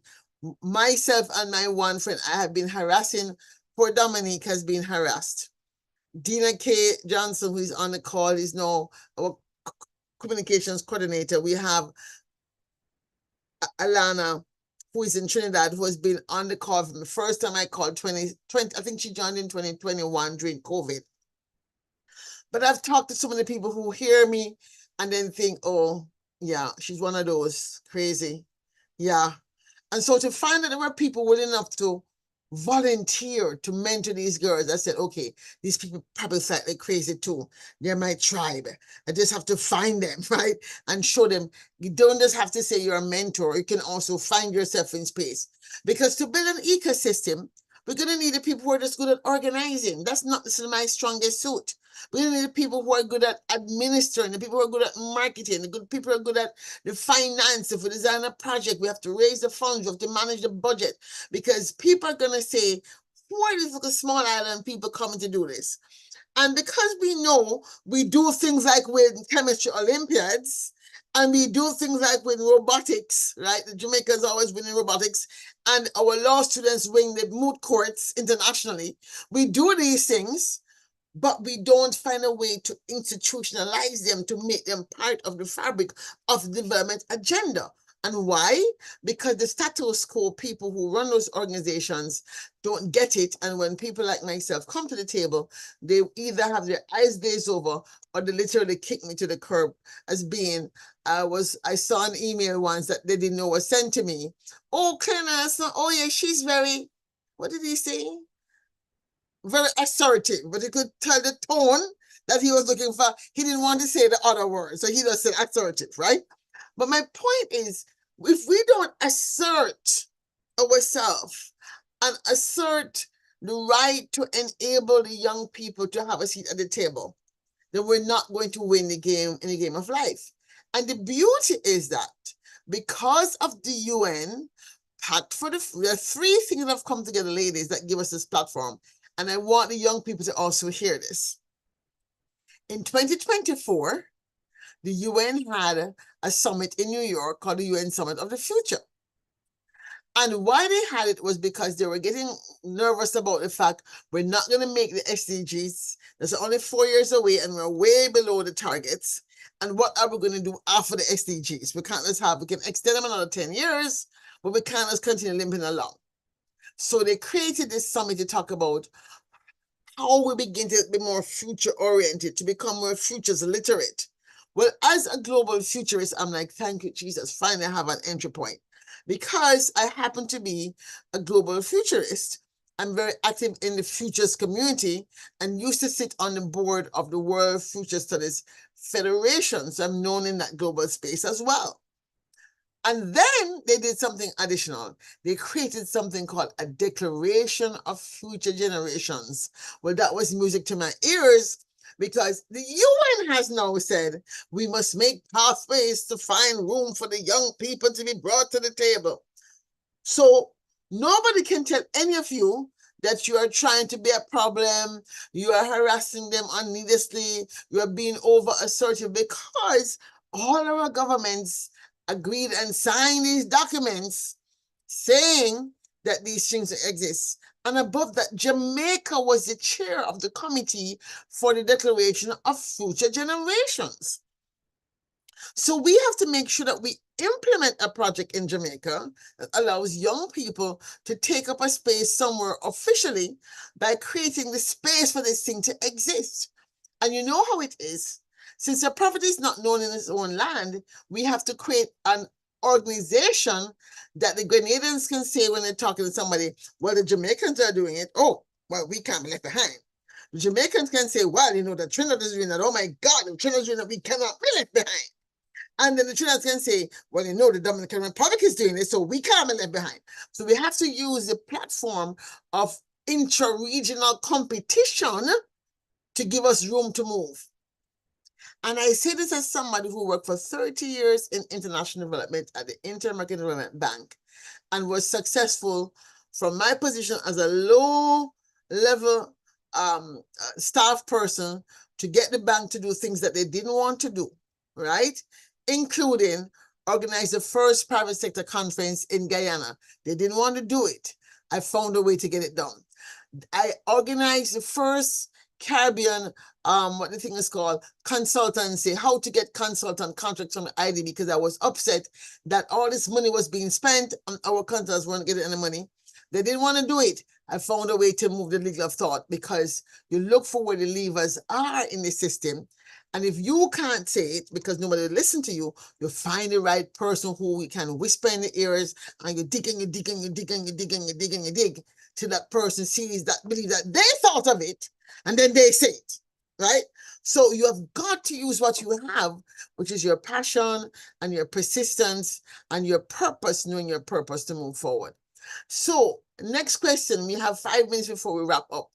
And if people are, two people are in the audience and we have 2 people here on the platform, Brittany, who's here, who's a recent member of the Caribbean Space Society, trying to do work in Jamaica, and Dina K also, and I see 2 people in the audience. I know Michelle Francis is trying to do work in Grenada, and I'm not sure exactly where Maria Boyd is trying to do work. If you'd like to ask a question or say something, please put up your hands. I'll allow you to speak.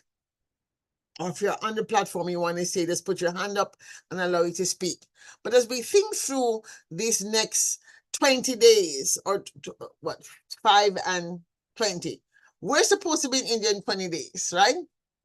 I have, the reason why we're putting this platform to August 20th was because I said, I need to make sure Mission Shakti Sat globally is in your face every day.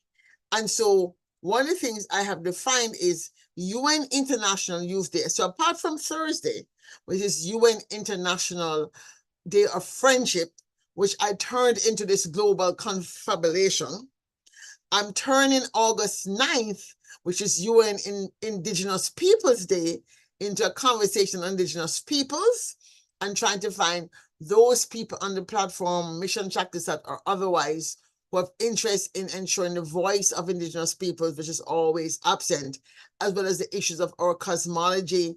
If your religion says otherwise, it's an opportunity to talk about the religious and spiritual aspects of how we might want to, the challenges and implications if your religion is against putting objects on celestial bodies. How do we work with this conversation in this community? And then August 12th is International Youth Day. And the reason why we went out to August 20th also is because August 19th is UN Humanitarian Day. I'm like, God, this is too much of a gift. Space has relevance to all of this, so we can have conversations up until then from whatever perspective. So as you think about this platform, especially looking at what you want to accomplish and how you want to also work with the girls that are not going to India, what are some of the ways you think between now and so that while we're in India, we can pull them in? I thought about what if on International Youth Day, we don't have something bringing the girls who are not going to India together as well, those who want to stay engaged, that is, not everybody who want to stay engaged, but those who are really passionate. It's not just about going to India, why they did it, they really want to learn. So I thought I could do a futures exercise where they take their coding skills and just do a design thinking exercise about what kind of satellite would they design for the future problem that they see as young people. So they would have a map of potential problems that they would choose the one they want to work on. We'll have them in a meeting room and they'll go off and work together. And that way they begin to know each other differently from around the region and also work. So I'm going to get some feedback around this or other ideas you might have, because it's not just about going to India and the girls going to India. We're talking about moving forward. So so August the 12th is not just for the Caribbean, it's anybody, because it's UN International Youth Day. So I'm just trying to say, listen, I'm letting you know that Mission Shaktisat was one of the reasons why I came up with the idea. So Mission Shaktisat is global. So please feel free to comment. What are some of the things that could happen? We could do a global hackathon, design hackathon with the girls from Mission Shaktisat if they want to do it. It doesn't have to be, if 50 girls show up, 2 per country, 3 per country, that's fine. Because believe you me, we can get a lot done in 2 hours in beginning design thinking, because the Declaration on Futures Generations is about teaching young people futures thinking, strategic foresight, technology foresight, which are things that I do professionally. And so I want to begin to introduce it. So while the girls are in India and we're trying to connect them and at least have a platform we can tweet on and post to, so the girls at home can feel something is happening, they're not feeling like, oh my God, we're just here, we don't know what's happening, we're not a part of anything. We can give them an exercise that's lasting the same week that we're in India. They have a week, they could be doing things online. The hackathon doesn't have to be they finish the same day. They can then come online. We create a persistent platform that they can go to, work anytime, make it accessible anytime they can go on and use it if they have the link and the password. So only they who have the password can use it. And they can go on and have their meetings and do their work. So when we come back to them, while we're in India saluting the girls that are in India, we can salute the girls that were at home also design something, so they don't feel so, they did all this work and they didn't have a chance to show off what they learned. So I just wanted to put it on the table to see if anybody has any opinions, ideas as to how that might work. That would be really awesome. And we could actually use it as a two-prong approach. So while we're marketing and we're pushing out the fundraising to get the girls to India, we could use that as this is how we further the actual program itself beyond India. So when they come back, the Global Hackathon can lead into giving an opportunity to all the students that wanted to participate, but didn't know about the program.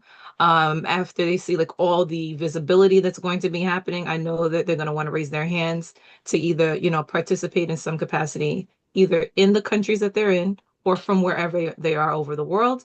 And we can also create even more healthy competition and use that as a way to fundraise even more monies for the program in its entirety, where they'll have the ability to like vote, on the best project or the best design.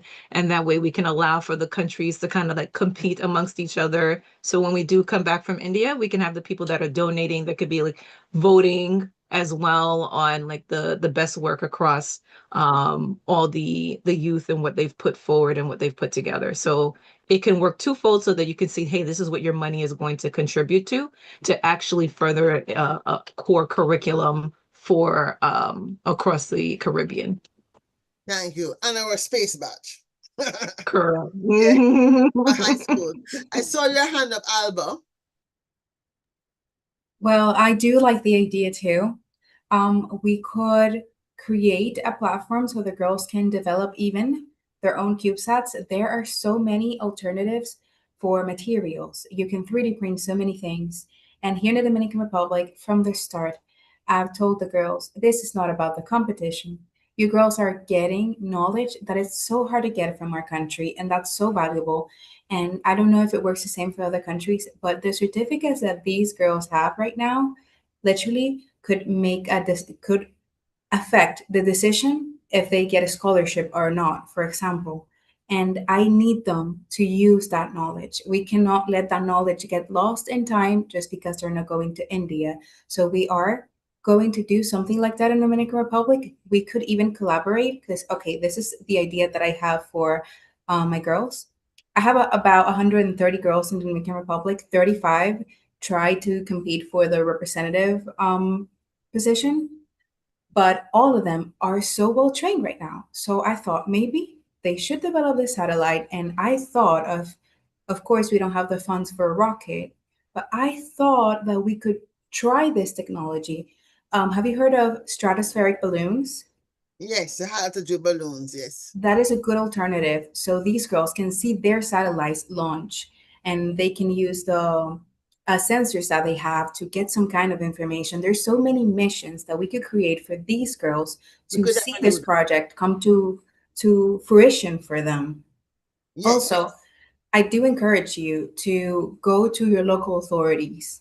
I've tried to get the girls to go to ministries, some kind of congress. We've been to conventions so we can put these girls that now have this valuable information, this valuable training in front of the authorities that could in the future, well, give them a scholarship or support one of the projects that they themselves can develop, because that's one of the most important things, the leadership to be sustained and for them to transfer this knowledge and create their own programs. I love it. I've been doing some research on CANSATs actually and high altitude balloons. There's lots of kits out there that are affordable. There are kits that have been made in Africa that are under $300 US. There are kits in India that are also under $300 US. And so it's a way for us to get alumni from the different girls' schools and even the different boys' schools in the Caribbean, because many of the girls' schools, many of the schools in the Caribbean are either all girls or all boys. There's some who are co-ed, but the all girls and all boys tend to be very competitive against each other because they're like, this is the best boys' school, this is the best girls' schools, more so than the best co-ed schools. Co-ed schools are a little more laid back.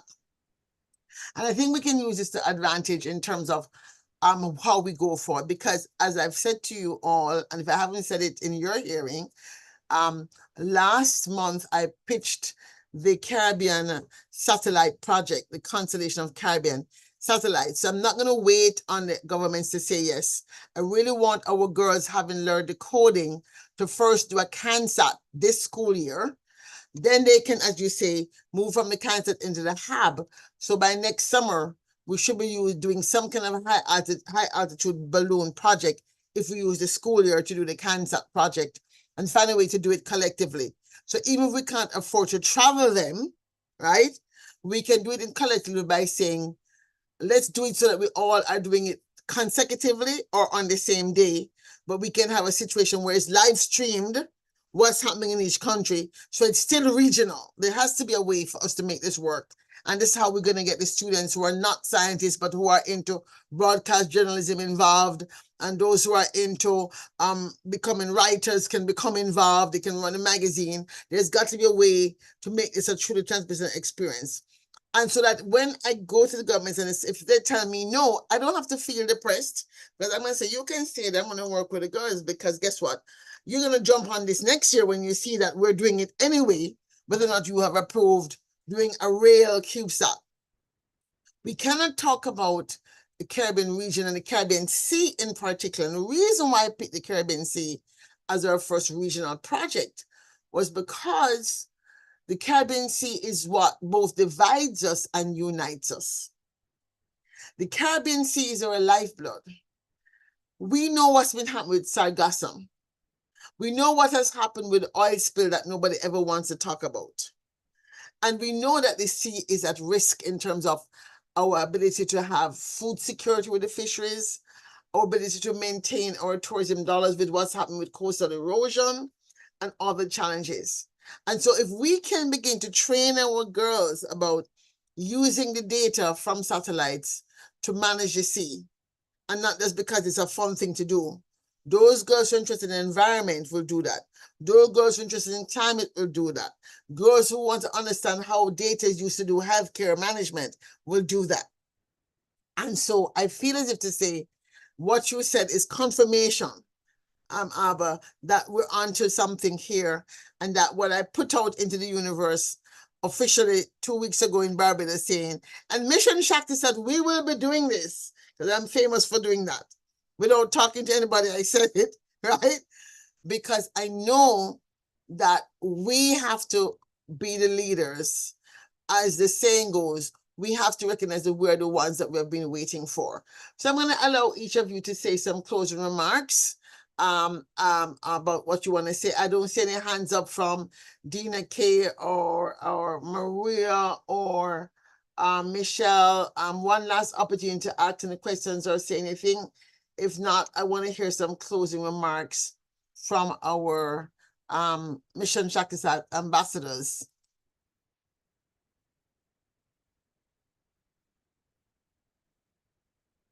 Who wants to go first? Should I call on somebody? All right, Tamara. Yes, it's been so good to be with everyone. And my final thought is that... Hold it. Dina, can I see your hand up? I'm going to have you speak before the final thought. Please unmute. Good morning again, everyone, or good afternoon, wherever you are. I just want to say how amazing this experience has been, right? Because Auntie Claire is a family member to me, and the thing is, we've never been really close. But one day, I just want to tell you guys how I got here, right? So one day she asked me what I'm doing with my life, and when I tell her, she said, "No, no, no, don't do that. Do this instead." Right? So I'm like, okay then. And she inspired me to, because I'm interested in technology. So she said, do cybersecurity. And I come to realize that cybersecurity is important to space, right? Because in my mind, I've always thought about space with astronauts, and I'm sure some other persons are involved in space, but when I think space, I think astronauts. So I wasn't really, interested. And so until she started speaking to me, I'm like, okay. And so I start doing research, and I'm like, right then. And sometimes I know that there are other persons out there like me who just have it say, okay, yes, space is out there, moon is out there, but they don't know how they can get involved, and they don't know that what they are doing can be useful to space. So this is a very amazing platform and organization, and I'm so happy that I listened to Aunt Claire, and I'm here right with you all. It's a pleasure to meet you, and I'm looking forward to see the contribution I can make to this organization. So thank you, guys. All right. I think Maria Boyd has something to say. I'm allowing you to speak. Maria? Good morning. Thank you. Sorry, I couldn't get unmuted for a while. This may be less of a wrap and a bit off the point, but I've wondered what would happen to the knowledge on the Zoho platform after the project itself is finished, the formal project. How do we retain that information so that if Shaktistat or something like it does not run next year, that we can look to run our own local and regional programs around it? I don't know if that has been discussed, but it's good knowledge that That's has a good been question. collated. It's a very good question. I believe, and we can double check with Dr. I think in terms of curriculum belongs to her, not Zoho. So I think she said she would make it available. So clearly we can identify a platform that we can put it on. There's Thinkific, there's Coursera, there are places where we could possibly put it on and have it available as, again, and from a Space Ungana standpoint, which is global platform. I'm focused on countries from the global south, right? To make sure they have capabilities. Definitely, I think it's something we are going to pursue. And there's another group out of South Africa that has they said their funding is not there anymore. They also have some kits that we actually bought for the people at NCU and UTT. They are going to be going more so into kit development and not so much into training. But they also have training that they have had for years, and they're probably going to pull that platform because they have no funding. I think we've got to find a way to keep that platform going. And luckily, there are ways to do it that doesn't cost that much. And because we're a volunteer organization and not necessarily doing it to be paid, until we can find a way to earn money, which we obviously will have to learn at some point, know that USAID is dead. But I do think that we're going to find a way to make that material not just go away, because there are too many people in the Caribbean, in Africa, in the small island states, in Fiji, Pacific, Tuvalu. Tuvalu won't even exist in 25 years. So they're actually trying to find ways in which they can make themselves become the first digital nation, for real. We want to be able to support those young people in these far-flung places. So thank you for asking us that question so we can put it back on and really make sure we get an understanding. And if there's a deadline to which we can actually pull that, we want to put that as a priority for us in the Caribbean so we can have that coding work available to us to be repurposed for next year. So we'll still be able to run the coding program ourselves. So thank you for reminding us of that. Michelle. Yes, guys, thank you so much for getting me to at least attend and listen to all these brilliant young women. As an educator, this is such a great initiative that removes the stigma where we always thinking it's only boys and science. I listened to you about the co-ed and the coming in. I was actually driving and listening about the schools. You are so right with the boys' school and the girls' school, how competitive they are. I attended an all-boys school, one of the first 11 girls to graduate here. Those are from Grenada. I attended GBSS, so I was the first set of girls at the GBSS. But like science and the physics and those subjects like that were not really pushed my way. I don't want to speak so much for everyone. I could say our, but I want to be cautious. We were more on the arts, the language, the social science, the science and the physics. I wanted to do physics so bad. And I wasn't selected to do that because it was more like the boys choosing that. But when I went to New York, I became a science teacher and got selected to go to a huge science, like a conference in Manhattan, where I was fortunate to meet Mae Jameson, the first female astronaut. That was a big deal for me, and she invited me to join her. I think she must have been impressed, so she invited me to join her science program during that summer. But again, I didn't. I kind of flew off to Grenada. So this is really good to hear that. Also, as an advocate for special education and inclusive education, I hope that the program will continue and soon we'll be able to be inclusive of students or person with disability, because they're very skilled, if you know that. They're really good on some areas, stronger in some, and what the splinter skills is like. So I'm really, I feel honored to be able to listen to you guys. I wish you good luck. And hello, Grenadians. I am Grenadian, but I'm originally from Petite Martinique. Thank you guys so much and keep up the good works. Thank you so much, Michelle Francis from the Caribbean Disability Network. Maru, I see your hand. I think you came back up. So do you have anything else to add that you'd like to say? Yes, I'm going to actually ask a stupid question because I came in late. Are we recording these? Are we recording this entire thing? Because I Actually, think, no, we're not recording oh, it. It's live streamed. So you'll have to go to our Facebook page and listen to it again and share it. We want to build our community. And so you can just go to our Facebook page and share it. Now we will have a private recording because the platform we're using does allow recording, and so we're hoping to download that, find some interns to help us process it, turn it into some clips we can utilize and to just keep for our internal work. But it's live stream, and the live stream will be up for the rest of the month. I think Facebook is now a 30-day life cycle for live streaming. So you can certainly share that live stream. Please, in fact, share the live stream as much as you can to get the word out. okay, that answers my question because I thought this was a great marketing tool as well for what we're trying to do. Raise funds. Yes. So hopefully we'll be able to give Nita a recording. She can do something with Nita. We have to find someone to splice it up. But we do have content that will be available, or we can just download it ourselves. All right. So thank you, thank you, thank you. Again, now I'm going to get the final words from our panelists. I think, Tamara, you're about to start. The floor is yours. Yes, absolutely. The Caribbean may be small in size, but our dreams are not. And we are more than dots scattered all over the Caribbean Sea. We may not all launch rockets, but on our docket is the aspiration to do well and to do great things. Together, we can launch ideas, we can inspire innovators, and build the talent that will shape the future of space.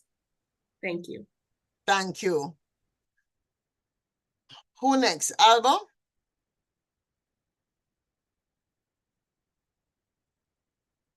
I'm getting a little emotional. Um, Thank you so much for this space. I think this is so, so important for us to grow as a community. Because yes, we are small islands, but we have such big dreams, and we have all the talent, all the potential. And I'm so glad that we as a community can count on women like you to push this forwards, to create, because that's what us women do. We create, and this is such a beautiful community. I am so glad to be a part of it, and so glad to now in the future be able to collaborate with you and building a platform for our girls' dreams. Thank you so much. I'm glad you're here, Alba, because this language has been used as a barrier to connect the Dominican Republic to CARICOM. I just want to say I was at the IDB when CARICOM, when we, the IDB, funded the study that led to the formation of the Association of Caribbean States, of which Dominican Republic is a member. That was like the widening of CARICOM. I also supported the establishment of the Caribbean Forum process that the EU supports in terms of the trade dialogue between the Dominican Republic and the CARICOM countries. And so I think, however, we need to have more people to people. Cooperation is not going to happen just when it's being done by international organizations like the IDB, the World Bank, the EU, and all those other places. I think we have to find a way to people diplomacy. And so this is why when I saw that you existed, I reached out and invited you. And so thank you for coming and seeing yourself as part of the Caribbean and not as part of Latin America. Laura Rambaran Siprasad, your closing remarks. And just want to say thank you for this opportunity, and thank you, Dr. Nelson, for keep opening your platform, your life, your stories. You've truly been inspirational to us. I think it's a learning lesson for all of us here today, and you're an inspiration to all of us. So you keep up the good work, and you keep encouraging us, and we'll keep encouraging the younger ones that's to come after us. We are one Caribbean, we are one people, we are one community, and we are one world. So I wish everyone the best, and I look forward to seeing you all in person sometime soon. Yeah, thank you. Donna Schoon Moses, Ambassador for Trinidad and Tobago. Okay.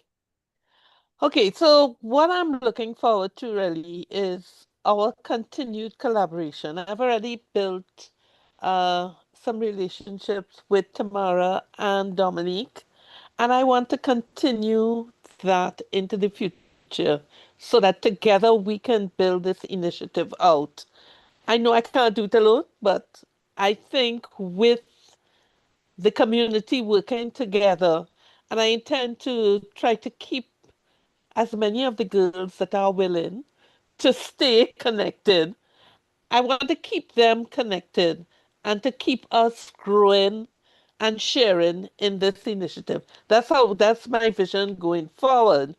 And I feel that with some thinking, I will try as hard as possible to get some kind of initiative going, probably from the primary school, at least try to pilot it in one or two primary schools and get it mushrooming out. I think there's the opportunity there and it can work. Just pull all your heads together because I would need the information from everybody, but I think we can do it. And once that starts, that catalyst, it will mushroom out. I think we can do it, and this is why the space badge becomes important. So just to say, first of all, my suggestion is that you think about really the girls who want to stay engaged, you can brand them as the Caribbean Space Explorers for Trinidad and Tobago. So we have a unified brand across the region. The Barbadians have started a high school program. One in Jamaica is fledgling. I've spoke to the girls in Jamaica and I was there and at a high school, and there was a younger girls. They were all like in second form, right? So they moved for 13. It was a quiet school, but none of the boys came out for it. The teacher who is going to actually be leaving the school had said she will continue trying to develop that high school project. So at least I can put them in touch with Barbados, who's been run by Cheyenne. Now mind you, she's in sixth form, but at the end of the day, if you have some girls in sixth form, and I think Caitlin might be either in sixth form or just left sixth form. Alia is going to be in fifth form. So we have a sort of a broad cross section where the girls that are currently in the program that are going to can really be a good help us kind of figure out what kind of things the club might be interested in doing. Because there's a lot of content we can get them to do, right? And yeah, and I think we have a lot of I have a few girls, I shouldn't say a lot, but I have a few girls that are pretty strong in and have a lot of ideas. And I think we need to tap in to those ideas and allow them to explore them. All will not, all will not be, may not work out. Yes. But I think just going there, even if it fails, that opportunity to explore and grow and learn is there for some of them. But there's still a way to structure that in a way that the system will understand. So if we have a Caribbean Space Explorers Club and we say, and we do a design lab, and we have the girls decide what is it they want to do. That is a process from an education perspective that we can say this is project-based learning, right? Right. So then the girls, and then we say, okay, based on what also we can afford to purchase for you to explore. So that whole semester, what they will be doing, because they have made a choice of what they want to do. We don't want to impose, because if they're bored, they're not going to do it anyway, right? So that's the beauty of having these older ones that have gone through this, help us to design these space badges.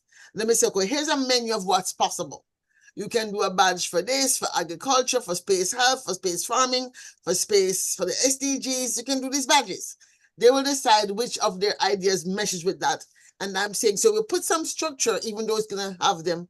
And then the part of it is having the space futures being also a badge that they learn the futures thinking, which ties it back for the Declaration of Future. The second declaration I didn't talk about was the digital compact. So this idea that CARICOM is talking about, digital transformation, digital compacts, that digital education and literacy has to be a part of it. And so AI itself needs to be a badge, right? So we have a lot of things we can turn the badges is relevant to, because space is not just being an astronaut, it's a whole bunch of other things, right? So we make those into elements relevant. So even the girls who are not going to be doing science can be a science communicator badge, right? You're an artist. So there is space for everybody using the space as a way of bringing people together to do the transdisciplinary design and really work differently and model what the education system must become by doing it ourselves. So, Dominic, your last words. Yeah, my last words for this is just I want to say everybody reach for their original goals as well as all of the space agenda goals that we set out to do, whether on this mission or off of this mission. And I believe that we can collaborate, we can continue collaborating, and we can actually make this dream a reality. So that's my last final short words. Nice and sweet. Done. But today, Nita, I'm giving you last as a regional person, like myself, I'm giving you Okay. the last word for this platform today. I want to extend a congratulations to the young ladies who have done amazing work. You all are an inspiration to young girls and boys in your home country. I want to officially say that we will be kicking off what we are calling the Cosmic Carnival. That is our marketing for our fundraising campaign. And we are intentionally playing on the concept of carnival because around the world we are entering carnival season. So we will be doing double duty and getting the folks who love to go to the bashment to drop a little something, a little $20 here, a little $50 there for to get our girls over to India and to also further the program in its future state. And I'm just going to sign off by saying, yes, it is one Caribbean, one people. And part of our slogan is every island, one team. So thank you again. And Dr. Nelson, we are forever grateful to have you. You always show up, you're always present, you always put it in the work. All of you, I'm super happy to be able to connect with all of you and foster all these amazing relationships. But special thanks to Dr. Nelson because she's everywhere, doing everything at the same time and making sure she's like keeping the glue of all of this together. So we truly appreciate you. Yeah, thank you very much. Those are words that really are helpful and help me have the wind beneath my wings. So I'm really gonna ask you all to continue to do what you do and continue to pray for me and my health and my well-being and ability for us to continue to do this work together. Folks, we have come to the end of of Her Space Futures, our celebration of UN International Day for Women and Girls of African Descent, which is July the 25th. I bet you all didn't know that. That's why this event happened. I wouldn't have done a women's event had it not been for the day I said, I'm going to use every UN day that exists. I'm going to try and do something. So they can't say we're off the ranch. The UN day exists, and so we did it. We didn't just include African women, although we centered it on African descendant women.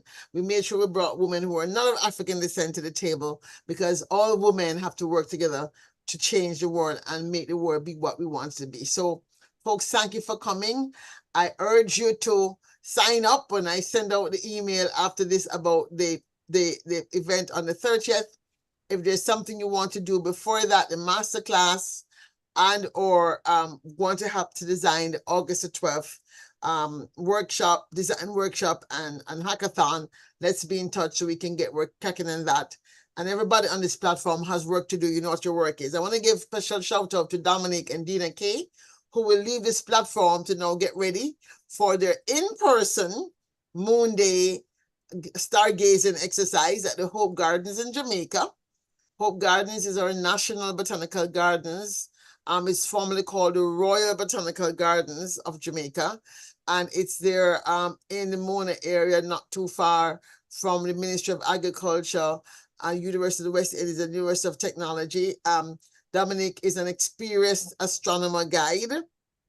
And Dina K has been developing her skills as a cultural storyteller. She'll be telling stories about the moon and the things we used to do back in the day. She's developing those skills, and so she'll be the cultural entertainment, and Dominic will be doing the stargazing in Jamaica at Hope Gardens. As a matter of fact, I've asked Hope Gardens to be a long-term partner to do this going forward, so we don't have to be looking for a space every time we want to do a stargazing. So I urge you all to think about doing And that event will be listed as a Jamaica event on the International Moon Day platform.